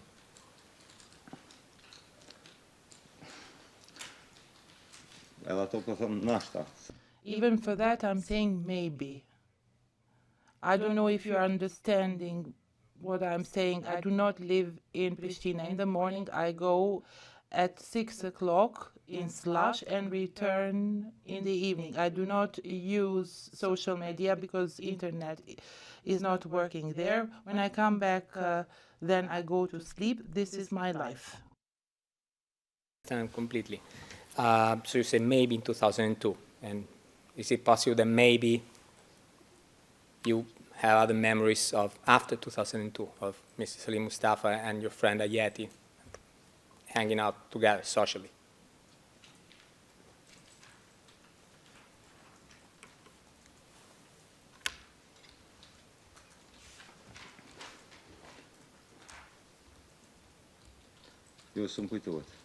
No, I don't remember. Thank you, Mr. Krasniqi.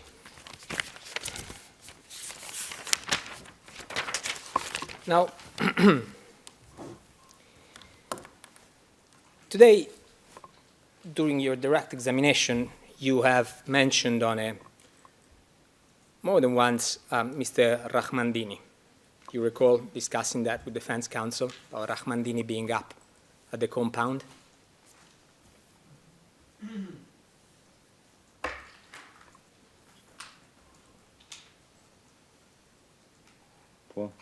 Yes?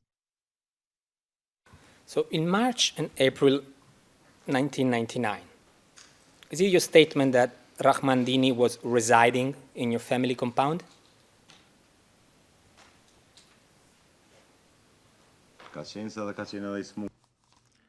He was there and he was ill too.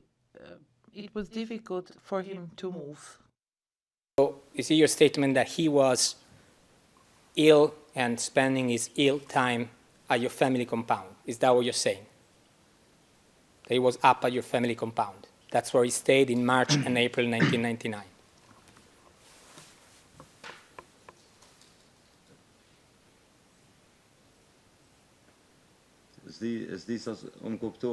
I don't know if you understood them. He could not move much. He was infirm, so he could not move much in the area. In fact, reinforces the need for me to ask you this question. Was he, as he could not move much, was he staying the place where this sick man was staying? Was it at your family compound? Now, it's a yes or no, Mr. Krasniqi. It's a very simple question.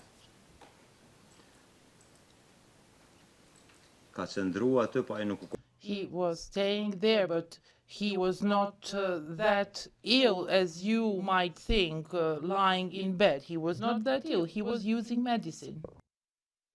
Couldn't move much. I haven't made any characterization of his illness. You said he couldn't move much. That's what you just said, isn't it? I said he did not move much. Is it your testimony today, your sworn testimony, that in March and April 1999, Rahmandini was permanently residing at your family compound? That was his home, where he would wake up in the morning, spend the day, and go to bed at night?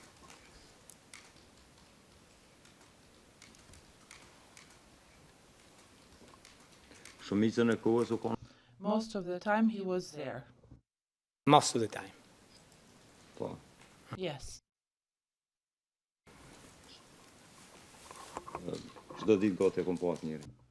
Almost every day.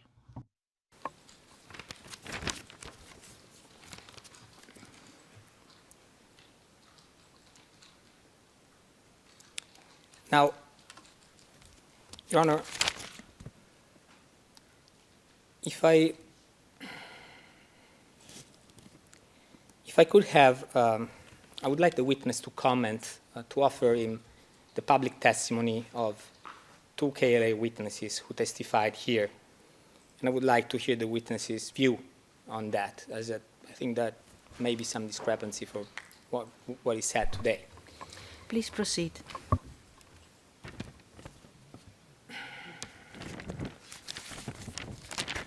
Now, firstly, I'd like to have the transcript of 18 January 2022. That would be the testimony of Mr. Fatmir Sopi, page 2040, please.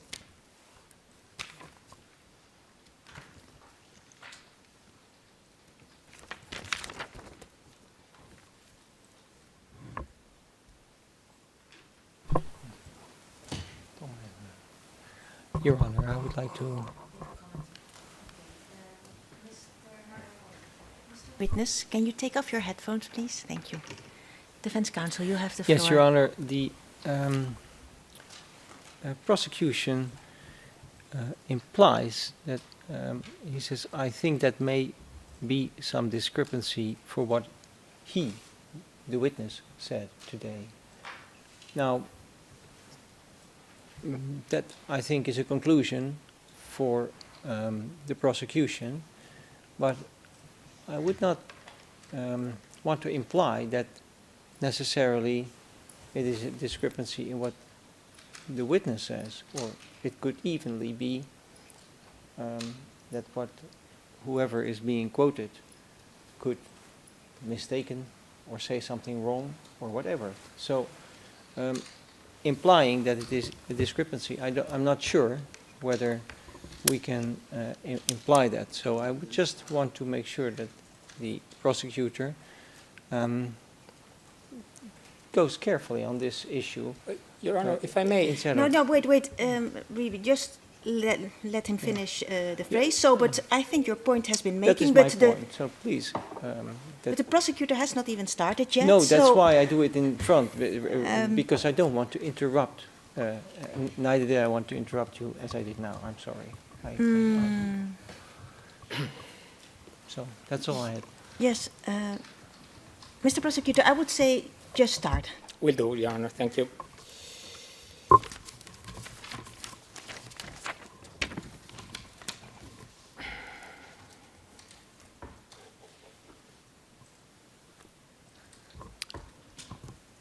So, we're talking about Rahmandini's condition. I don't think we need to go to the page, to the earlier page. But Mr.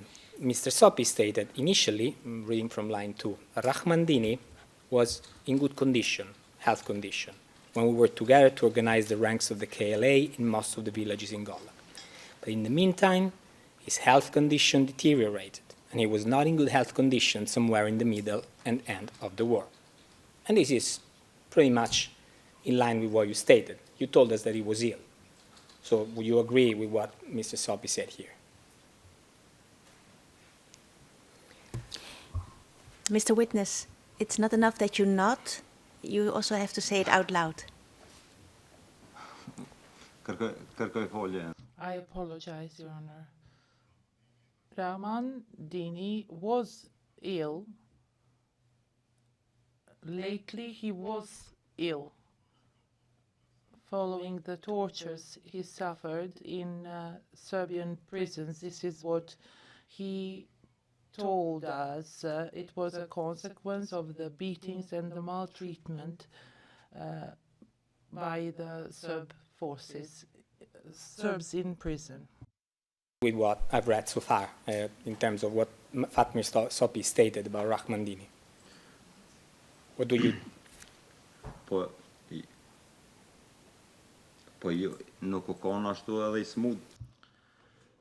He was not that ill to be unable to move.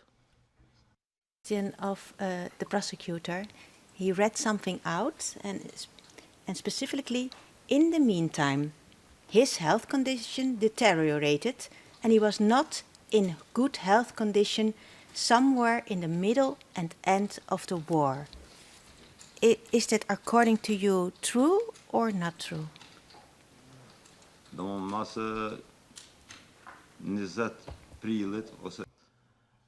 After the 20th of April, or rather after the 17th of April, I didn't see him, so I don't know what happened afterwards. But I know that he was using medicine. Fatmir Sopi then stated, I was asked, do you remember when his condition deteriorated? Could you point out at the time?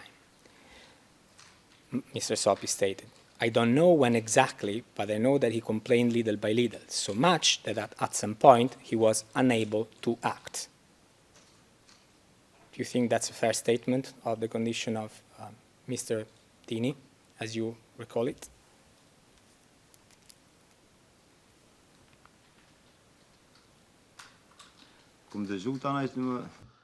I heard after the war that they tried to take him somewhere outside Kosovo. I'm speaking now about the time after the 17th of April, when I did not meet him again.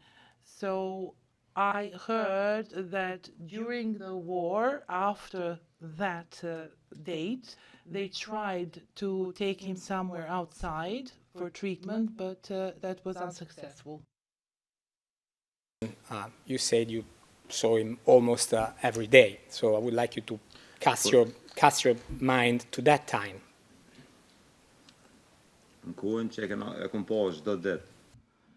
During the period of time when I would see him almost every day, he was using medicine. Now, what kind of medicine he was using, that I don't know. I'm not a doctor, but I know that he was using painkillers.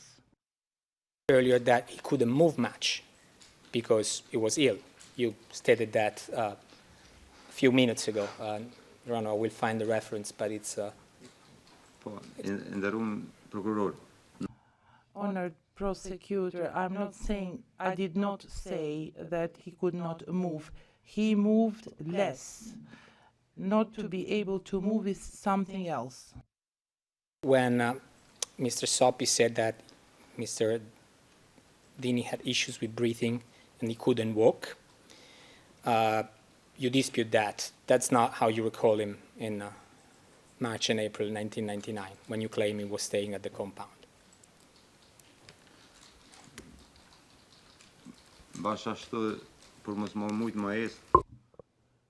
I did not see him in such a state, unable to walk. As for the breathing, yes, but as far as walking is concerned, not being able to walk, I didn't see that. Page 127, line 5 to 6. I don't know if you understood them. He could not move much. He was infirm, so he could not move much in the area. It seems pretty similar to what Mr. Sopi told the panel in January. Wouldn't you agree?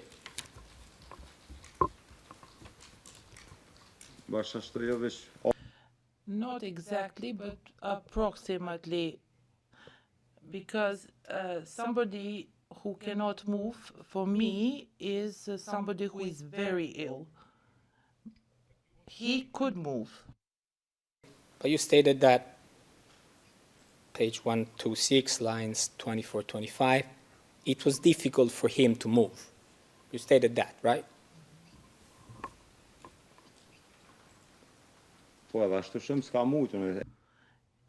I accepted that he could not move much, but he could move. Okay. Now, if we could move to page 106, please, Madam Court Officer of the same transcript. Please proceed. Thank you. Now, Prosecutor asked Mr. Sopi, we spoke earlier today about Rahmandini, and you said, I've known him a long time. Could you tell me where he would be located, where he would be accommodated during the period of March and April 1999? Mr. Stoppi stated, for a certain period of time, he stayed in my house and in the office of the staff of the headquarters when we moved to the house of my paternal uncle. And for some time, I do not know exactly which time period, he stayed in the hospital. It would appear that Mr. Stoppi was a high-ranking officer of Brigade 153, stated that Mr. Rahmandini was not what you stated he would be. So do you dispute what Mr. Stoppi stated here, or would you like to perhaps explain?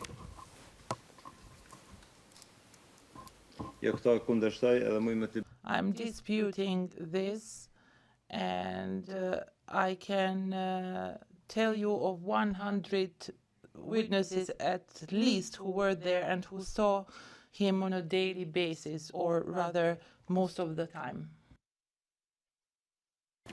And if the court allows me, I can give you the names of the witnesses who were there and who saw him. That is hearsay that perhaps the defense can keep for their redirect. Right now, I'm interested in what you saw and what you think of Mr. Stoppi's statement. Now, if we could have, there's another witness, and I believe that was the 25th of January 2022, Mr. Saidi Veseli. Do you know what role Mr. Saidi Veseli had at the time, in March or April 1999?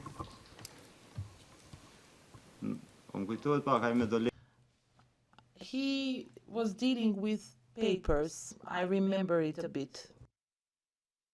With documents, something like that. I don't know exactly what. I know once I took newspaper Çlirimi from him with Azem Gashi, and we brought that newspaper to Pristina and distributed it there at night. Enough. Because he... Deputy Commander of Brigade 153. Would you be surprised to learn that?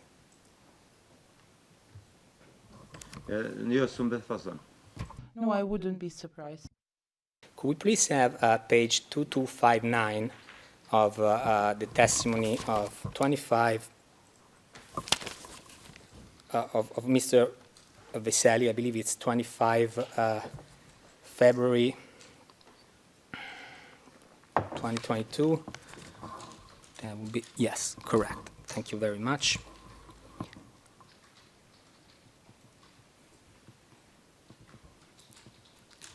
Now, if we could zoom in a bit from line 8, Madam Court Officer. Thank you. Now, I asked Mr. Veseli, Rahmandini was a comrade of yours at the time. Did you ever have the chance to visit him in March or April 1999 as he was convalescing? He had told us previously, as you did and Mr. Stoppi did, that he was ill. Yes, I saw him daily. Every day I saw him. And where was he convalescing? I asked Mr. Veseli. In which location of Slash? Could you tell us where he was seen, where he would be stationed? He said, in a house. It's not that he knew that his death was about to come soon, but we knew that there was, he couldn't escape death. I asked him, was this house situated within that compound that hosted the BIA base or outside? And he stated, no, not there. So it was outside. It was near the school. Do you dispute also Mr. Veseli's testimony here about the location of Rahmandini in March and April 1999?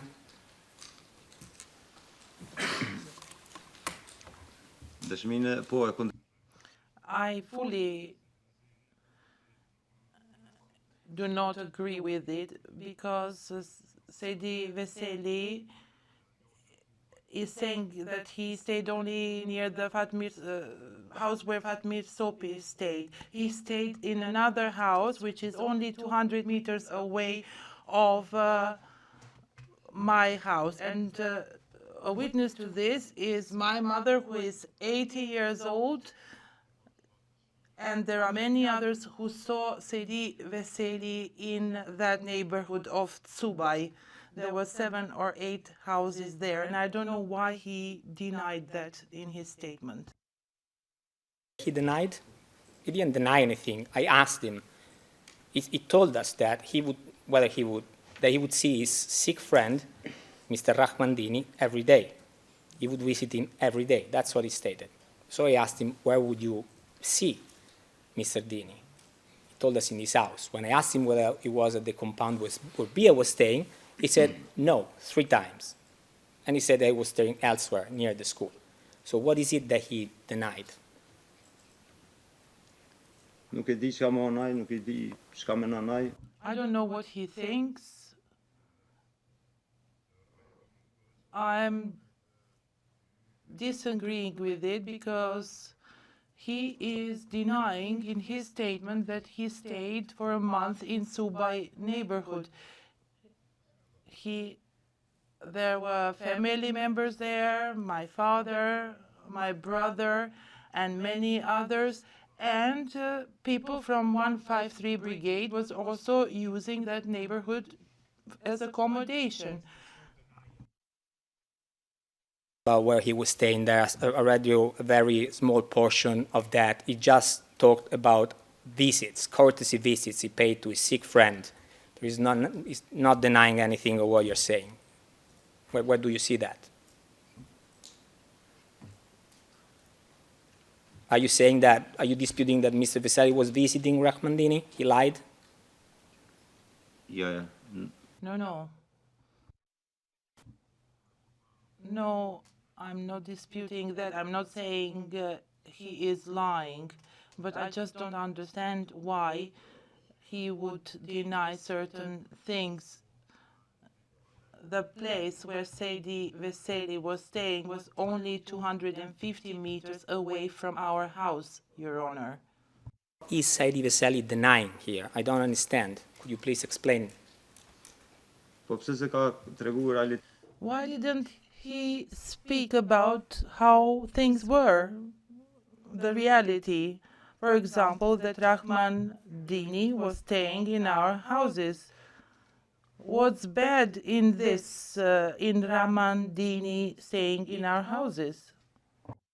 I think this has been clarified. Just for the record, this testimony was given in the 25th of January 2022 and not in February, just for the record. Thanks, Your Honor. Thank you. And just to round off this topic, did you know Mr. Musli Alimi? A little bit, I know him. And would you be surprised to hear that this morning he told the panel that in March and April 1999, Rahmandini was staying at the brigade staff, where the Brigade 153 staff was located?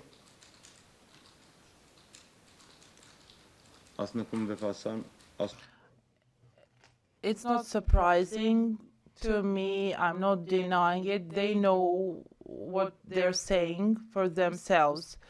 I said what I had to say, and I have witnesses, and I'm addressing the panel. If they want, I can give you the names of these witnesses. It's not only one person, but starting from my mother, who is 80 years old, and others of the age of 40, they can testify to that. Thank you, Mr. Witness. Thank you, Mr. Witness. I saw the defense counsel standing, so is there something on the question? Then I will ask the witness to take his headphones off. Can you take your headphones off, please? Defense counsel, you have the floor. I do not think that Mr. Halimi said that he saw that, actually experienced it, noticed that himself, where Mr. Rahmandini was staying. And Mr. Halimi, as we know, was staying only in the school. So he does not have any own knowledge of where Mr. Dini would stay. So I think it's unfair to imply. I did not say that he stated that, and I think these submissions are best saved for closing arguments, Your Honor, as to the evaluation of the evidence. I did not misstate what Mr.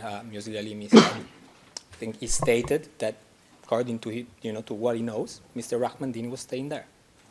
And what I'm saying is that if that is something that is being put to the witness, that it is unfair to bring that as a fact without that, in fact, the person concerned actually testified that he saw him there at the brigade headquarters or wherever that was, because Mr. Halimi stayed all the time in the school. So. Defense counsel, at this moment in time, I think the prosecutor stated what Mr. Halimi said.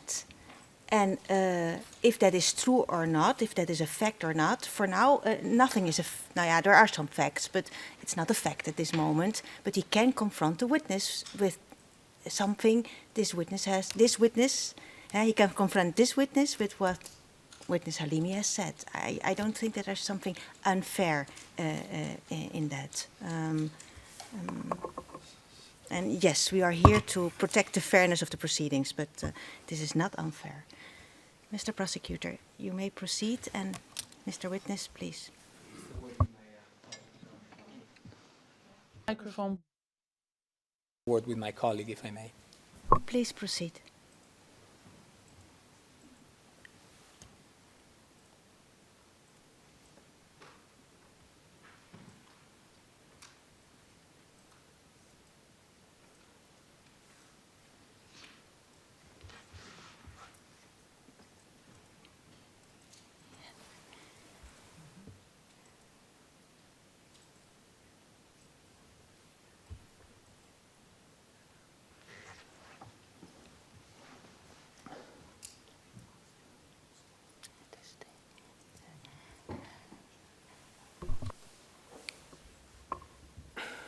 Mr. Kasnici, I do not have the precise reference at this time, but today, during your direct examination, defense counsel asked you who was the person who, according to you, had influence at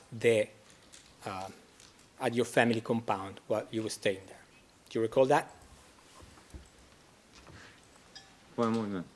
Yes, I recall that. To that question. My answer was that it was Rahmandini. He was most elderly, had the merits to lead. To my knowledge, as far as I know. Rahmandini, the sick man that you stated had difficulties in moving, that other witnesses described was in pretty poor health. He was in charge of operations in war times at that compound. Is that what you're saying?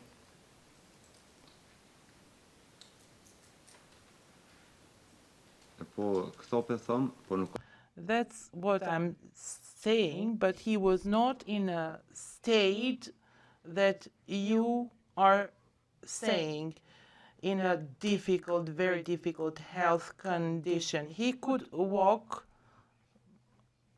alone, and those problems appeared more later.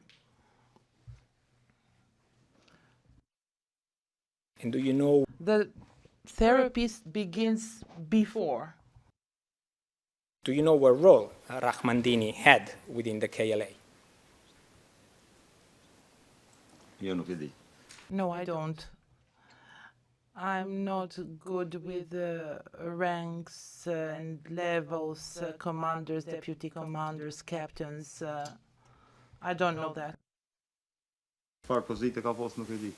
He was a sort of commander, but what his position was, I don't know. Surprised you to learn that he was a member of Brigade 153.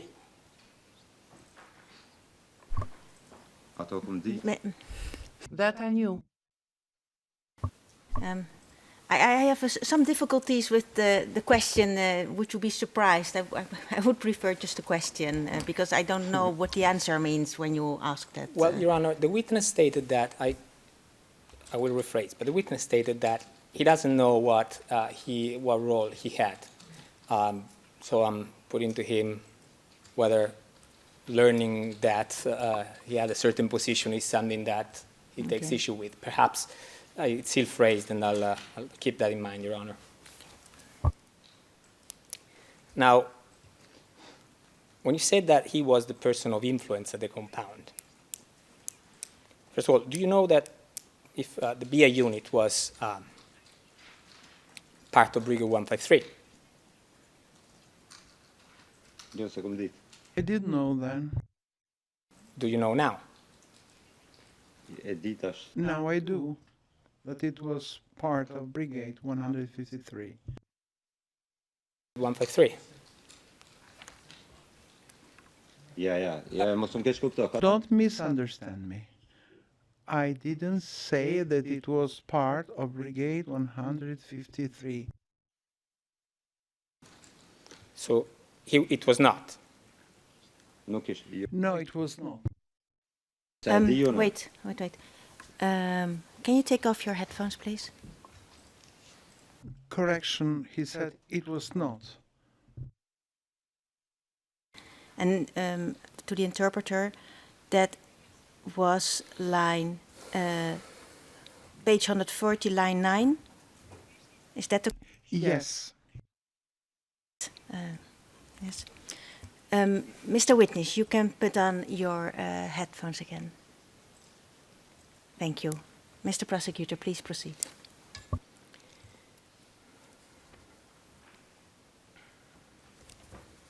Now, if BIA was not part of Brigade 153, then if it was not, you say it was not. No, it wasn't. Yes. As far as I know. Could Rahmandini impart orders to members of the BIA unit?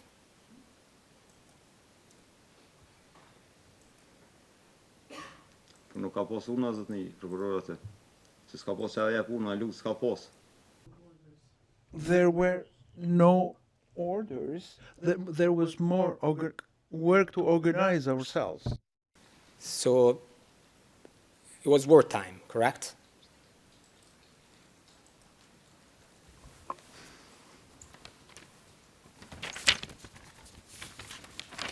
Mr. Krasniqi, those were war times.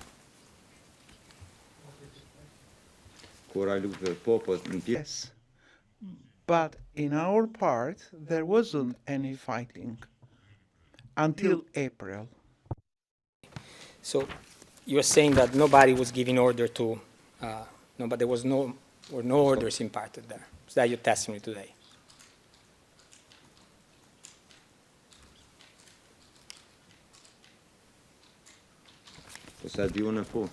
To my recollection, that's how it was. What I don't know, I cannot testify. Your Honor, I need 1 minute to look for a reference that I have here for the next question I need to ask for the witness. I ask for the court's patience. Please proceed.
If I could put a portion of his defense statement to the witness, Your Honor, that would be DSM 00001 to 00017, and I would like it at page 9, bottom of page 9, please. I see it's already there. Please proceed. Yeah. You were talking about the trip to Pristina that you did from Slash. At some point you said, Amesh Pend. He told me that he had an order from Rahmandini and from Salih and Pazi. Don't fire a single bullet to the Serbs, Serbian police or military, because we were insufficiently armed. So it would appear that you did receive some orders at the time.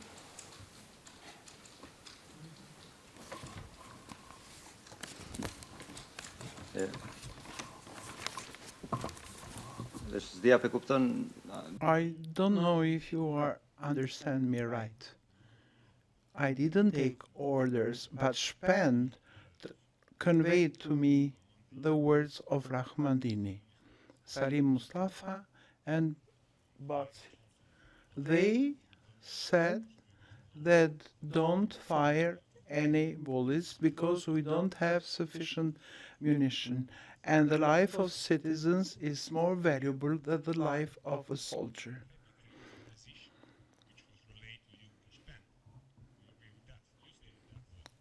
Yes, I said that. I don't deny that. Could the witness be asked to speak closer to the mic, please? Mr. Witness, can you speak closer to the microphone, please? Yes, because the interpreters have some problems with hearing you fine. What I said, Your Honor, I don't deny, because that was the truth. That at the time there were no orders, and now that's why I put this to you, because frankly it's difficult to believe that in times of war people try to work by consensus. In the military there are orders that are issued, and you told us there weren't orders. So I point out to you an example where an order was apparently relayed to you. So would you agree that in fact there were orders issued at the time?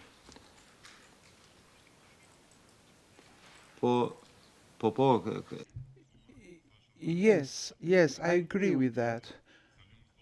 And thanks to these people, Salih Mustafa, Fatmir Humoli, Ramandini, and others, today Pristina has no longer victims. Earlier on, before again I confronted you with something which differs from your testimony, you stated there were no orders at the time. Can you help me understand what you were trying to say?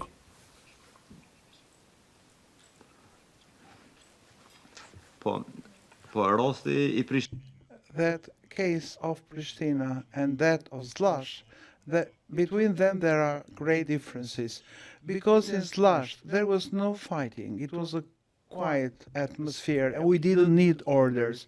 In the case of Pristina, the situation was very dangerous. If I or some colleague or someone committed a mistake, 100,000 people might be affected by it. So in this way, the number of casualties was small, thanks to the advice of such people.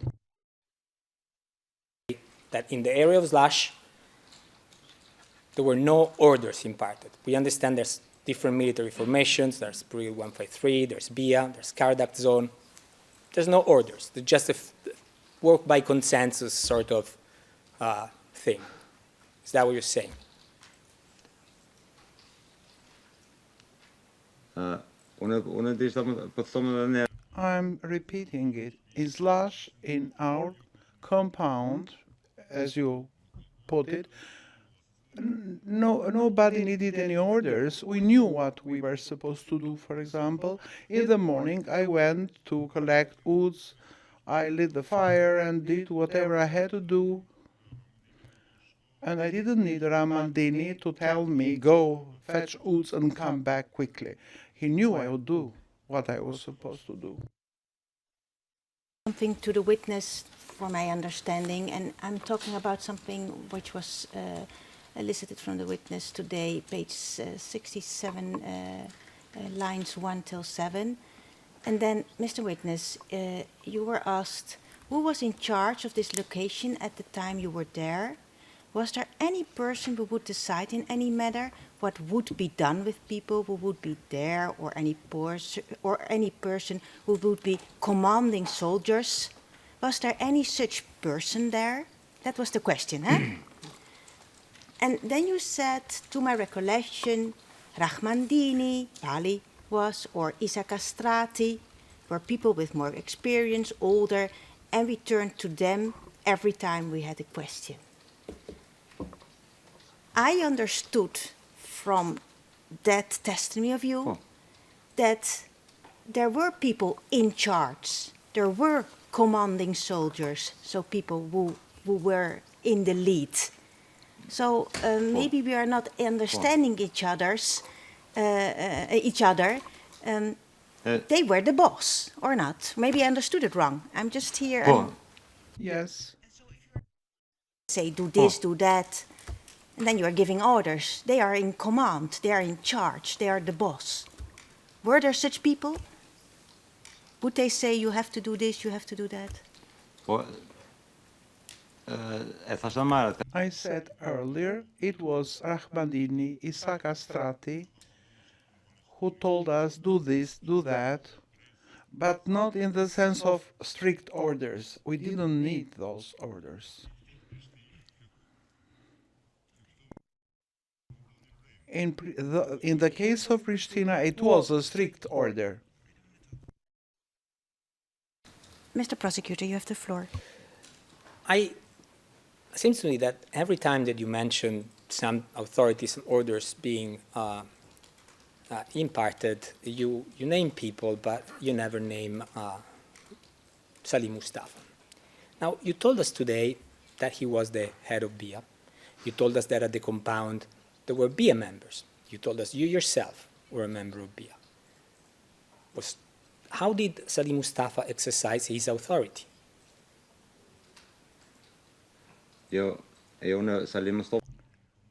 I mentioned Salih Mustafa in my statement and here.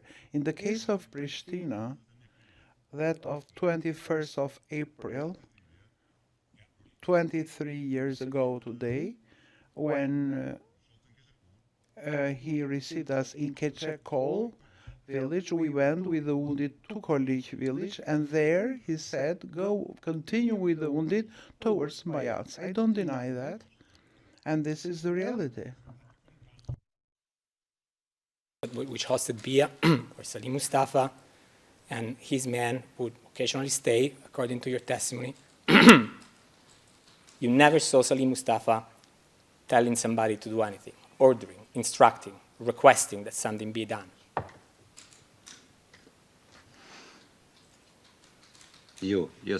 No, I didn't see him. And no.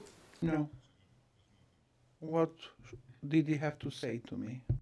Oh, you were one of his soldiers. The interpreters kindly ask the prosecutor to make a pause before. The speakers are overlapping. Thank you. I was there. What did he have to say? I was there. I mean, you generally talk to people when they are in your presence, so you don't talk to them when they're not there. What do you mean? You were there, you were one of his soldiers. He never told you, Salat, do this, do that. What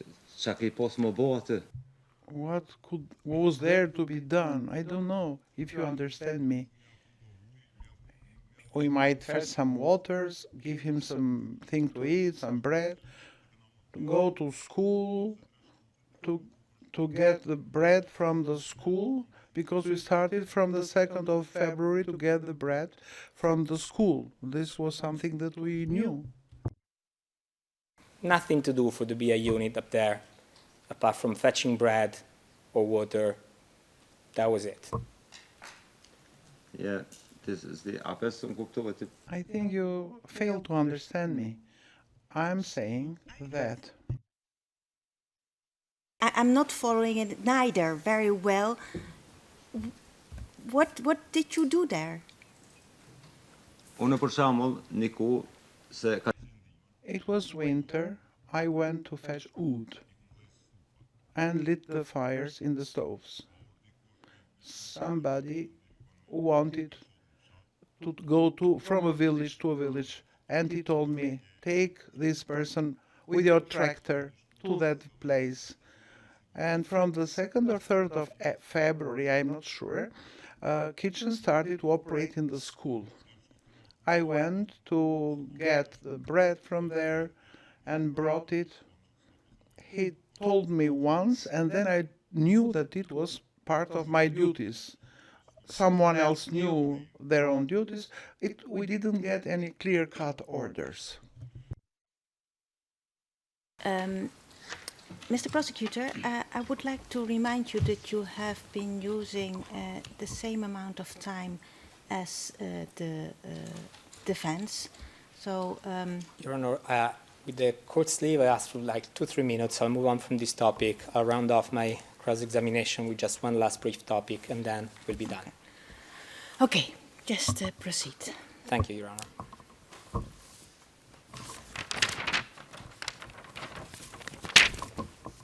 Mr. Kasnici, were you ever convicted of a criminal offense? Yes, but I would rather not discuss it. What were you convicted for?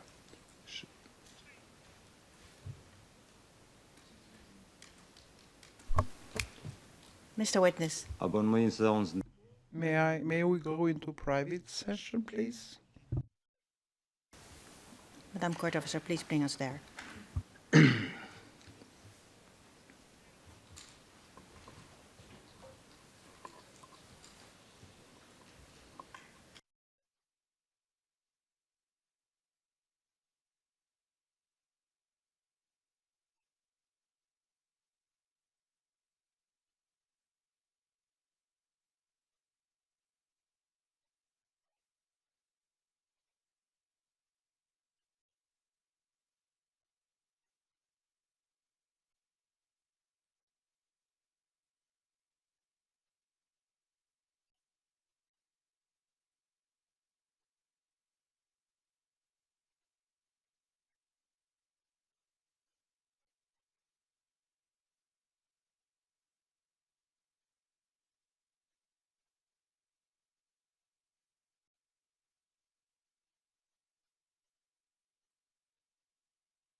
Your Honors, we're in public session.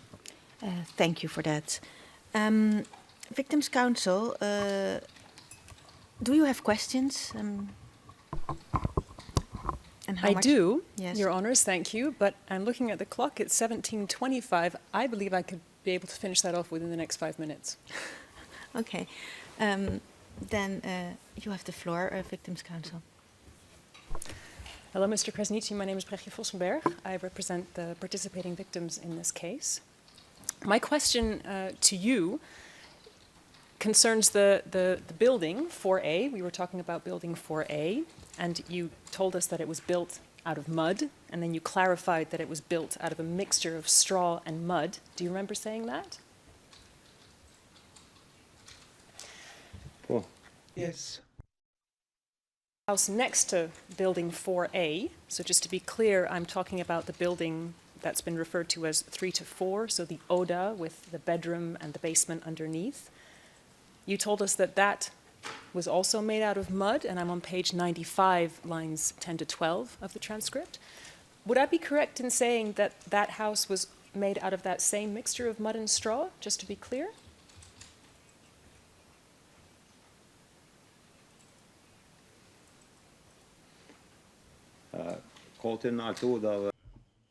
The upper floor and the Oda is made up of the same material, as you are saying. So the upper floor and the ODA, and what about the basement? Or the lower bit? The basement too. As far as I know, it is made of wood and hay. Sorry, mud. Translation, but that was mud and hay. Okay. Because there was no concrete then. Now, my final question concerns, I'm just going to go back a little bit. You were answering questions this afternoon about when you had to go to Viti of Marets, if I pronounced that correctly, and the issue came up that you were today in court certain that that was on the 17th. Now, I'm on page 75, lines 9 to 12 of today's transcript. Now, I'm not interested in the date itself, but what I would like to ask you is about something that you said when asked how you became certain of the date, the 17th, in court today, and you said, and I'm quoting, "There isn't anything specific, but while traveling in The Hague, I was following the news, and that our friends went to visit the cemetery of the martyrs, so the families, the co-fighters, and that is why I remember it now." Do you remember saying that? Yeah. Now, which travels in The Hague were you referring to? What? Which travels? Yes. Longer ago?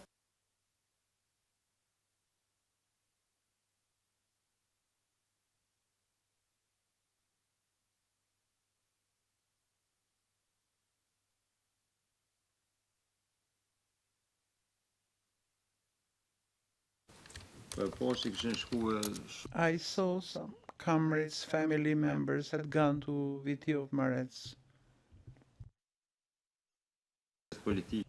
People from politicians. News in any way related to these proceedings, or was that something separate to these proceedings? No. As they do every year, to pay a commemorative visit to the cemetery.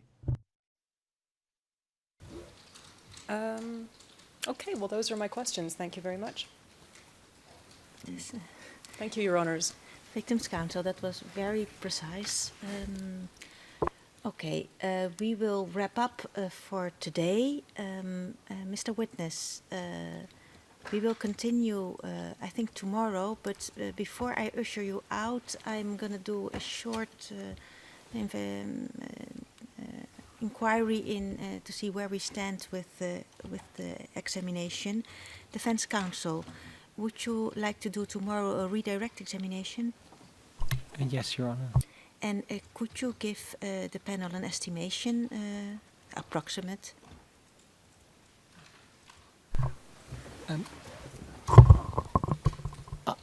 It will be short, but what is short? Yes, Maybe 15, 20 minutes, something like that, maximum. What is short? Okay.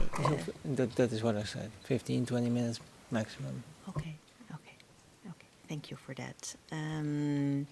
Is it too early for the SPO to ask if there will be a rejoinder? That's difficult, I Yes, Your understand. Honor, I'm afraid. Yes. Okay, very well. Mr. Witness, we will continue tomorrow morning. I don't expect it to be very long, but we will be here for something like one session, so 1.5 hours or less. That's what what is my estimation. I remind you that you should not discuss your statement you have given before the specialist chambers with anyone, and I wish you a restful evening today. And thank you. I'll see you tomorrow. Thank you.